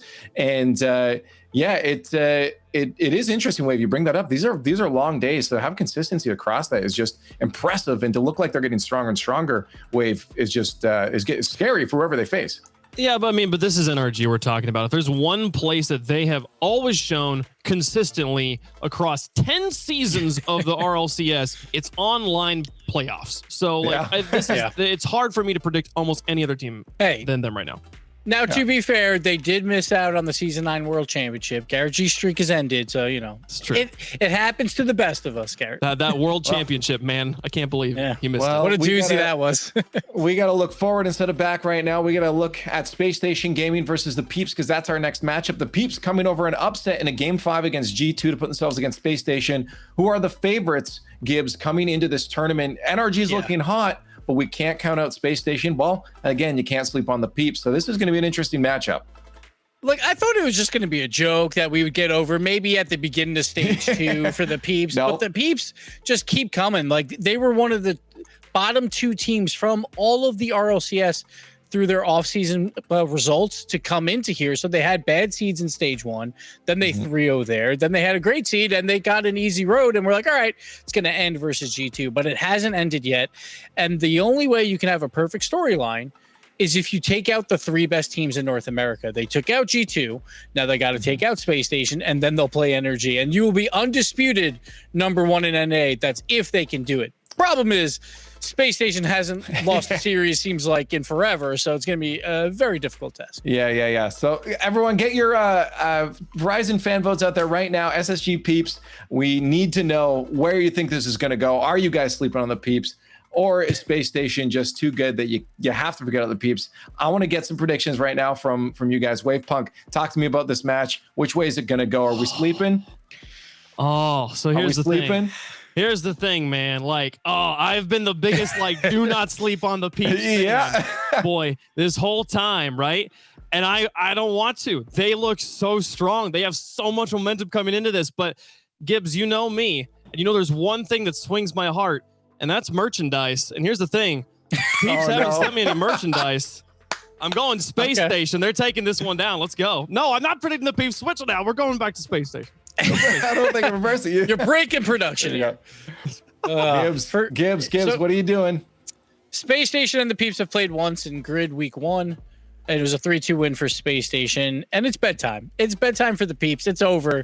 Space Station is going to clap them. They want to look as good as NRG just looked. So we have an epic grand final. Got to go Space Station.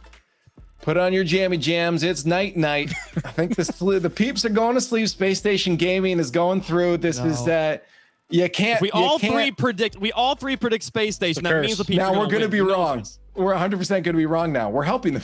No, that is wow. This is pretty good. We have some support for the Peeps, but again, it is definitely in favor right now of Space Station Gaming. I can't see why it wouldn't be. Let us know if there is any argument you can make for the Peeps right now on Twitter with the hashtag RLCS, and make sure you're at RL Esports so we see that tweet. But it's now time to find out who is going to the grand finals right now over in the Verizon Skybox.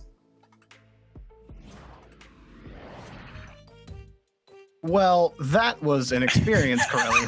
I don't really know what to take from that. The only thing I do know is that it's a giant resident sleeper on the Peeps, and on the desk. Don't know what's going on over there, man.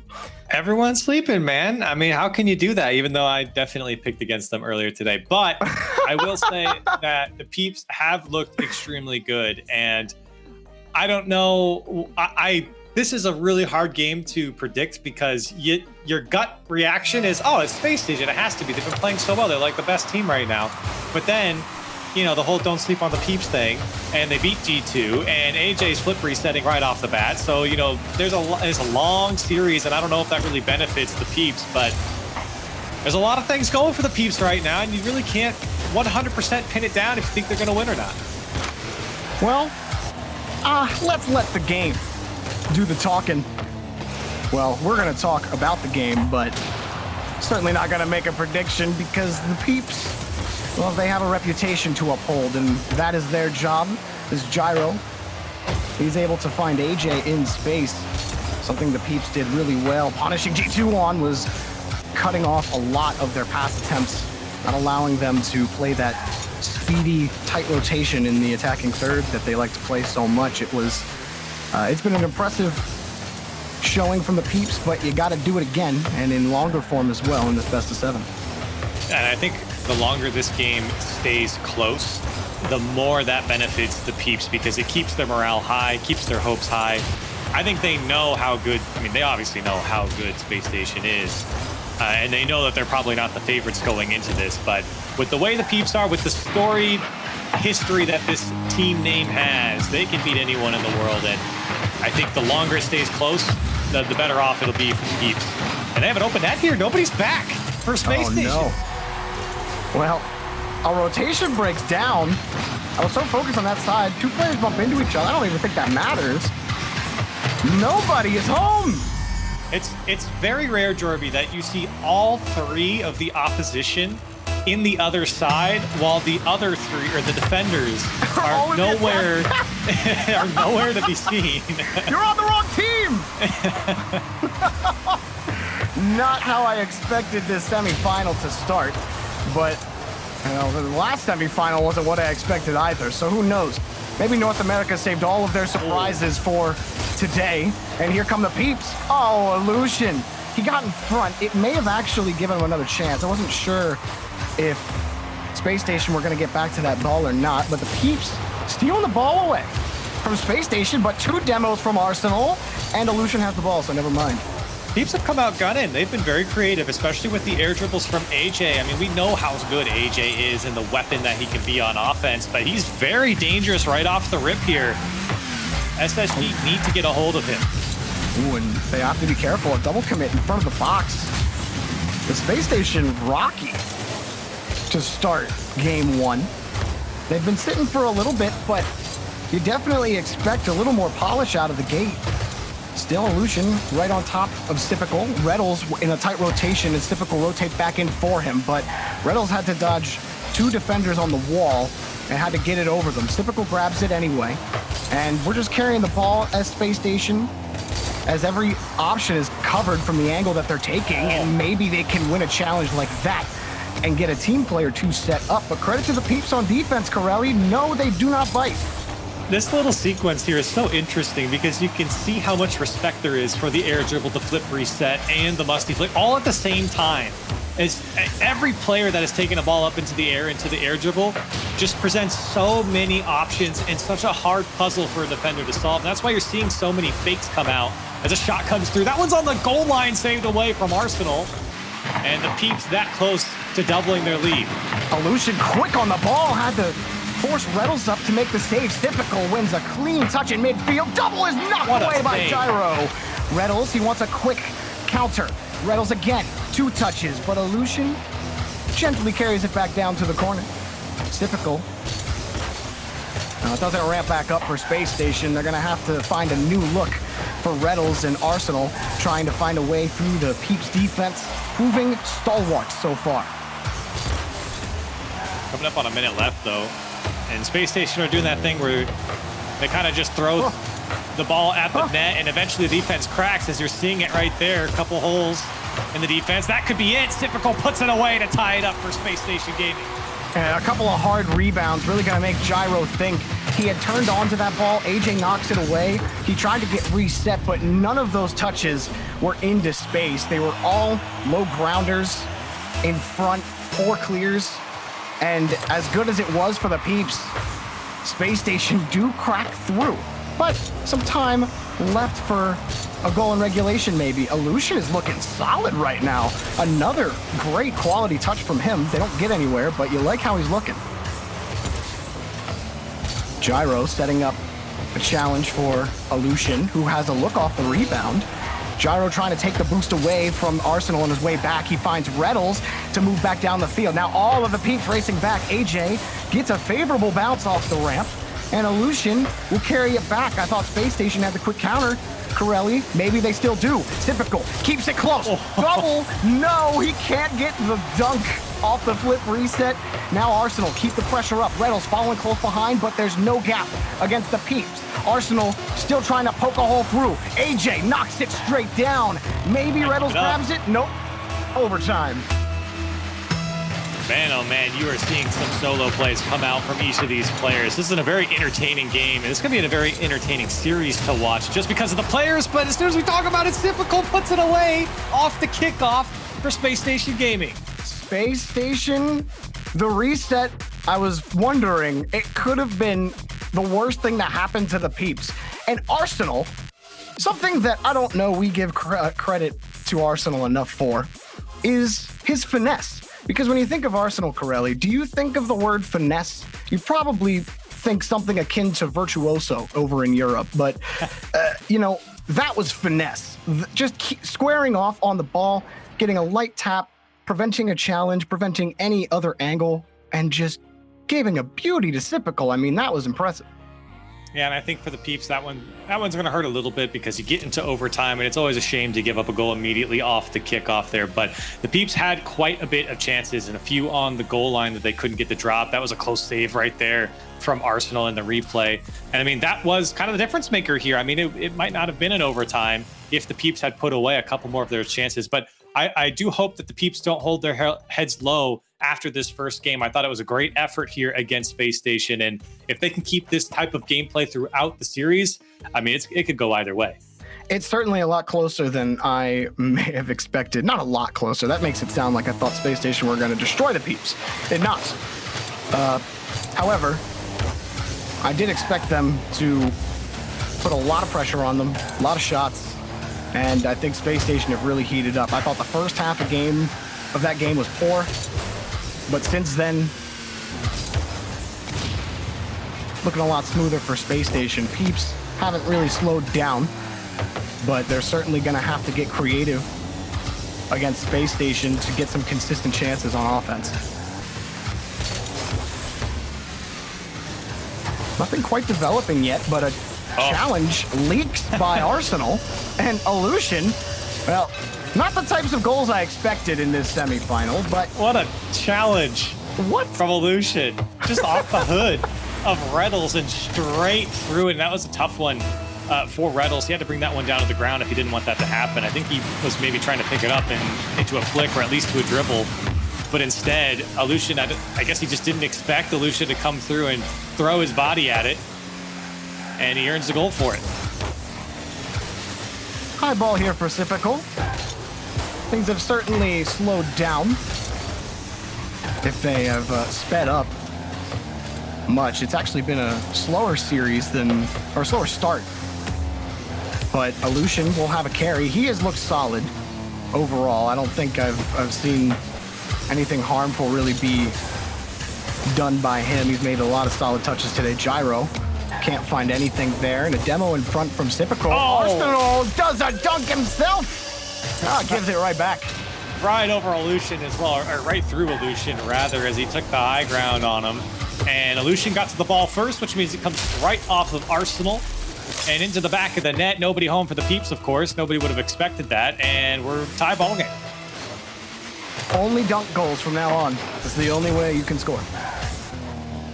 So it is written. Here, Arsenal will catch the ball off the corner for Space Station and try to get another push going. Reddles is forced up, screening across the backboard, and we're just playing givesies backsies as one player tries to carry it, loses it, and then vice versa. But Reddles finds a clean touch, and it's off the backboard and a beautiful own goal. He's nuts. Absolutely incredible.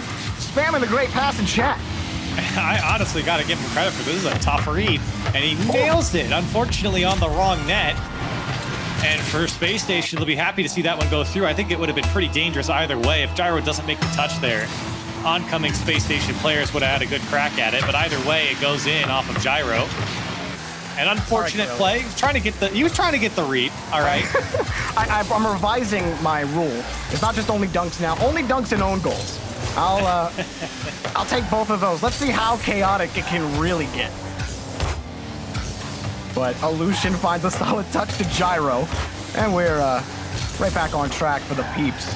Certainly not how you wanna be playing, or not the touches you want to be making if you're Gyro, but you have to shake off the sweat there and go again. They've been trying to get by this corner, but Space Station just haven't really given Peeps anything solid to look at, Corelli. Even right there, there's no gap. They clamp down onto each other. They make it impossible to find a read. Yeah, the difference here in this game is that the Peeps aren't having a lot of individual solo play, but here's a second shot from Gyro, and the demo from AJ opens up the bounce shot to go through. We're tied up. Maybe the pressure building just for an explosion as Arsenal takes AJ off the pitch.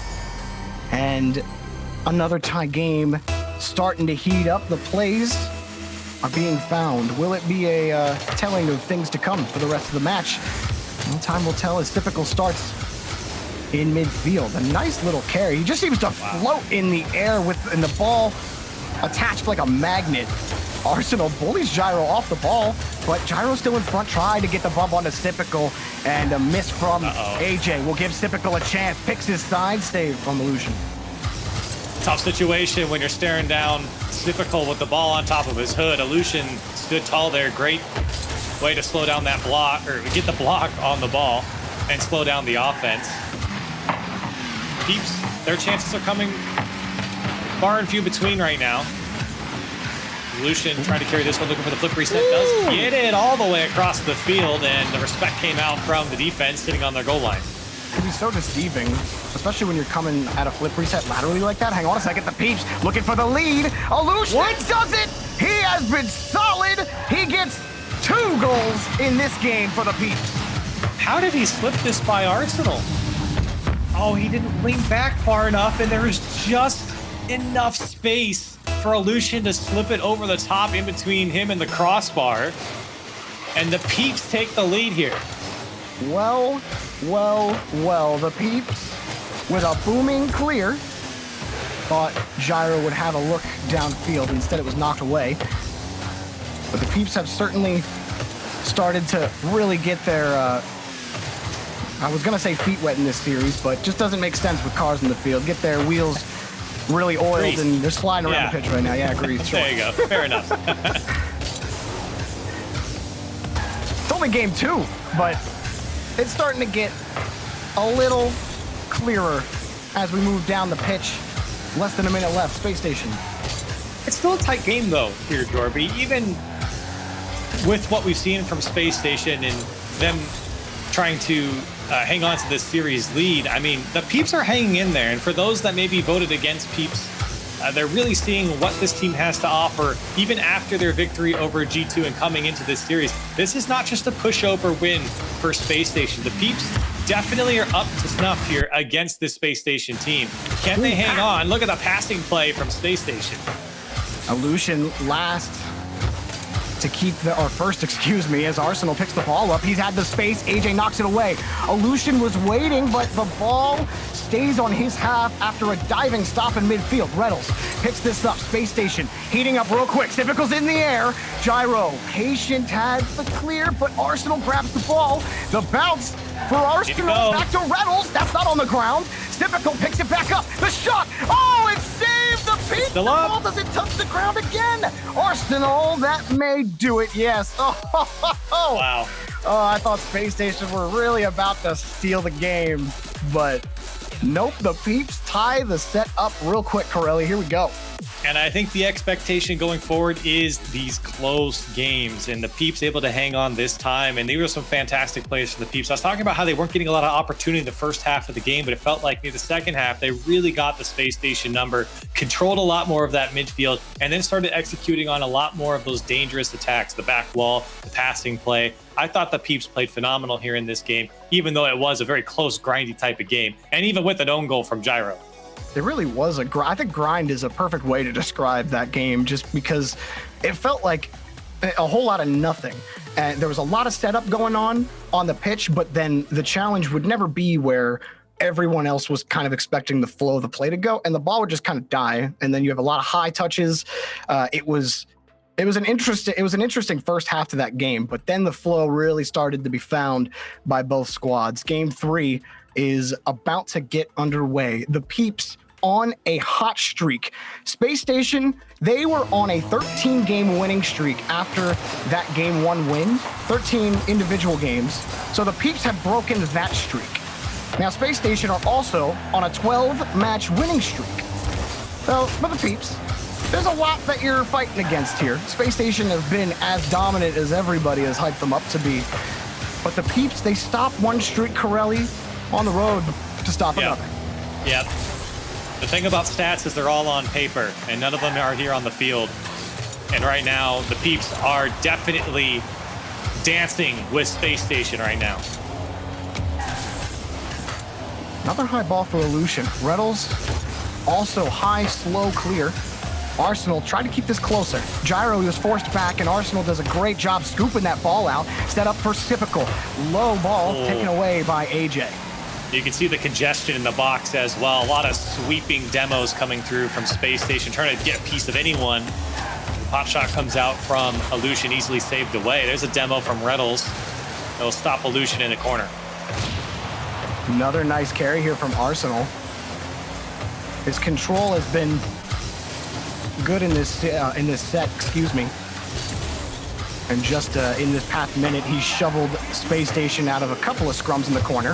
Oh, Gyro tried the fake against Arsenal. It had worked, but not enough. He was still able to get a piece. Reddles pole vaults off the ceiling, and Arsenal can't find any kind of gumption. Gyro takes it, flip, reset. Oh, double tap denied. Reddles with the save. The Peeps denied a goal. Man, that would have been a clanger from Gyro if he got the flip reset, double tap. Peeps still trying to keep the attack alive here. And that's a big miss from Reynolds. Illusion's there to put it away, and Peeps take the lead. An uncharacteristic gaff from Reynolds on the back wall. He tried to launch from the ramp. It was actually tough. He tried to get up there pretty quickly after that lost challenge, taking a second look at it. But still, Reynolds is the type of player where he makes those touches. You've seen him make that difficult touch a lot, and so that whiff it really hurts for Space Station.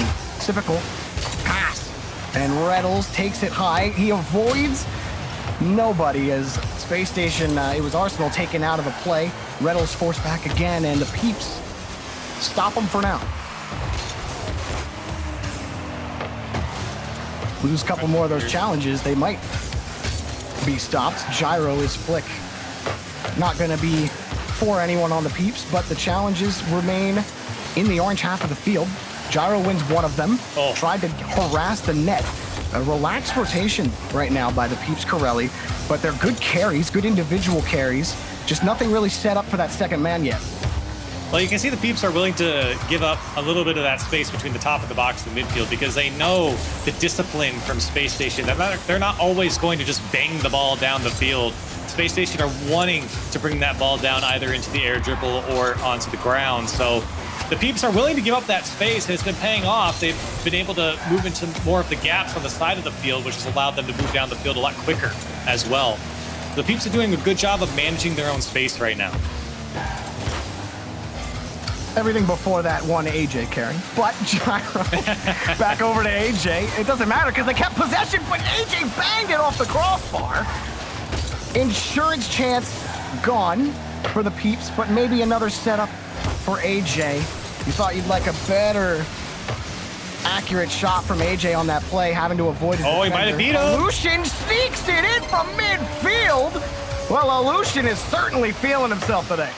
I love the awareness from Illusion. You can see on his screen, from his POV, he saw Arsenal go to his left corner boost, and he figured, hey, I might as well take the chance on the shot here. Wouldn't be a wasted opportunity, and it pays off for him on that near post shot, or far post rather, and Arsenal couldn't get back in time. In the corner, AJ, well, the Peeps immediately aggressive after winning that kickoff. Civical got bumped off the ball.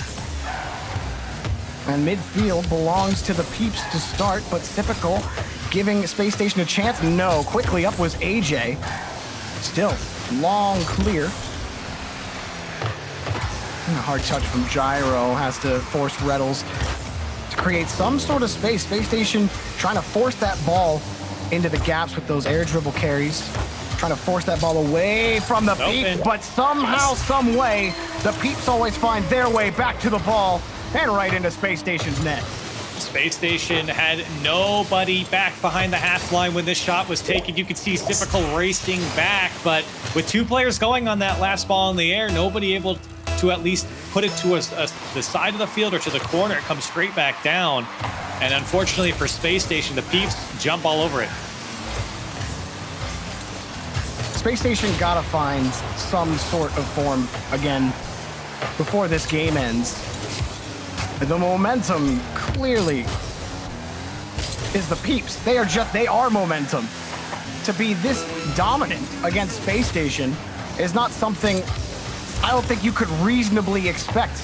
Just like I didn't expect NRG to completely dominate Envy Yet here we are. Now, it's not like NRG. I'm not making that comparison over the course of a whole match, just in the microcosm of Game 3. But a good little start from Typical. No flip resets. You haven't had space. There's been a challenge here, a challenge there, and Illusion Gyro, AJ, it's looking real good. You slept on the Peeps desk. I don't think you're sleeping anymore. They take the lead in the set 2-1. I think everyone is wide awake right now watching this game in particular. And in this series, it feels like the Peeps really have started to find form here against Space Station. Yeah, it was a little bit shaky in the beginning. It was close, but a little bit shaky. And now, all of a sudden, you're really seeing what the Peeps can do here against this Space Station defense. So what's going on with Space Station? This is usually what they do to teams. They just put you in this match-long chokehold that you can never get out of. They have always been the fastest team on the pitch over these last 12 matches that they've played in the grid and in the regionals. And nobody, it didn't really seem like anybody but a G2 or NRG could really step up to the plate and take this team on. But as the history and the future script dictates, the Peeps are going to, at the very least, make it interesting.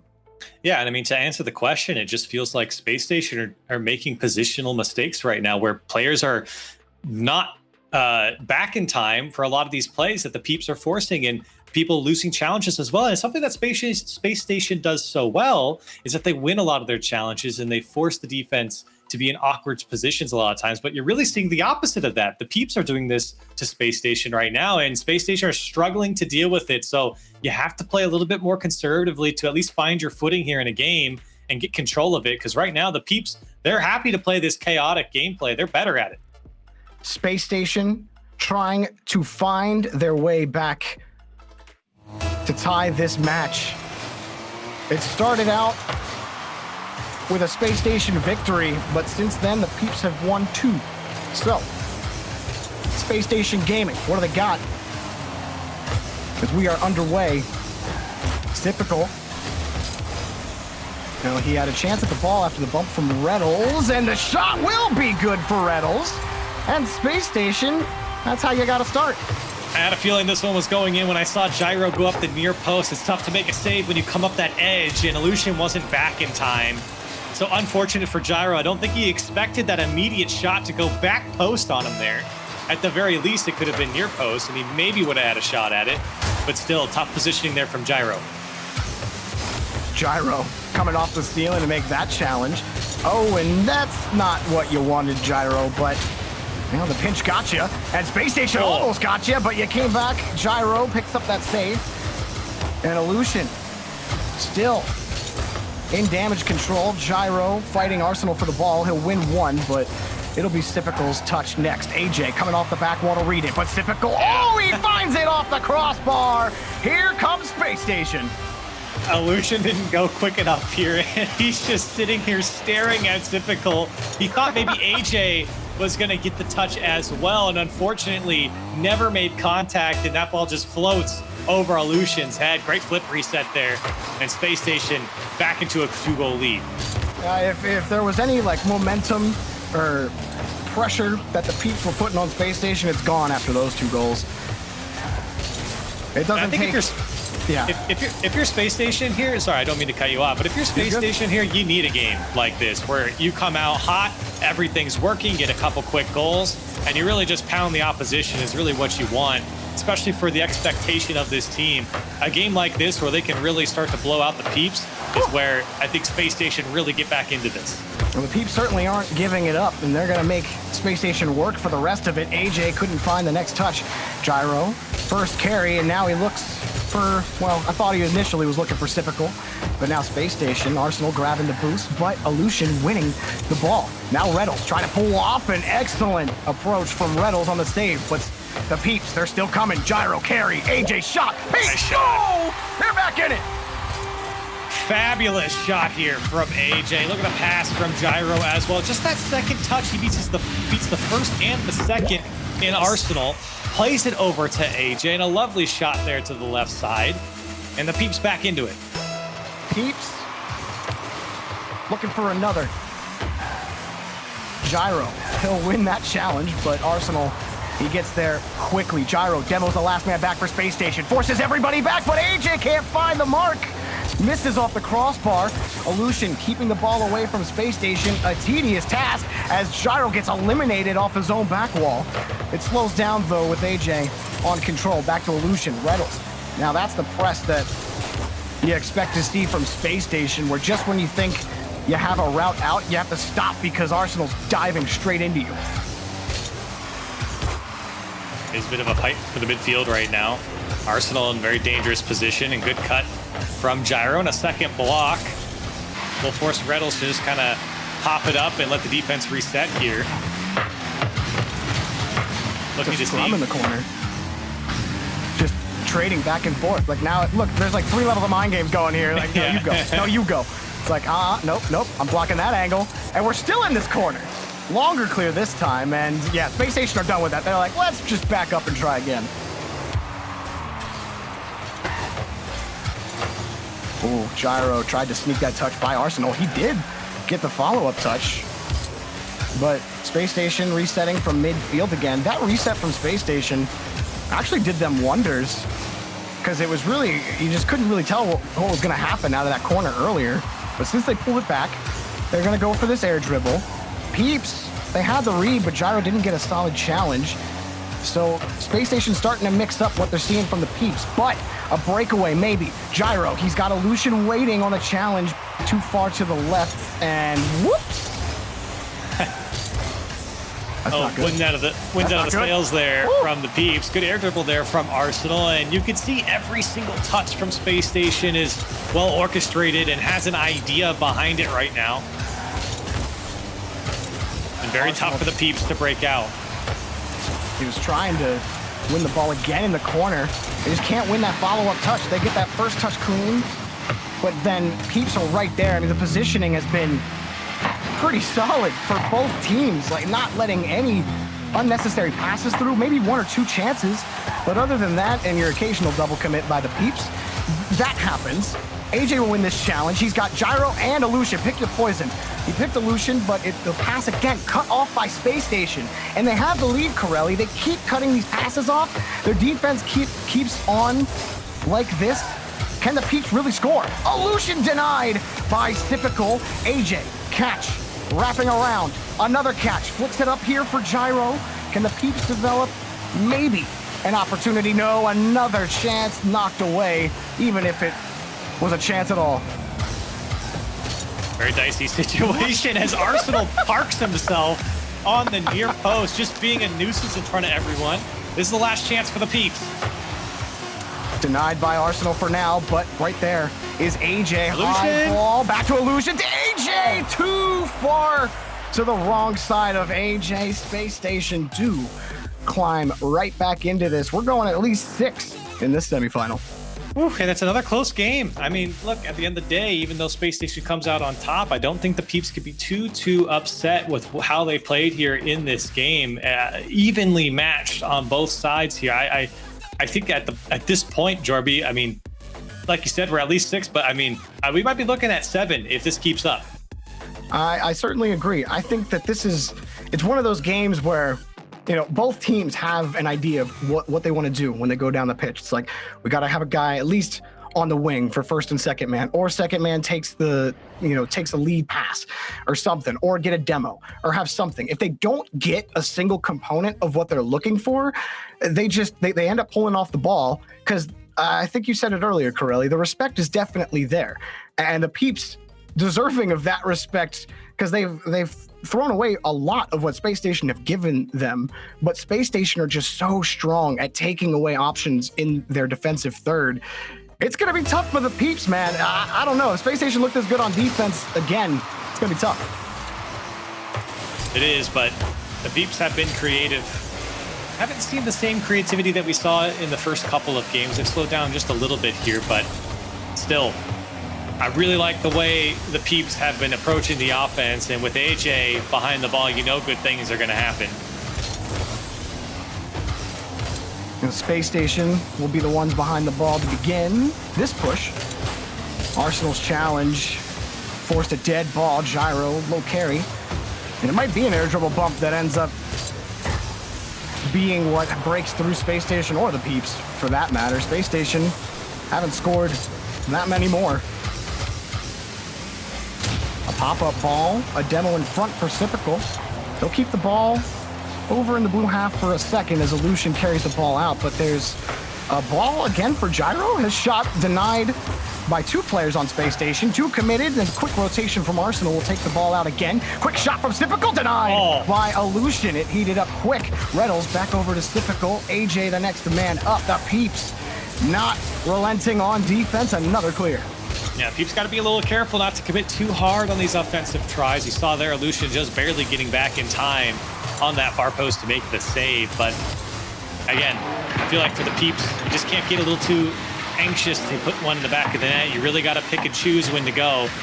Otherwise, the Space Station are definitely going to punish you. Passing lanes have been at a premium, but you don't need a pass for Illusion. Wait a minute, the rebound, no! Illusion, he gives a chance for AJ, but Gyro also committed. Space Station, it was an easy touch out. Had one player stayed down, it might have been a goal for the Peeps, but Arsenal takes the ball out, double. Sypical has to pull off the play. The Peeps get another hard clear against Space Station, and almost a counter-attacking goal. The ball still hanging in front that Sypical will grab. Gyro, last man, finds AJ. Back to Gyro. AJ, shot and blocked by Reynolds. It's still in front of the box. The ball screening across Arsenal. He can't win his boost, but he does win that touch, and Space Station gets some space. I'm going to give credit to the Space Station defense, but man, the shooting from the Peeps are just so close as well. That first shot that initially went off the near post, and now that ball pinching on the goal line all the way across. I mean, what more do the Peeps have to do? The Space Station defense just barely hanging in there. Well, Lucian fighting by time for the Peeps. He did it, but Reddles was already hunting in midfield. Picked up a couple pads to force that ball into the corner. You see Illusion screening downfield to go look for something for AJ. AJ didn't need to find his man for the rebound, but the Peeps, regardless, come away empty. Space Station get the clear. The Peeps just can't score because of their own accuracy. And that's definitely the one where you point to and say, okay, this is now an accuracy thing for the Peeps. The last couple were some tough shots, but that one had to at least been on target for the Peeps. They could have been up at least 2-3-0 at this point. Sypical, he also hasn't looked, I don't know if Sypical's looked 100% to me. Maybe that's just because I'm used to seeing Sypical pop off 100% of the time, but he's gone for a couple of these carries. He hasn't always had a lot of boost in the tank when he's gone for some of these, but like even still, you expect that ball to, you expect Sypical to have that pop off potential, but the Peeps have swarmed around them, and with that little bit of space he has, that's been happening to them, Corelli. Just unable to actually get behind the ball to win solid challenges. That was a decent attempt, but the shot was not decent enough. Another clear blocked out by Arsenal. A minute remaining in regulation. This is turning into quite the semifinal. Typical coming down for the pass from Reddles, and Space Station back on offense. Corelli, Reddles shot off the crossbar. It's the fourth man coming out to play for both teams.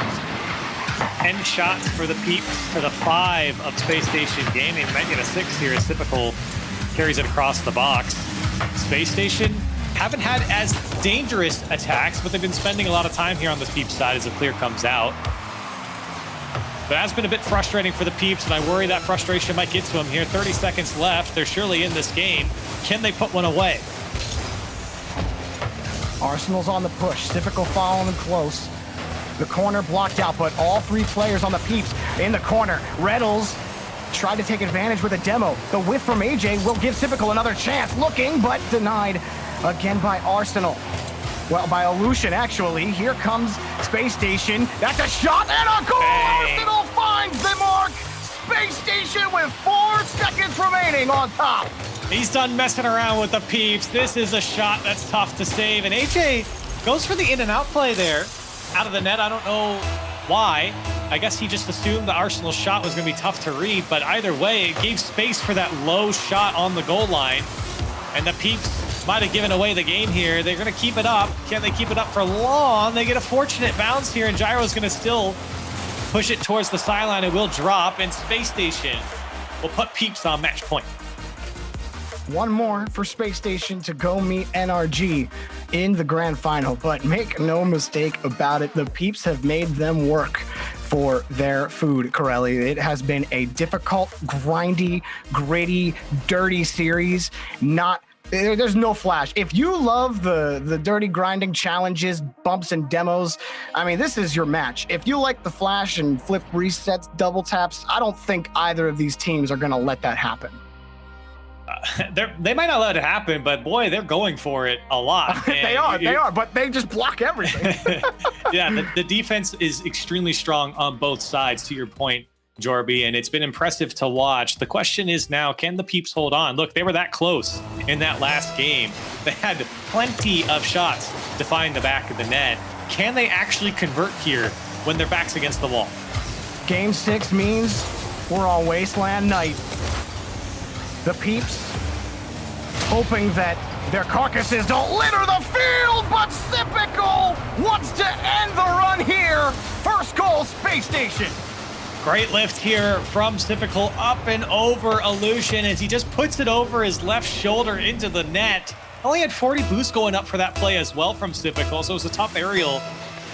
And a 1-0 lead for Space Station right off the rip. Well, Reddles already on the kickoff. Not a powerful enough shot. Space Station, oh, you can feel the boulder starting to roll down the mountain. The Space Station win this kickoff. Arsenal, another high ball. Trying to force awkward touches, but just didn't get the bounce off the stealing he wanted. Now, typical. Nothing developing here. Peeps have had some good defense. They're going to need some more. Off the back wall, taken away by Illusion, and Gravity is his best friend as the ball found his way. And Reddles can't find the ball. Ooh. Bumped in front. Again, bumps, chip. What is going on in front of the net? It is a fiesta, and Space Station pop it right in. Arsenal, 2-goal lead. I don't know what I just watched from the Peeps. I guess Illusion had thrown off Gyro and AJ, and they both missed the ball, and it comes out to Arsenal and says, what am I seeing? I'm just going to score. And Space Station Gaming now up 2-0 off the defensive blunder. You don't see that every day. Oh, that would have been, I would have been willing to call that the nail in the coffin that happened. Gyro drilling his way downfield. It does just give a little bit of space to the Peeps, but they're gonna need a hard clear over to Gyro, which they'll find. Now, how do the Peeps set up in midfield here? They have not been able to grab this ball away from Space Station for this entire minute and a half, but Gyro has a clean look and just can't sink the ball. The rest of Space Station knew it. I think AJ might have a chance here. You saw Gyro screaming forward for a bump. Had he gotten it, Illusion would have came right up for that rebound, but instead they're forced back towards midfield. Gyro has a couple of looks, but just nothing. Defense still holding strong from Space Station here, as now they're very comfortable. 3 minutes left in this game. Up 2 goals. Match point against Peeps. All the pressure is on this Peeps team, and while they have plenty of time to work with it, Space Station know how to shut down a game and just control it and steer it towards the end. I think that's what they're aiming for right now, and they'll take their chances when they get them, but it is on the Peeps to generate that offense and kind of work double time here to get back into this game. Looking for a win in the corner. Arsenal did it. Now he's by 2 Peeps cars. Gyro back in front of it, but couldn't stay behind it for long. Now the Peeps forced back onto their own back wall. A demo doesn't give them any space. This is not the guy you wanted to take out. Reynolds will take away Gyro as his prize, and it's a demolition derby as Space Station, every Peeps car they demo is more time for Space Station in the blue half. Finally, Peeps get the clear, but where is the pressure, Corelli? Where is the offense? Non-existent. Reddles, nothing for him. Illusion will take it away. It's just too much for the Peeps right now. They don't have a lot going for him, but Gyro might put it through. What was that pinch from Gyro to get one back? Now, Gyro's gone for a lot of these carries. Gets a little flip first to get the momentum going. And hold that arrow button, Corelli, because we're going for a ride. The bouncer into the net. Beautifully done, Gyro. Yeah, absolutely. I mean, having to work with what you see. Gyro does it perfectly there to at least put something on net, and it was enough to break the defense. Typical, though, trying to immediately answer back. This could be life, though, for the Peeps if they can get another one here. High up for Illusion. Illusion, he's got a one-on-one. Tries to fake him. He got it past, but Arsenal was close lurking. AJ, back to Illusion. The dunk is off target. Now Gyro back up against the wall. Where do the Peeps go? Well, they're all back on their own half. Plenty of time. You don't want to overcommit with this much time left in the game and a chance to tie it up. Going forward is Gyro. Bumping Typical, actually eliminating him, but Reynolds hops off the back wall for the save. Everybody diving forward, body checks left and right. Heavyweight bout, haymakers thrown on the pitch. There is so much debris on this field right now. Illusion flips over another, but Typical takes it away. A brutal series for both squads. Gyro back over to Illusion, who's fake. Oh, it's there! Gyro scores! The big tie the game! What a pinch from Illusion. That was so smart to first let that ball go through. Fake out Typical and the pinch right past Arsenal, and Gyro knew all the way through what was going to happen. That's how you tie up a game from the Peeps. Just when you think Space Station got the lock, the Peeps come back to make you second guess yourself. Well, who am I kidding? There's a lot of fans out there who never second guess this team. Up high, Typical taking the ball back away from Gyro. Now a tight rotation for Space Station. Arsenal flipping back against Illusion, trying to find the fight. And Reynolds found the shot, but denied by Illusion. Reynolds back to Typical. The goal is not there. Off the crossbar. Arsenal waits, and he's rewarded with a touch. But Illusion can't fight the ball out. Now AJ has to find the clear, but Space Station are absolutely oppressing the blue half of the field. AJ, poor clear. Illusion having to die in front, but Reynolds is right there waiting again. Arsenal in midair, can't find the shot. Typical looking for Reynolds. He's got him, no! Denied by Illusion. Time is out. Do Space Station go one more time? No, they back it up, baby. Here we go. What an entertaining way to end this series, or at least this game. The Peeps not out of it yet. As soon as you thought that this series was over and Space Station were in cruise control, all of a sudden, the Peeps come roaring back and force an overtime. But Reynolds has the ball. Oh, Gyro has had himself one heck of a series. Oh, AJ 1, AJ 2, wait, Illusion, no, he doesn't get it, but the ball hangs in front, Reynolds dives. Can he get back to the ball? Gyro made it difficult, and now AJ's got it. Space Station forced up high, forced laterally across the defense. Typical finally gets one clear, but Gyro sweeps right back in to take the ball out.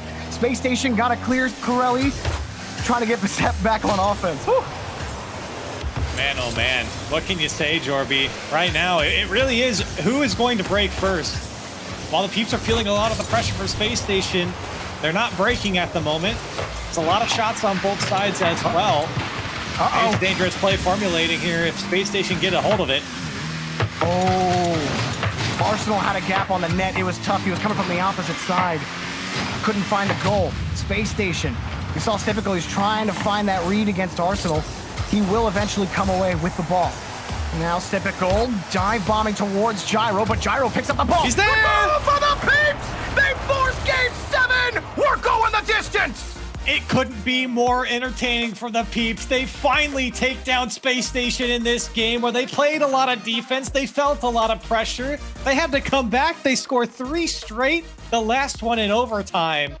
And a game 7 in the first regional, second semifinal rather, for a spot in the finals. Wow. Well, Corelli, the Peeps are here to play, and I am here for it all day long. Specifically Gyro, man. Gyro made so many crucial midfield touches. He had those continuing touches to put pressure onto Space Station downfield. This team is clicking as a unit. We've seen maybe 1 or 2 double commits out of this Peeps team in the last 10 minutes of gameplay, and they are just flowing like one hive mind, and Space Station are giving them every bit of the same. It truly feels like a heavyweight bout, Corelli. This game 7 is crazy.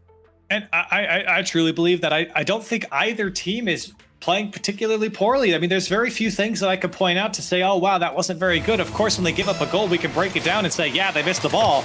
But at the end of the day, both of these teams are playing up to their potential right now, and it is just a joy to watch. Now, do you believe the old phrase, don't sleep on the Peeps, somehow holds true to today? All members of the original Peeps roster made it to the semifinals today, by the way. That's a neat little nugget for you back at home. And now Space Station on offense. Corelli, well, they'd like some more pressure here, but they're having to really take in this rotation on defense from the Peeps about where they can find a gap. Comes off of some of these challenges, but that second man has always been a nuisance in both halves.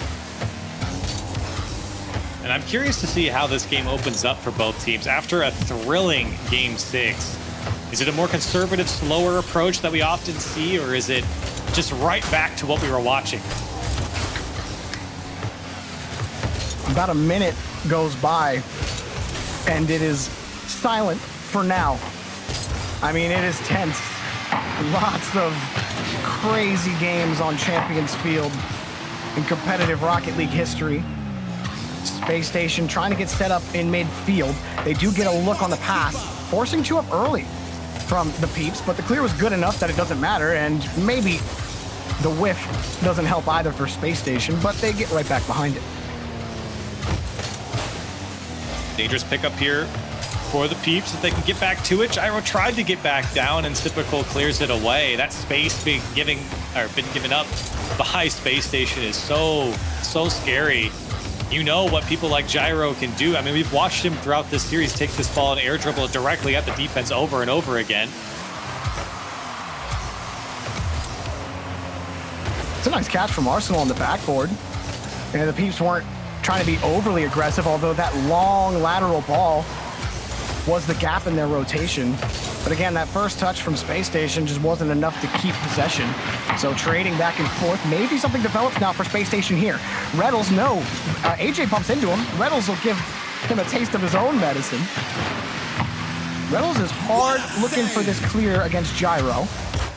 And he'll pick this up. Winning another challenge, he will. Space Station's starting to force some lateral gameplay out of the Peeps, but they can't secure their corner boosts. Gonna be tough to break through with the tank, with the boost tank full, Corelli.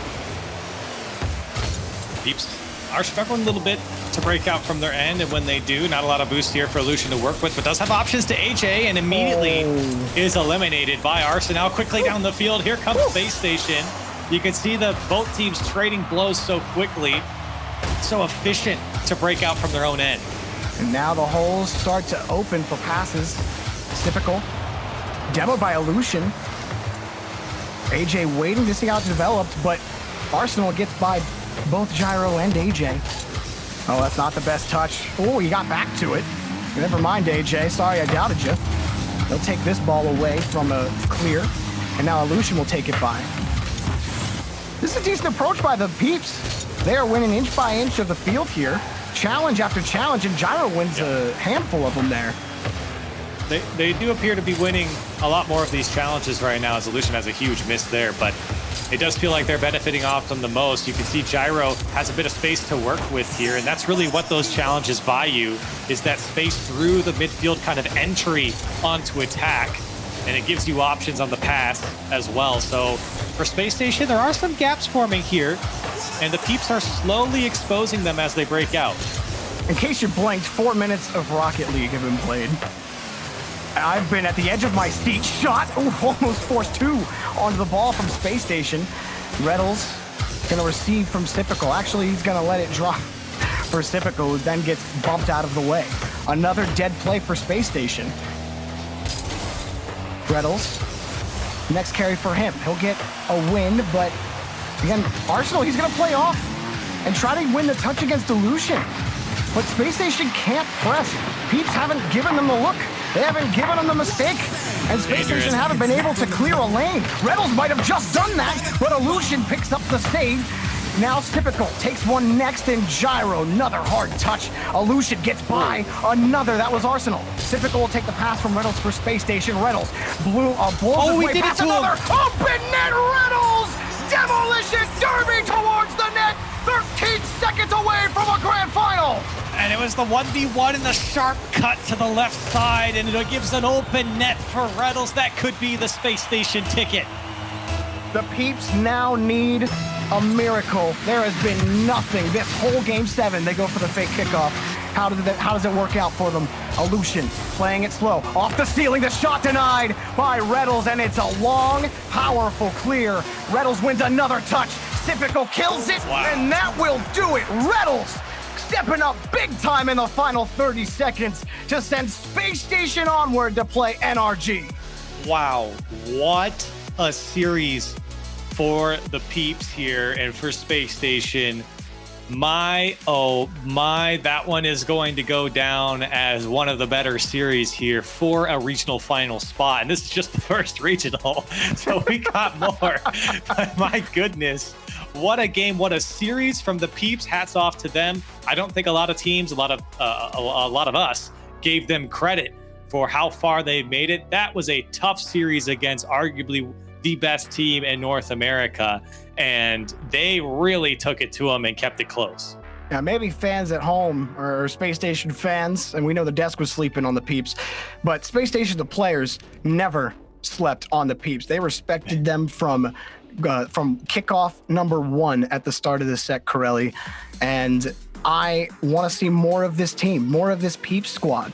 It didn't start out very favorable for them. They just posted a lot of poor results early on, but now I think that they finally found the flow that they were looking for. But Space Station, even when they aren't their flashy, overwhelming offensive selves, they still make it impossible to get by them. This is 13 straight matches that they have won. They're such a hard team to get by. If any team is going to take them down, it's probably going to be NRG. Speaking of, we got that match coming up right after this, the grand finals of the first North American Regional, coming at you after the break.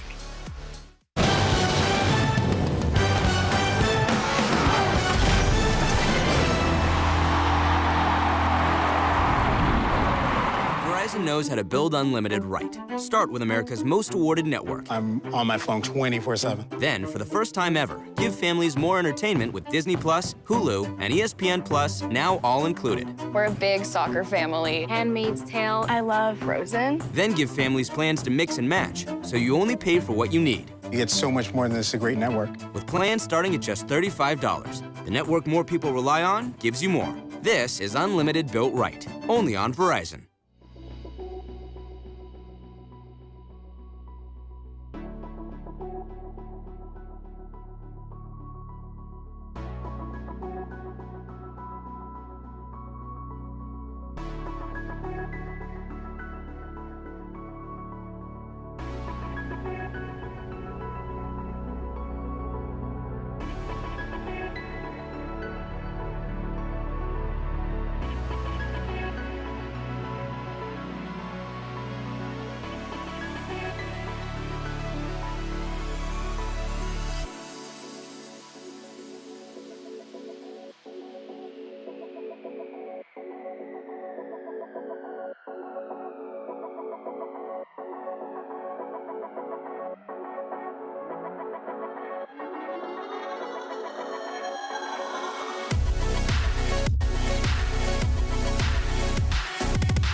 Welcome all to the Grand Finals. You're watching the Rocket League Championship Series Season X. This is the Grand Finals coming up very soon for the finals. But again, welcome to the Rocket League Championship Series, brought to you by Verizon.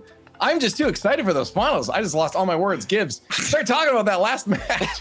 That last match was absolutely nuts. I don't think anyone thought that the Peeps would go the distance with Space Station. And early on, a lot of physical play coming out from both teams to get those goals. Maybe a little bit of a sloppier series from Space Station early on. But game 6, that's all I want to talk about here. Down 2-0, the Peeps. We see Gyro hit a dribble play. I think he wanted the flip reset, but got the ground pitch instead for a goal. And then Illusion with the beautiful fake into a pinch pass. Plays like that made the Peeps really stand out to me, that they deserve to be here for a top 4 finish. But then the icing on the cake for Reddles. He left this team on purpose. He wanted to go somewhere else. And it came down to a solo play from him. He takes out Gyro. He fakes out AJ, his 2 former teammates, to win that series in Game 7. Perfect finish for Reddles. Yeah, this was a lot closer than I think the Des predicted before, Turtle. But I feel like it's the story that we needed to go to that Game 5 or Game 7 and just bring it all the way.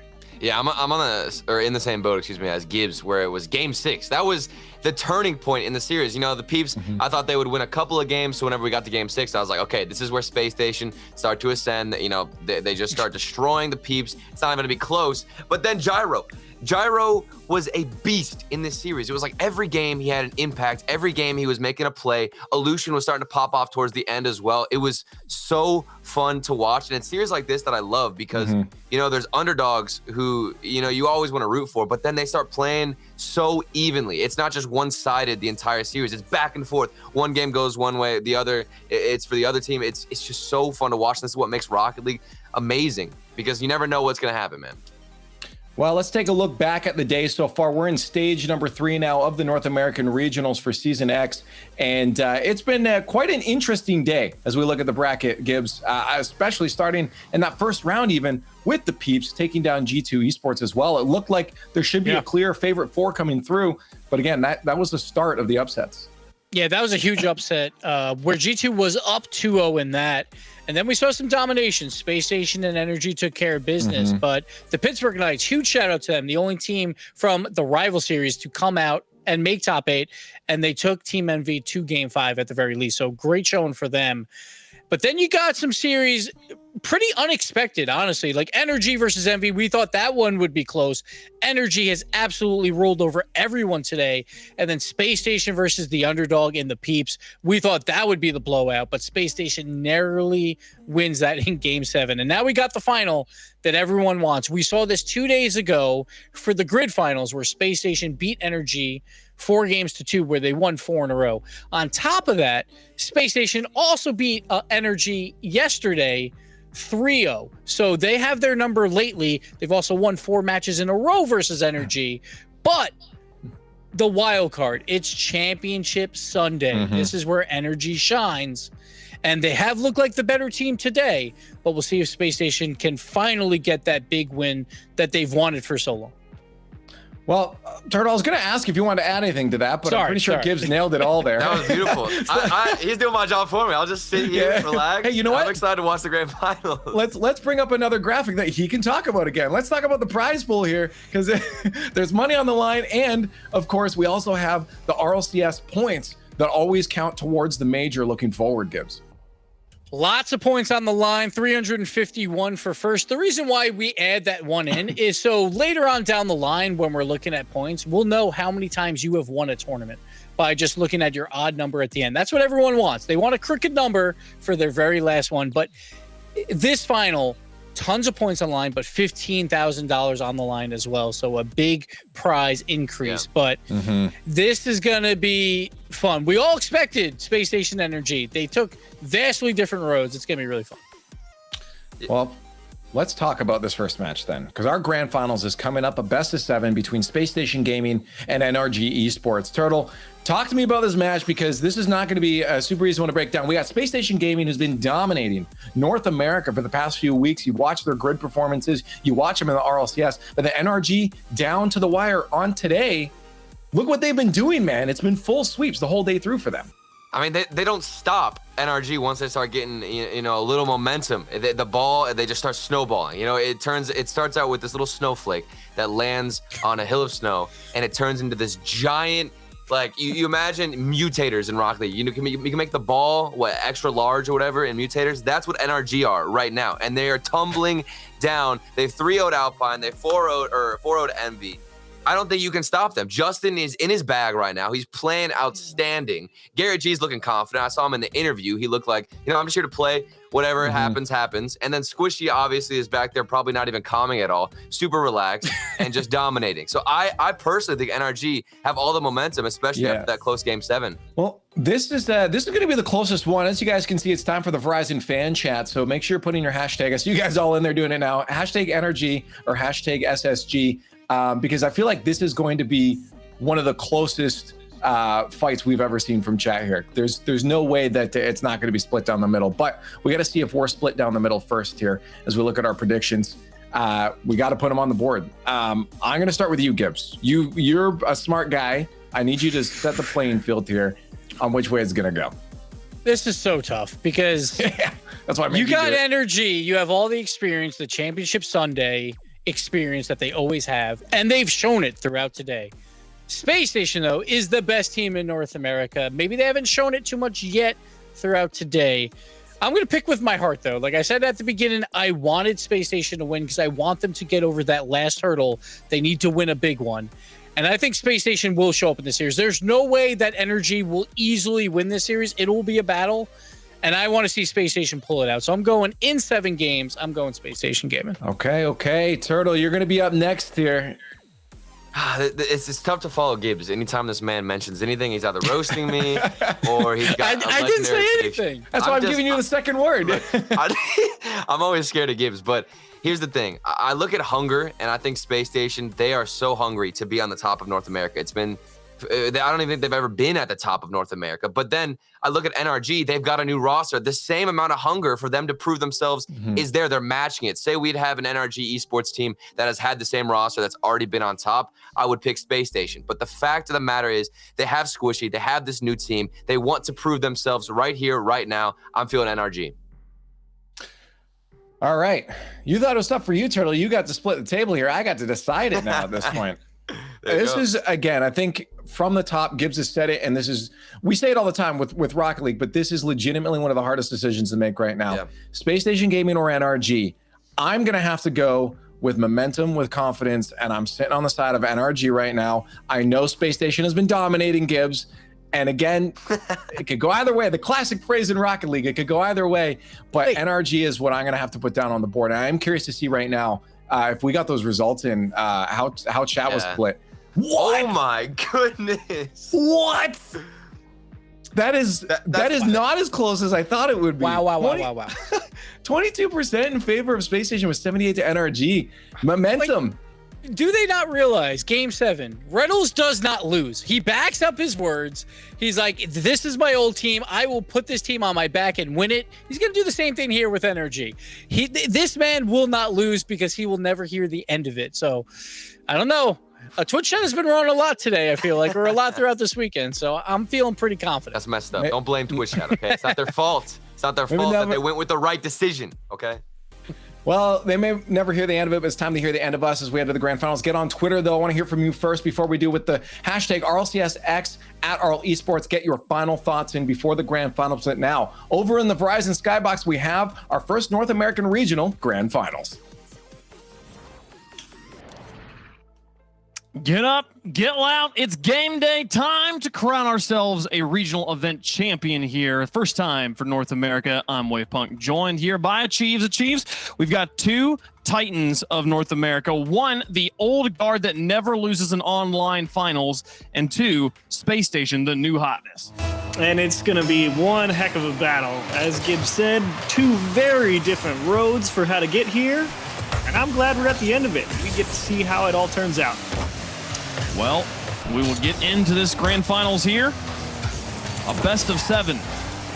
Win this one, take home that title. Reynolds now through the air with Space Station in the orange, set it up for his teammates, and the shot from Cypical blocked by Justin. Can he get the pass to Arsenal there? They put it to the upper 9. It's just barely wide. Squishy now will look for the counterattack, flicks it over Reynolds and into the corner. Cypical had rotated all the way back out. No catch control here as NRG tries to advance for their first offensive drive. And we'll be very curious to see if Space Station Gaming able to close the gap a lot more effectively than Envy did in that semifinal. I really thought NRG were going to be tested a little bit more, but hopefully Space Station Gaming also don't find themselves locked on defense as they did yesterday in their series against G2. All right, now we're seeing NRG having to play all the defense. Space Station consistently regains control. No matter the flicks, Arsenal past one, Squishy now up, drops it into the midfield. Garrett tries to advance, but gets cut off by Cypical, and now he's trying to cut him off some more. Garrett G will cut back in. The ball out to Squishy. Squishy doesn't make solid contact. Arsenal is able to put it back into the corner once more. Now Justin out of this corner. He gets it around Reynolds. No, Reynolds pinches it just enough off the wall to put it back in. Now Cypical tries his hand at it. All 3 players from Space Station hammering this corner. Reynolds with a miss in the air. This should give NRG a moment of control, but Squishy takes too long. Reynolds rotating back out will get the demolition. Space Station stays on offense. Arsenal to the goal, and Garrett with the save. And that was actually a massive Garrett G read on the defense coming off that backboard like that. Arsenal's got a couple different options for how he wants to put that ball in the back. So for Garrett G to be able to stay with the speed adjustment but can't follow the pass out of the corner, makes a great diving stop a few moments earlier, but this one sneaks by Justin because Arsenal missed the ball and then adapted to get behind it and pop it back out, and Garrett G just didn't see it coming. It's much easier for the offense there to adapt to that miss than it is for the defense. The offensive player knows he's missed before the defender knows he's missed, so kind of the miss frees up the passing lane. Reynolds doesn't miss his shot. Space Station's got an early lead. Here comes Garrett G now with a flick over 1. Is Cypical going to be able to reach this? No, but Justin and Garrett both missed. Squishy's too far upfield. Reynolds got an open net. Can he take the shot? There he goes. That one should be in, and that's 2 goals for Space Station. That was a disaster. Squishy's thinking Garrett G's going to leave it. And as soon as Garrett G goes up to try and catch that rebound, I mean, it's just dead because Squishy knows that if Garrett G tips it, we're done. Or if he hits it, it better be in, otherwise we're in trouble. And that one got away from Garrett. Squishy had already committed because he thought he had the easier play, and to be fair, he did. But unfortunately, trying to do a little bit too much, NRG concede a second one. Oh, a double commit on offense for NRG. It's all up to Justin here on the far side. Gets it past 1 player, and now looks to get it past 2, but Cypical's able to put it into the midfield. Squishy now, 1v1 against Reynolds. Now turns it into a 1v2. Reynolds gets the job done as Justin and Cypical butt heads on the side and demo each other. Here comes Arsenal now into the midfield. Over the top of Justin. He takes that corner boost, bounces it off the wall. Cypical's shot just a bit wide. Squishy will take control on the corner. What was a great setup for Space Station. Yeah, and NRG definitely having a little bit of trouble following those passes out of the corner, trying to jam one through and give themselves plenty of time to work with to equalize. But so far, NRG really been pushed back into their own half. A pretty big shot differential. Chance to put one away here with a demo. Squishy with a catch and drip. And Arsenal coming out of the corner. My goodness. The fact that Squishy was able to get the pass, the demolition, and the shot all in the box there was pretty impressive stuff. And the luckiest of post bounces for NRG on what was inevitably going to be a 3-0 game if that ball was a pixel to the left.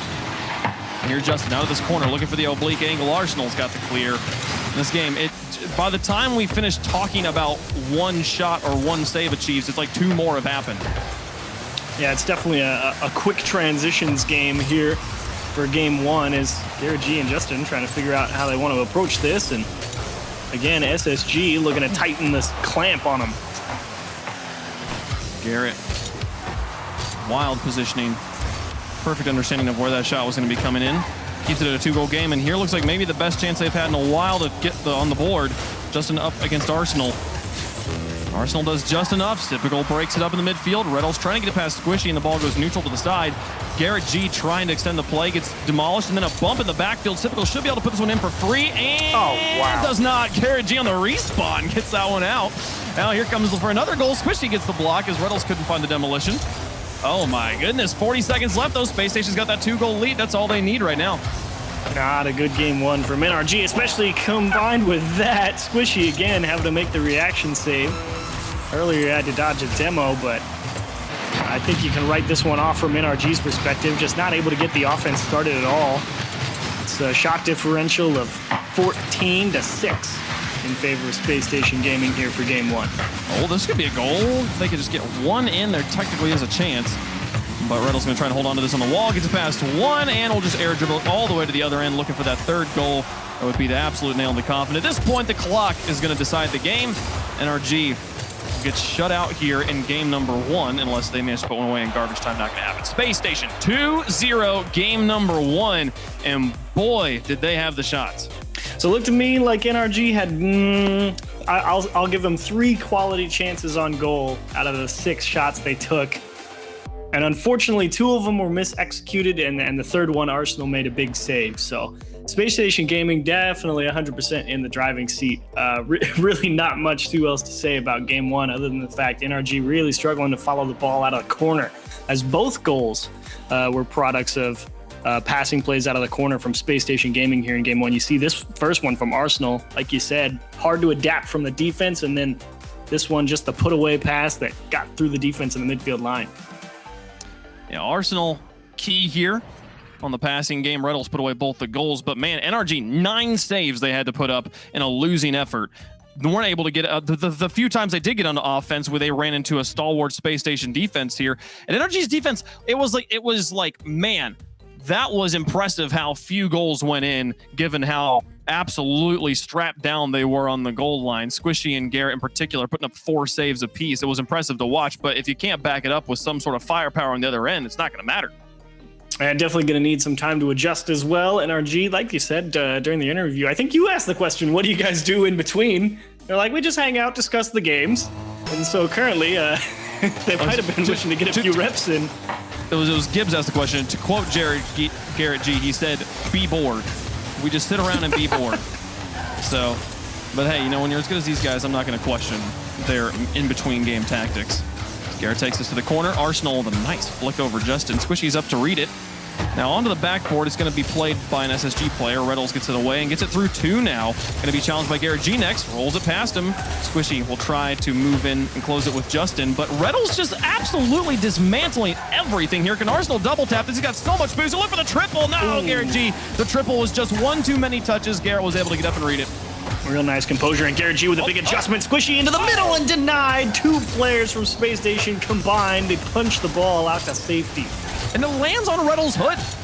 He's so good, and now without a boost, he was actually lined up for the double tap there, but not going to be able to reach the ball. Squishy takes another shot. Typical pushes it to the corner here. He's going to have to get a second block here, as he doesn't actually. So Reddles and Arsenal roll into goal behind him. They'll be just fine. So the first minute comes and goes. Neither team on the board, but exciting play nonetheless. Reddles into this corner. Squishy now onto this back. We're trying to set up one more shooting opportunity. NRG still yet to score. And the big key to success for NRG's win in their previous series was Justin's challenge capability and winning a lot of balls just straight through defenders, and much less success here in this series versus Space Station. So see who can step up. Perhaps Squishy's had a couple of good looks on goal and opportunities. Passed to Typical and denied from Justin on the goal line. Arsenal there had the pass. That was brilliant setup, brilliant play. Well defended by NRG. Now Typical into the box. Squishy bounces it over 1. Justin rolls it high. Typical now up in this corner, being challenged by multiple NRG players as they just try to slowly punch this one into the SSG third. Garrett G through the air. He's going to look for this dunk. Finds it onto the backboard. There's not going to be much of a shot here, but brilliant play in the midfield, and they'll try to turn it into an extended offensive stay. Excellent pass over from Justin, and we saw Squishy there try to get it back to Justin into the corner, but broken up just enough. Now he's got so much time in space. Was that 4 touches? Let's go back and count them. Hang on. This one goes up. He just picks up the 100 boost. 1, 2, 3, and 4. You got it. Good eyes, Wave Punk. Oh my goodness! It was as he went into the air. I was like, okay, he's not gonna be able to do much with this. And then I noticed he had a full tank of boost, and I was like, oh no, he's got him this time. Yeah, it really was the perfect spawn timing for that boost as well. It wasn't there, and he was camped out on it, and right before he jumped, it appeared. What was this? Okay, well that works out. NRG goes from not having scored anything in 7 minutes to scoring 2 goals back-to-back on just a wonderful hodgepodge in the midfield. Yeah, if you're Reddles there, you're like, why is Squishy Muffins descending from the ceiling to randomly smash the ball into the ground for an open goal? That's what's running through the Space Station gaming minds right now. It was weird. Garrett got a block and then sort of changed the trajectory, so Squishy all of a sudden was completely airballed. But then, lo and behold, Squishy falls perfectly. Get that ball over to Justin. Yes, you know they did that on purpose. They had their trigonometry. Drew that one up. It's Justin out to Squishy now. Tries to give it to Garrett G. 3 touches from NRG, and they barely get it in front of their box. But Justin with lots of space will not take to the air. Gets challenged by Arsenal. Typical. Underneath Garrett G. Man, the 50-50 game from Space Station has been so strong. You brought it up earlier. Justin being able to win those challenges through defenders was a huge part of how they got those incredible wins earlier in the day. So far, the 1v1 game's been more or less in Space Station's favor this entire series. As Garrett looks for the pass to Squishy, blocked by Sypical. Arsenal quickly turning this. This is all 3 players from Space Station quickly bunched up on top of each other. That's they get him. Going to beat one. Can Justin hold on to this enough as Sypical tries to rotate back in net? What a challenge from Sypical to get it away. 1:35 left in game 2. NRG's holding on to a 2-goal lead. And you can constantly see the gears turning in the minds of NRG whenever they get passes or chances to score goals coming at them, because Space Station Gaming really is doing a great job of keeping track of where everyone on the pitch is and who can do what in regards to positioning. And they're really making NRG think about how they're going to get this ball by him. Goes with the challenge. Both he and Sypical out. Garrett G now in the corner. Going to be pushed on by Reddles. Justin pushes it to the backboard once more. Now Reddles back to midfield. 1 minute left. Space Station yet to get on the board here in game 2. Reddles looks for goalies, doesn't find anybody. Garrett in front of the box will get a challenge. Space Station, the clock is ticking. They have to find this goal in the next 30 seconds or so. Typical pass to 1. Can he find a way just to finesse this one in? It bounces on the goal line. Justin doesn't have much speed on this, and Garrett G's not going to be able to clear this heavily because the ball's moving too slowly. No. Reddles over the top of 1 is Typical around in time. Oh, no. Space, and still gets dunked by Squishy? What are you talking about? He gets a goal out of that? Okay. He had 0 boost. He missed the ball, and he's just falling. And Sypical either going for the pass or trying to blast one into the top right-hand corner. Either way, puts it squarely on the nose of Squishy Muffins, who, not for the first time this game, has the ball just punched right into him and turned it into a goal. This one, though, significantly more telegraphed. I think Space Station maybe big-brained themselves there. They're like, sure, no, he's got some trick up his sleeve. Just shoot it straight at him. We'll get this. Nope. He wasn't doing anything of the sort. 10 seconds left, 3-0. NRG immediately bounced back after game number 1. We've seen back-to-back counteracting shutouts here. Yeah, rough game 2 here from Space Station. Arsenal, last chance, not able to get the dunk. But to me, the big difference here in game 2, I think it was actually Squishy.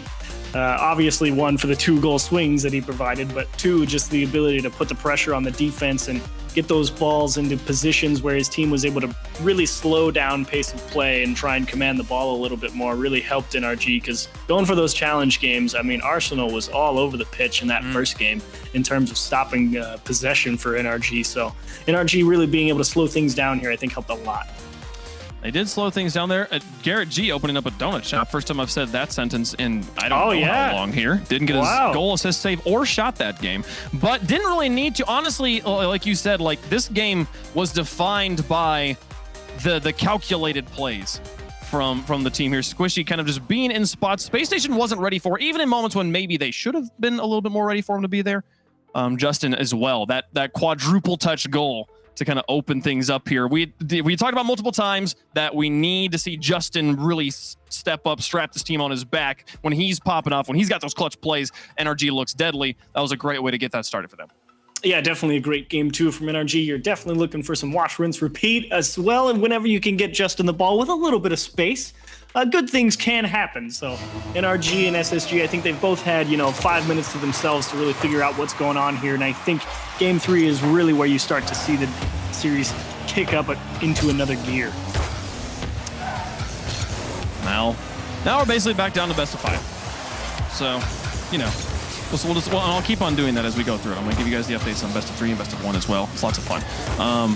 Here comes Appreciate Reynolds. it. Just in case. We've got Garrett G in this corner, trying to get it past Typical. Not there. There's Reynolds with the drop shot. Justin gets it off the backboard and away. Now up against Arsenal. Justin's going to airball this one. Arsenal trying to get past 2. Still a little bit dangerous. Garrett G will be able to get a second touch onto it. Get it away. Typical going to try and come off this backboard. Not going to make the play happen. And Justin already is supersonic. And they won't be able to catch him on the demos from behind. He'll have a free race down the field.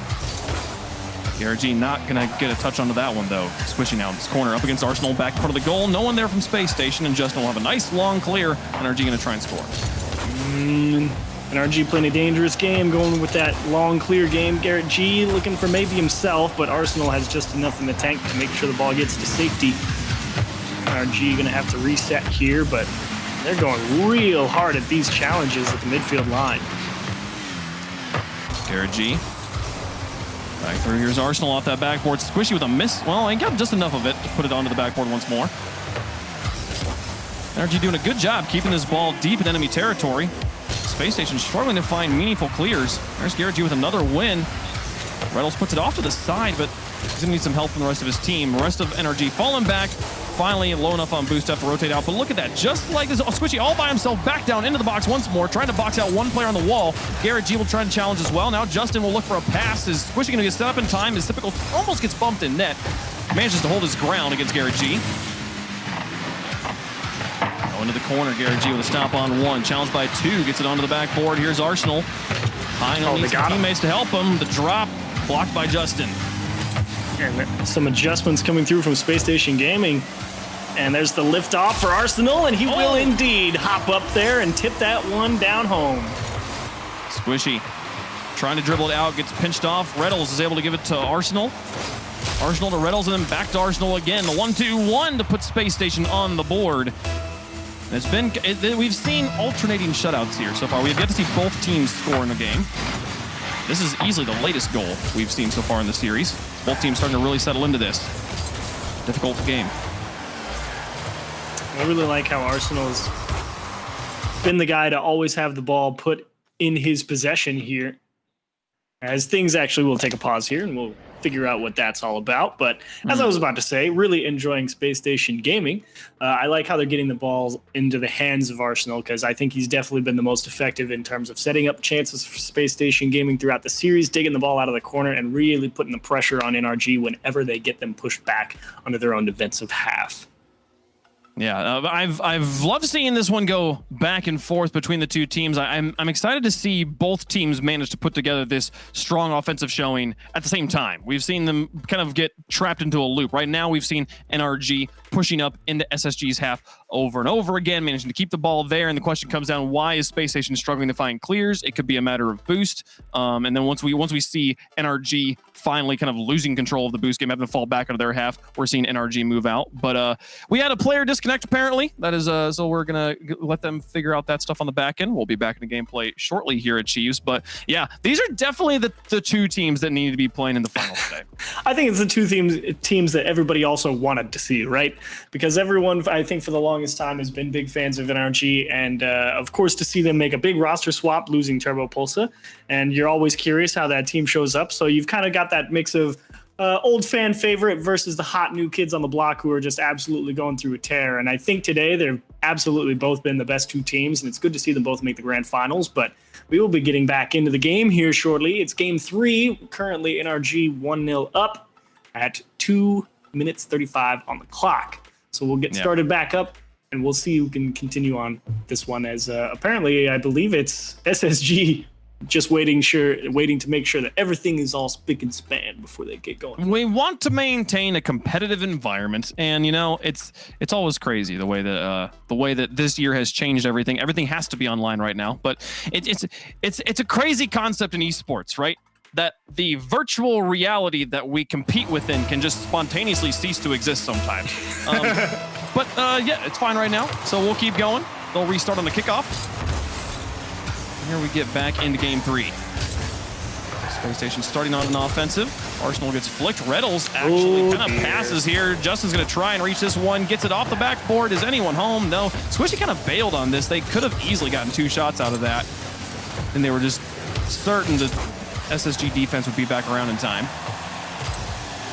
Squishy will look for a pass. They really did dodge a bullet there, too, with Reynolds just a massive mistouch there on that ball. Space Station Gaming thanking their lucky stars that ball didn't go into the back and find themselves tied at 1. Same Space Station pressure. 1:51 left to go. Holding on to the lead in this game. Reynolds and Arsenal. The back cross paths. Squishy gets it off the ceiling. Arsenal will clear from the backboard to midfield. Now Garrett up for it. His touch goes into his own half, and Justin's going to have to clean this one up. Takes it off the bounce. Loses a lot of velocity. Ball will just be locked in the midfield. Squishy given tons of space. Takes it to the corner, and Arsenal's got a block on what was already a wide shot. Justin will just try to break things up. Garrett G, though, was not reading that breakup touch, and NRG kind of caught here in the midfield. We're going to see Space Station now advance and try to get some scoring opportunities. And again, you're seeing Arsenal work some magic there in the midfield line whenever those challenges tend to go in his favor so far. And I'm curious to see if he's able to keep up that success here. As him and Sipical miscommunicate, they give up the ball for free to NRG. Justin, little delay and ball for Squishy. Tough read off the ceiling, and Justin trying to go for a big dunk in the middle of the box. Man, imagine if Justin hits that. The fact that he was up for it is crazy. Squishy now looking for a dunk on Arsenal. Still in the box, but cleared by Reynolds. We'll see Garrett G get over the edge. Reynolds no contact. Justin will take it away from Arsenal as he moved up from the backfield. Now Reynolds airborne over the top of Squishy. 37 seconds left. Space Station with the only goal of the game. Things hold, they'll take a 1-game lead in the series. Justin down. Arsenal looking for the bump on Squishy, finds him. Garrett G comes in to clean it up, and Reynolds should be able to push this one to safety. 20 seconds left. Only the 1-goal game, though. We can play this here a second time. Oh, the pinch off the crossbar. Squishy's follow-up's not good. Garrett gets blocked in front of the net. Space Station defense holds in the final moments. Big saves, but they're not done. Last chance here for NRG. Squishy trying to get over the top of Sipical, shuts him down. He's going to try and hold this ball in the midfield. Plays keep away well. Clock is at 0. Squishy's going to have to play perfect. Looks for the pass to Justin. Reynolds is up for it. Off the backboard. Where's Garrett? Oh, he's too far back, and that'll go into an empty corner. They might even score him for the road. Nah, Space Station just takes the win. 1-0. The 1 is good, and they take the lead in the series. And they got the full rotation. They got every single barrel that NRG could fire there at the end. They went for it. And a real valiant effort. And again, a good offensive performance from NRG. That's what, 9 plus 4 is 13. So 13 shots to only 3 for Space Station Gaming. But it turns out a 1 in the score columns, all you need. Space Station able to squeeze by there with a win. Man, you want to talk about a terrifying save to have to make, though. Pinching it off the crossbar. The ball's already halfway in the goal, or barely just not halfway in the goal for the physics of that to work out. And man, that was how close it was. So, like, just absolute pixels determining whether we'd be in overtime right now or going into game 4. It's a tight game 4, and we are just going to get a new server, make sure everything's all good. As you said earlier, we do like competitive integrity and making sure everyone's on an even playing field. Not an evil playing field. That would be terrifying. So, what would that even look like? The haunted old wasteland, or the Halloween map, the haunted farmstead that we had. Oh yes. What? Moving into game again. This is so interesting to me when this sort of thing happens here at Chiefs. We still have yet to see both teams score in one game. I mean, to be fair, I really think NRG could have got away with 2 goals there if not for some absolute defensive heroics coming out of Space Station Gaming. But it really does seem like they're both kind of taking turns. NRG have had a couple of good swings there in games 2 and 3 in terms of where the pressure's going. So I think both teams are good and made sure that the next server is ready. So we'll see if Space Station Gaming can answer back and start putting a little bit more pressure on them. Like I said, I think Arsenal's been having a lot of good success in the challenge game. So looking for him to open the door a little bit more for Space Station Gaming, because NRG really starting to get their fingers stuck in here. Yeah, for sure. Well, but I mean, and Space Station did manage to just hold on enough on the defense. They won that game with defense in game 3. And we said that yesterday when they played G2 as well. We did. They're like the defense, my goodness, from Space Station has just been beautiful to watch. It's fun. It's fun to see a team actually win games based off of the play in their own box. Just get down, get whatever poo goal you need, and then just hunker down. Just turtle it up. But and I would speculate. I encourage viewers at home to watch the play in the midfield. Watch for who controls the midfield boosts. Because when you get extended sieges, oftentimes that controlling that midfield resource is a big part of why that happens. I'm going to be paying attention to it too here and see if maybe that's the answer to why we're just seeing like alternating shutouts here throughout this series. Reynolds with the attempt to Garrett G off the backboard. 2 defenders miss. Squishy just sends it downtown, but just slow enough for Reynolds to move in and get the save. Man, I will say NRG has had a few just lookers where they're like, it's just, man, just put it in. And it's just been just slow enough for the defense to get back in front of it. It's been tough. They're really trying to make sure that they put the ball in a good spot. Garrett G trying to force the issue here out of the corner. And typical with 2 big challenges. Justin here also switching to Dominus. Mid-series car change. I wonder why, because I really felt like the Dominus was really helping in terms of there is one big tangible benefit that Dominus has, or the Octane has over the Dominus. It really is quite good at challenging the ball off the sidewall, because that extra height on the hitbox makes it a little easier. And I feel like with the challenge game being as important as it is, I'm surprised to see him take a longer car. I think it is probably just the mojo. You know, that's fair. Maybe that's fair. Less of a tactical decision and more of just a superstition. And hey, I've been there. Had it worked for me. Justin gets a block in midfield. 3:20 on the clock here in game number 4. Right now, Space Station with the lead in the series. A win here will give them match point. There you go. That's Justin using that long car to get the first goal. This one got a little bit squirrely here out of the corner for Space Station. He didn't quite read the bounce, had to make the adjustment, and he thought Squishy was going to tip that ball, and as soon as it just went back out into the middle, Justin was right there to jump on it. So Space Station Gaming, yeah, what an angle is right. Like, I watched it on the replay, and I'm like, he doesn't score this. I know he scored it, but I'm still like, no, there's just no, that touch is not going in. So he's going to look for a second one. Maybe hovered in the air. Over the top of one player, but Reynolds, excellent positioning here. The third man always covering up. Squishy now up for it. Onto the backboard. Justin to extend down the midfield. Typical and Arsenal on the retreat. We'll get first touch. Lofted straight back. Squishy and Justin double commit out and burn a lot of boost getting up to that ball. And then Justin and Garrett bump into each other. It's all up to Squishy here. Flip reset from Arsenal. Blocked by Squishy. And now back into the box. A second shot. And Garrett's just sitting there. What happened? Hello, Typical. So Garrett G rotates in, jumps early, and then he's just looking because he was trying to defend that first shot that came toward the goal, and Keisu was doing the top left. And as soon as he reset, he was just thinking, if it's behind me, I'm dead. And it was indeed behind him. Typical with a strike. Justin also bumped in front of his box. Left nobody in a position to do anything about that shot.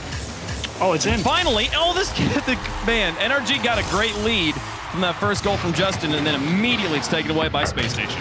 Arsenal, a great dismount from his own corner, and how about the air dribble into the pinch off the corner? I remember scoring those goals in silver. Yeah.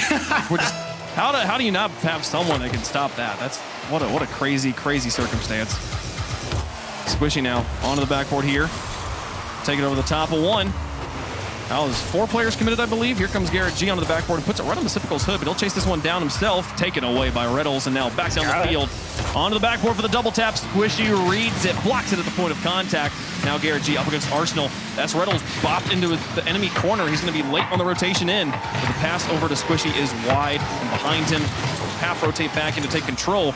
Now through the ceiling, gets it onto the backboard for free, but Typical gets up before any shooter from NRG could read the pass.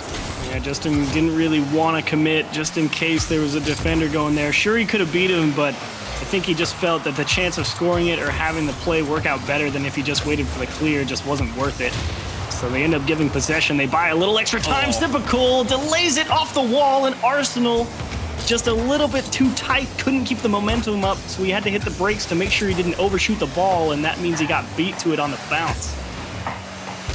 It's a tantalizing position to be in for Sypical. It looks so close, but there's just no way to turn that angle in. He needed the backup to be right behind him, and instead NRG defense intercepted it. Got it back away. Finally, for the first time, it seems, we do have both teams on the board. As the pass comes in, can they tie it up? Gary G off the defender, puts it in. What an infield pass. Uncontested, out of the corner. They tip it out there to buy some extra time, and Justin just picks a spot. Here you go, Garrett. Good luck, Arsenal. Off the wheels and into the goal. So close for Space Station. 108. Tie game. NRG looking to bring the series back to even at 2 games apiece. Force us to at least game 6. On the edge now. Justin out of his own corner. Lots of time and space, uses it all. Reynolds is able to intercept the pass to Garrett G in the midfield. Here's Sypical and Squishy with a block on the offensive drive. 43 seconds left. We've got Squishy.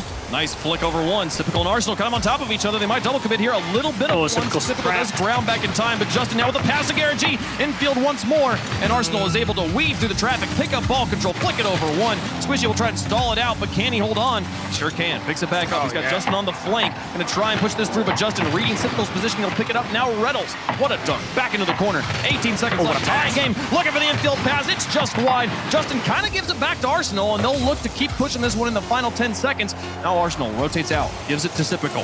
Squishy over the top of him.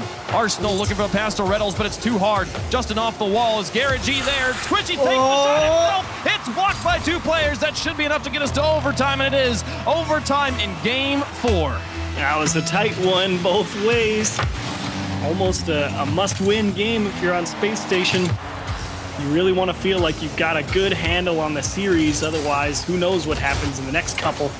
And NRG putting the pressure on them. It's over their head, though, and it goes in off of basically the kickoff.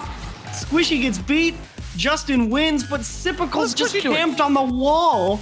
And Squishy just trying to rotate back, just never really got set. And that is a disastrous way to lose that one. That is a classic. We take those. Space Station.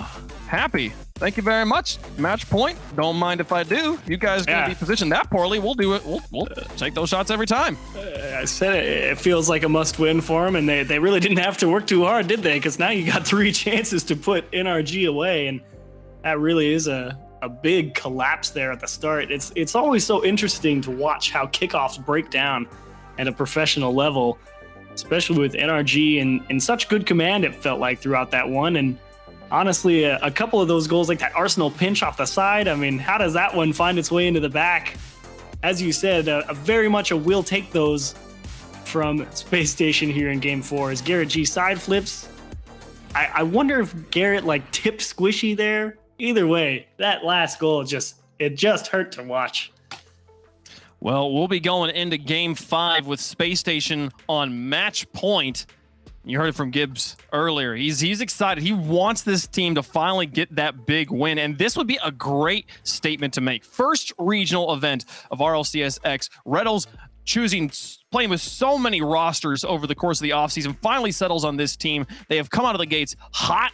If they can finish this one off here, get that big point swing, that big advantage going into the major, I feel like this is such a huge opportunity for them. You don't want them to miss this. And it really would be such a great cap-off for them as well, considering just the absolutely dominating run that they've had in the grid. I mean, they've been crushing people left, right, and center. So for them to come out here and crush the regional as well, like you said, it really would send an incredibly strong message here for the teams in the North American RLCS. Oh, Justin harassing the goalie, but Reynolds covers it up from the wall. Space Station's rotations just immaculate here as Reynolds looks for a double tap on the far side, sets it up for Sypical. Defense just holds strong for NRG. Arsenal through one. Justin, was that over the top? Justin again, a mid-series car switch, this time to the Fennec. Just keeping himself on his toes. Reynolds now onto the backboard. Squishy to the side. Justin pushes it oblong down. That catches Sypical high in the air. The ball will do more bouncing off the floor and ceiling than anything else right now. And Sipical's going to try and just straight up misses. I think he was maybe looking for a pass there knowing he didn't have much of a shot. So I think he was actually trying to jump onto the wall, then jump off and get back in front of the ball to just tap it in before the defense made it back. Unfortunately, NRG too quick to retreat. And you alluded to it last game. Whoever's winning that midfield battle definitely holds the pressure. And here in Game 5, that has 100% been SSG. I don't think I've seen NRG grab a midfield boost yet. Here's Justin, no boost in the tank, fake on one, tries to get the flick on the other. Here's a shot from Garrett G. Arsenal blocks it and sends it to the corner. Squishy with a follow-up, excellent placement. All three defenders fight, but Reynolds does get the save. Could Justin turn this one around in time? Into the corner, pass two, Sipical's challenge is good, and it's back away for the moment. Garrett G lofting it in front of the goal. Sipical blocks it before Squishy can take a shot. Bounces off the wall, here's Justin once more. Excellent placement, and NRG's on the board. Talk about going and getting one, and to cap it all off, he just tattoos this at the goal. I mean, that was such a laser quick read and a bullet of a shot. That's a go get him move if you've ever seen one from Justin. 75 miles an hour, 121 kilometers per hour on that shot. Absolute laser. NRG scores a flashy one here. They're all worth the same amount. They're going to have to hold on to this lead. Probably, honestly, Achieves, they're going to need to extend this lead if they want to win Game 5. Rarely is one goal enough at the professional level, especially against a team like SSG. So definitely agree. Definitely looking to expand. Here's Reynolds. Challenged by Justin. Sipical ultimately will get the flick on Justin. That midfield game started to even out a little bit here as the game has progressed. NRG starting to work more of a foothold. That's a big block, though, to earn some space. Put the pressure on Garrett G and turn it into a goal. Space Station Gaming. Look at Reynolds here. Over the top of Justin. Got one touch, got the block, zones out Garrett, gives Arsenal the entire net to shoot at. Tie game. And that's great execution from both Arsenal and Reynolds. Reynolds, he doesn't even cut into the goal. He just knows that as long as Garrett G is stuck back there, Arsenal has a shooting window, and he did not miss it. And that one slips through, but it will be turned aside. That is to me the classic definition of zoning. Just your presence is enough to get the job done here. And Reynolds, you own the space. They don't. Yeah. Reynolds such a threat on the demo game. You have to respect him. They push this back out. 2:15 on the clock, and it's tied up. Space Station trying to win this game right now, win the series right now, and be our first regional champs in North America. Typical. In the corner, just harassing, maybe looking for that boost. A little bit of both, hoping that it spawned, put the pressure on the defense, make a move and adjust to the challenge, and there's another bump attempt on goal from Reynolds off the ball. Squishy able to dodge it, and NRG will worm their way out. Reynolds out to the edge. He's got a teammate coming up on this wall with him. Justin still wins it back into the midfield. Arsenal to the side. Into this corner, difficult read. Typical still manages to get his bumper onto it. Squishy just takes the shot from midfield, and Arsenal sees that. It's like trying to throw out a runner, like as a pitcher, just like you're not one to throw it across the plate. Like trying to pick. I feel like that's what like taking shots from the midfield's like. Oh yeah, just were you catch him sleeping. Yep. Were you paying attention? You were. Okay, just making sure. They actually almost did catch Reynolds leaning a little too far forward. He started moving up because they thought they were going to win the ball, and thankfully Arsenal was rotating back. Garrett G nearly gets the dribble down. There's a demolition on the one player. Squishy's going to take just a little bit too long, though, to gain control of that ball and push it towards the net. The defense holds on. 59 seconds left, and here comes Space Station. Bumping into each other in enemy territory. Garrett G over the top of one. Justin and Squishy going to try and tag team this one against a retreating defense. Justin into the box, but the bounce is too much. Typical excellent read. Gets in the way of Squishy, and now Reynolds back on the other counterattack. Here he comes. Traps that one beautifully. Justin takes it off of his hood. Garrett G gets a demolition on the one. Reynolds with the pass back to Typical. He's got lots of space, but there's not really a good shot in front of him here. And now, can he find Arsenal? He has no boost. He's actually just buying time on the wall. Garrett G finally gets that read. There's off the backboard. Justin's shot is good. Arsenal's block is better. Back away. Counterattack over Squishy. Garrett's got to play perfect here. And boy, does he. He's very fortunate that Arsenal couldn't get another touch on that. And NRG looking to squeeze a little bit tighter here on Space Station because they know they're so close to cracking them. Justin high. Squishy with a bump on one. It's all up to Reynolds. He gets it out to Arsenal. Extends it down the pitch. This one should hit the ground. And we'll go to overtime in Game 5. 2 OTs in a row. Space Station won the last one on a collapse from NRG. Can they play better this time and keep their tournament hopes alive? Oh, yes, they can. That's a much better kickoff. Garrett G with 2 big blocks. They're squishy. Arsenal and Rebel. One. On the side. Demo. There's a demolition! Bye-bye. Oh my goodness, and Space Station take the first regional event for North America. Well, you said it before, Garrett G's got to be perfect, and talk about zoning. He knew as soon as he saw that ball bounce, he goes, oh, that's going to roll right back out. It's not going to roll up the wall. He tried to cut in towards the goal to give himself a chance to make the save, but Reddles also made the same read, said, nope, you are trapped, my friend, and you better get off my pitch, because we own it. Is there anything more Reynolds than winning like that? I'm going to fly down the field, get myself a setup, blow up the goalie. Arsenal can just roll the ball towards the goal. Does not matter. Like, so easy, so simple. And my goodness, Arsenal scores the 2 goals that matter in this game. The pretty goal from Justin. It's not going to matter.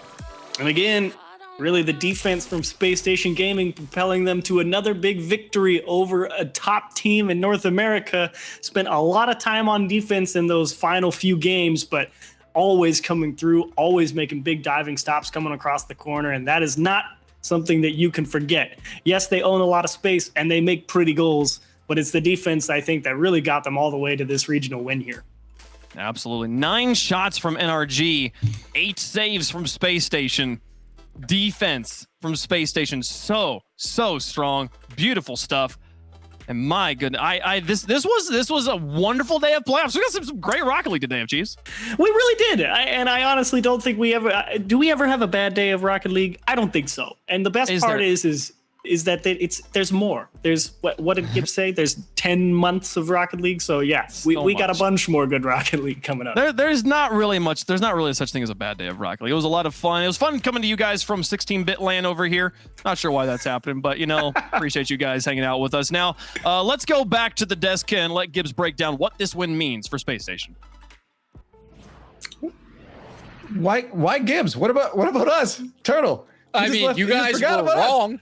Just because we predicted I guess that's the wrong fair. guy doesn't mean you have to get mad at us. Man, oh man, Space Station Gaming, 2 grid wins down, and now a regional win to top that off, and it doesn't look like there's any signs of slowing down. They must be using that 5G network built for gamers by Verizon. They have to be. They're on a good connection right now because they are slamming it through. So let's break this down right now. We had NRG, Turtle, you and I, and we were sorely wrong on that one.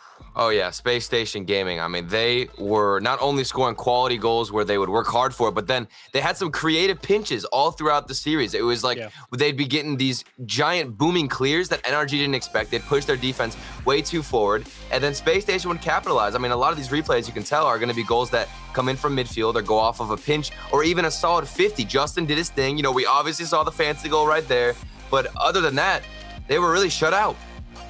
That game 4, I felt like, was that turning point where everything was going right for Space Station. Arsenal hits another fantastic pinch that bounces off the corner and rolls in. Sometimes you need that luck. Then the overtime winner we see here, a little bit lucky, and sometimes you just need that extra little boost. But Space Station, the defense, we've talked about this. This is what makes this team the best in North America. And how do you end it? Of course, Reynolds with the demo play once again to his old teammate Arsenal, now new teammate once again, and Space Station, they finally done it. They finally won the big one. They didn't choke.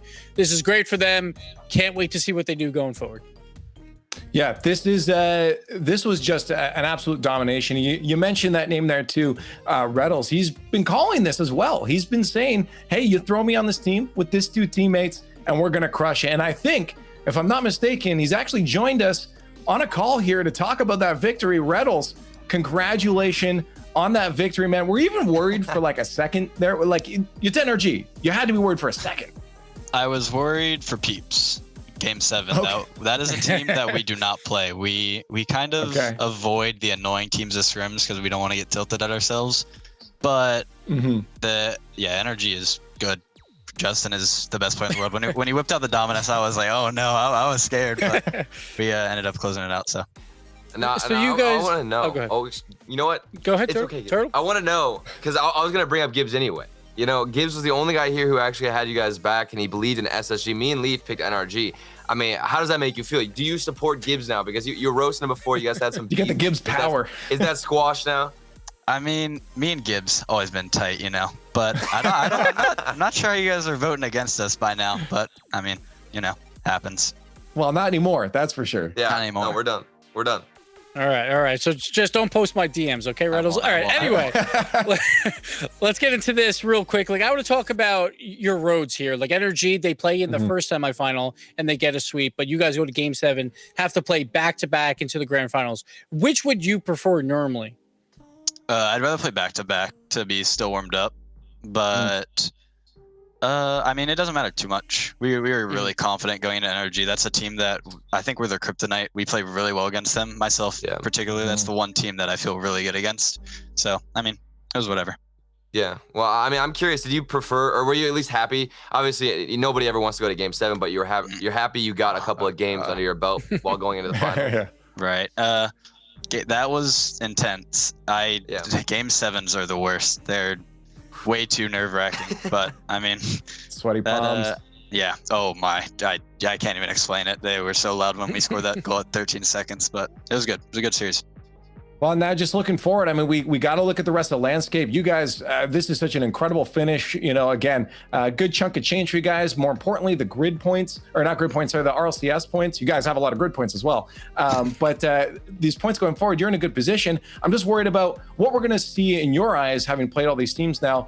What it's looking like going forward. Are there any teams that are kind of on your case right now that we should be watching for? Or do you feel like your league's ahead? I think we're ahead, not leagues. I think Energy is still the second best team, even though we're very good against them. They are beating everyone. The teams I'm worried for the most are Peeps, definitely. Okay. Envy and Rogue, probably. Well, you heard it right there. We're going to have to find out in the future as well as Grid continues on. North America for the RLCS takes a break, which means Reddles, you also get to take a break. Go celebrate. Congratulations on winning the regional. Thank you, Leaf. And there's Reddles, man, from Space Station Gaming. A big win for these guys. It's so good to see that, you know, they've been on the grind for so long. Reddles talked about it when we interviewed him a week ago. He's like, yeah, I just told these guys, it's typical Arsenal, just throw me on the roster and we're going to do good. And it's continued to prove that. So to see them get the win, that is just validation, Gibbs. That is, you know, that this meant a lot for them. Yeah, and again, we got to talk about Reynolds. He was on the Peeps old roster. He got a big DreamHack win. They do well. The Pittsburgh Knights, they go to the World Championship. He leaves that team, comes to Space Station, and they finally get over that hurdle. Reynolds is the real deal. People have to respect him. Sure, he plays a little bit annoying sometimes, but sometimes that is what a team needs. Space Station needed that here today. We saw it in Game 7 versus the Peeps. We saw it for the clinching goal here versus Energy. Reynolds, real deal. Oh, let's take a look back then. Now that we're all finished for our first North American Regional in RLCS Season X, let's look at the journey here. Let's take a look at Group A, where Space Station Gaming came from. Again, this was considered not the hardest of brackets, but you know, either way, Space Station would probably have taken it through. They went 3-0 on their first there. But again, a lot of teams. We started with 32, Turtle, and we ended up down to 16. But this is the group here. Were there any upsets early on you saw from Group A from day one? I wouldn't necessarily call it an upset, but the fact that we have the Peeps up there, and then even Reddles talking about how he fears them, it's a team that you have to be scared of. They don't even scrim them, according to Reddles just now, because they're annoying. It's frustrating to deal with their play style. And I'm surprised because with that new Peeps roster and everything, with AJ and Gyro having to pick up a new player, it kind of got me a little bit worried about how they performed, but they popped off here. They made it all the way top 4 in semis, excuse me, for the first regional. That is something to look at and something to pay attention. And it all started in stage 1 for them. And then let's take a look at Group B, where NRG came from. A lot of people refer to this as the group of death here, but it still kind of went, Gibbs, how we expected. I do want to give personally a shout out again to Infinite Shots down there. That was a huge accomplishment for them. First full Mexican team to make it into the RLCS. So it's really cool to see this format allow those stories to form. Oh, absolutely. But my boys, Omelet, I don't know what happened, but there was a conversation for a little bit throughout the offseason that they could be like a top 5, top 6 team in North America, but they collapsed on that first day. And there's no easy roads here. Like, sure, there's going to be easier matches here and there, but if you lose one game, we heard it earlier with Garrett, you have to take losses with a grain of salt because you need to bounce back. And some teams did not do that throughout the weekend. We had Omelet, we had E United as well, who did not take loss as well, and they collapsed under the pressure for stage 1. but that was 32 teams. We got that down to 16. Let's take a look at what happened yesterday for stage number 2, another Swiss tournament here, where we saw the loss again of, well, I guess half, that's the way it works, but Rogue and version 1 were the two that we did not expect to see be dropped out before that top 8 turtle. Yeah, you got to give respect to my boys at Alpine Esports as well. They definitely took one of those spots, Pittsburgh Knights making it through as well. And I mean, this format, if you missed any Rocket League from yesterday, you got to go back and rewatch it, because yesterday, in my opinion, was one of the best days for Rocket League to watch. There were just crazy upsets. There were a lot of close games, like with the G2 Rogue. I loved that series. The Peeps starting to pop off against Space Station, looking still dominant. And then Envy, they kind of baited us a little bit, because I was watching Envy pop off, in stage 2, and I was like, these guys, they're making it to the grand finals. Not the best performance today, as they've met 4-0. feisty NRG, but nonetheless, that's what makes Rocket League so fun to watch. And of course, today, what you guys witnessed today, if you're joining right now, well, you came in at the worst time possible, because we're all done. So let's look back at the bracket top 8. We started, as I mentioned a million times before, started with 32. Making a top 8 in itself is a huge accomplishment. And the Pittsburgh Knights and Alpine, you mentioned them before too, just a huge step forward for those teams to make it into the elite that is North America. And then we had a little bit of an upset here, Gibbs. That first round didn't go the way we expected with that G2 match. Yeah, the Peeps taking down G2, then going the distance versus Space Station, but just two completely different roads. Like, even Space Station in their first round, 2 games go to overtime, really close series versus the Sonics. But Energy, they didn't even have any troubles through their first 2 rounds. And maybe that actually hurt them going into this really tough Space Station team, because they breezed through their first 2 matches. A very surprising 4-0 versus Envy, where they looked unstoppable. But again, you got to talk about Space Station. That defense is so good on that team. They win 4-1 versus Energy to finally take their first big win. Well, let's take a look at what these guys played for. Then, of course, we mentioned there's a prize pool on the line and points. That's going to be the biggest thing going forward, guys.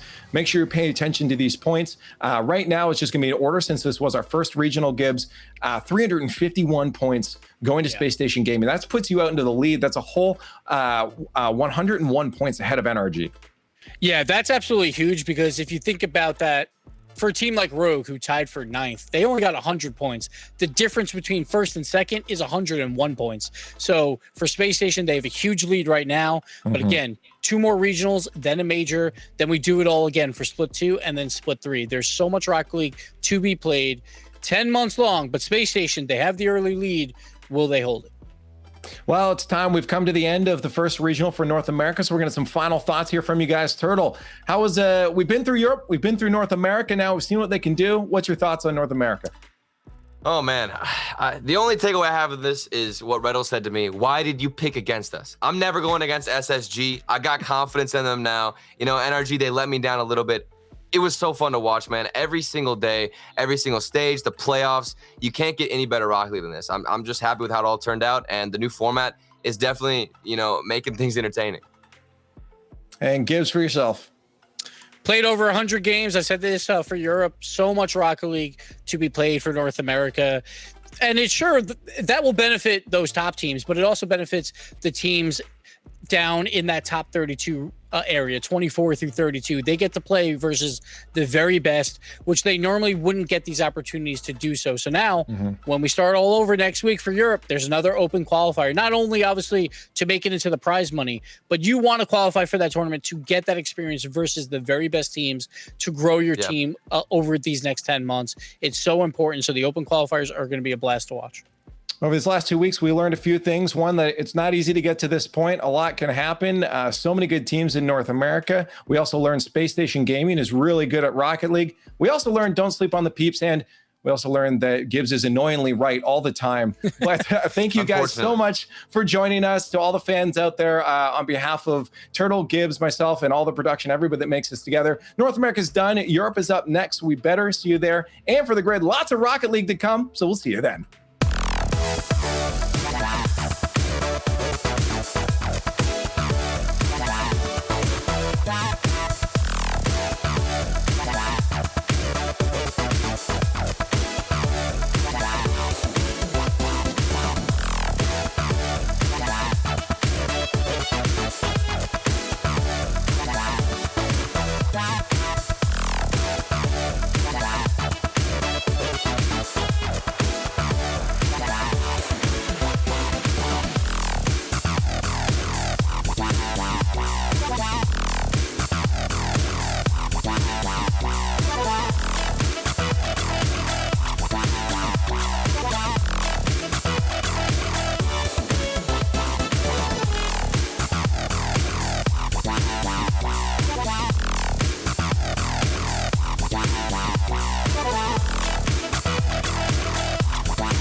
knows how to build unlimited right. Start with America's most awarded network. I'm on my phone 24/7. Then, for the first time ever, give families more entertainment with Disney Plus, Hulu, and ESPN Plus, now all included. We're a big soccer family. Handmaid's Tale. I love Frozen. Then give families plans to mix and match, so you only pay for what you need. You get so much more than this, a great network. With plans starting at just $35, the network more people rely on gives you more. This is unlimited built right, only on Verizon.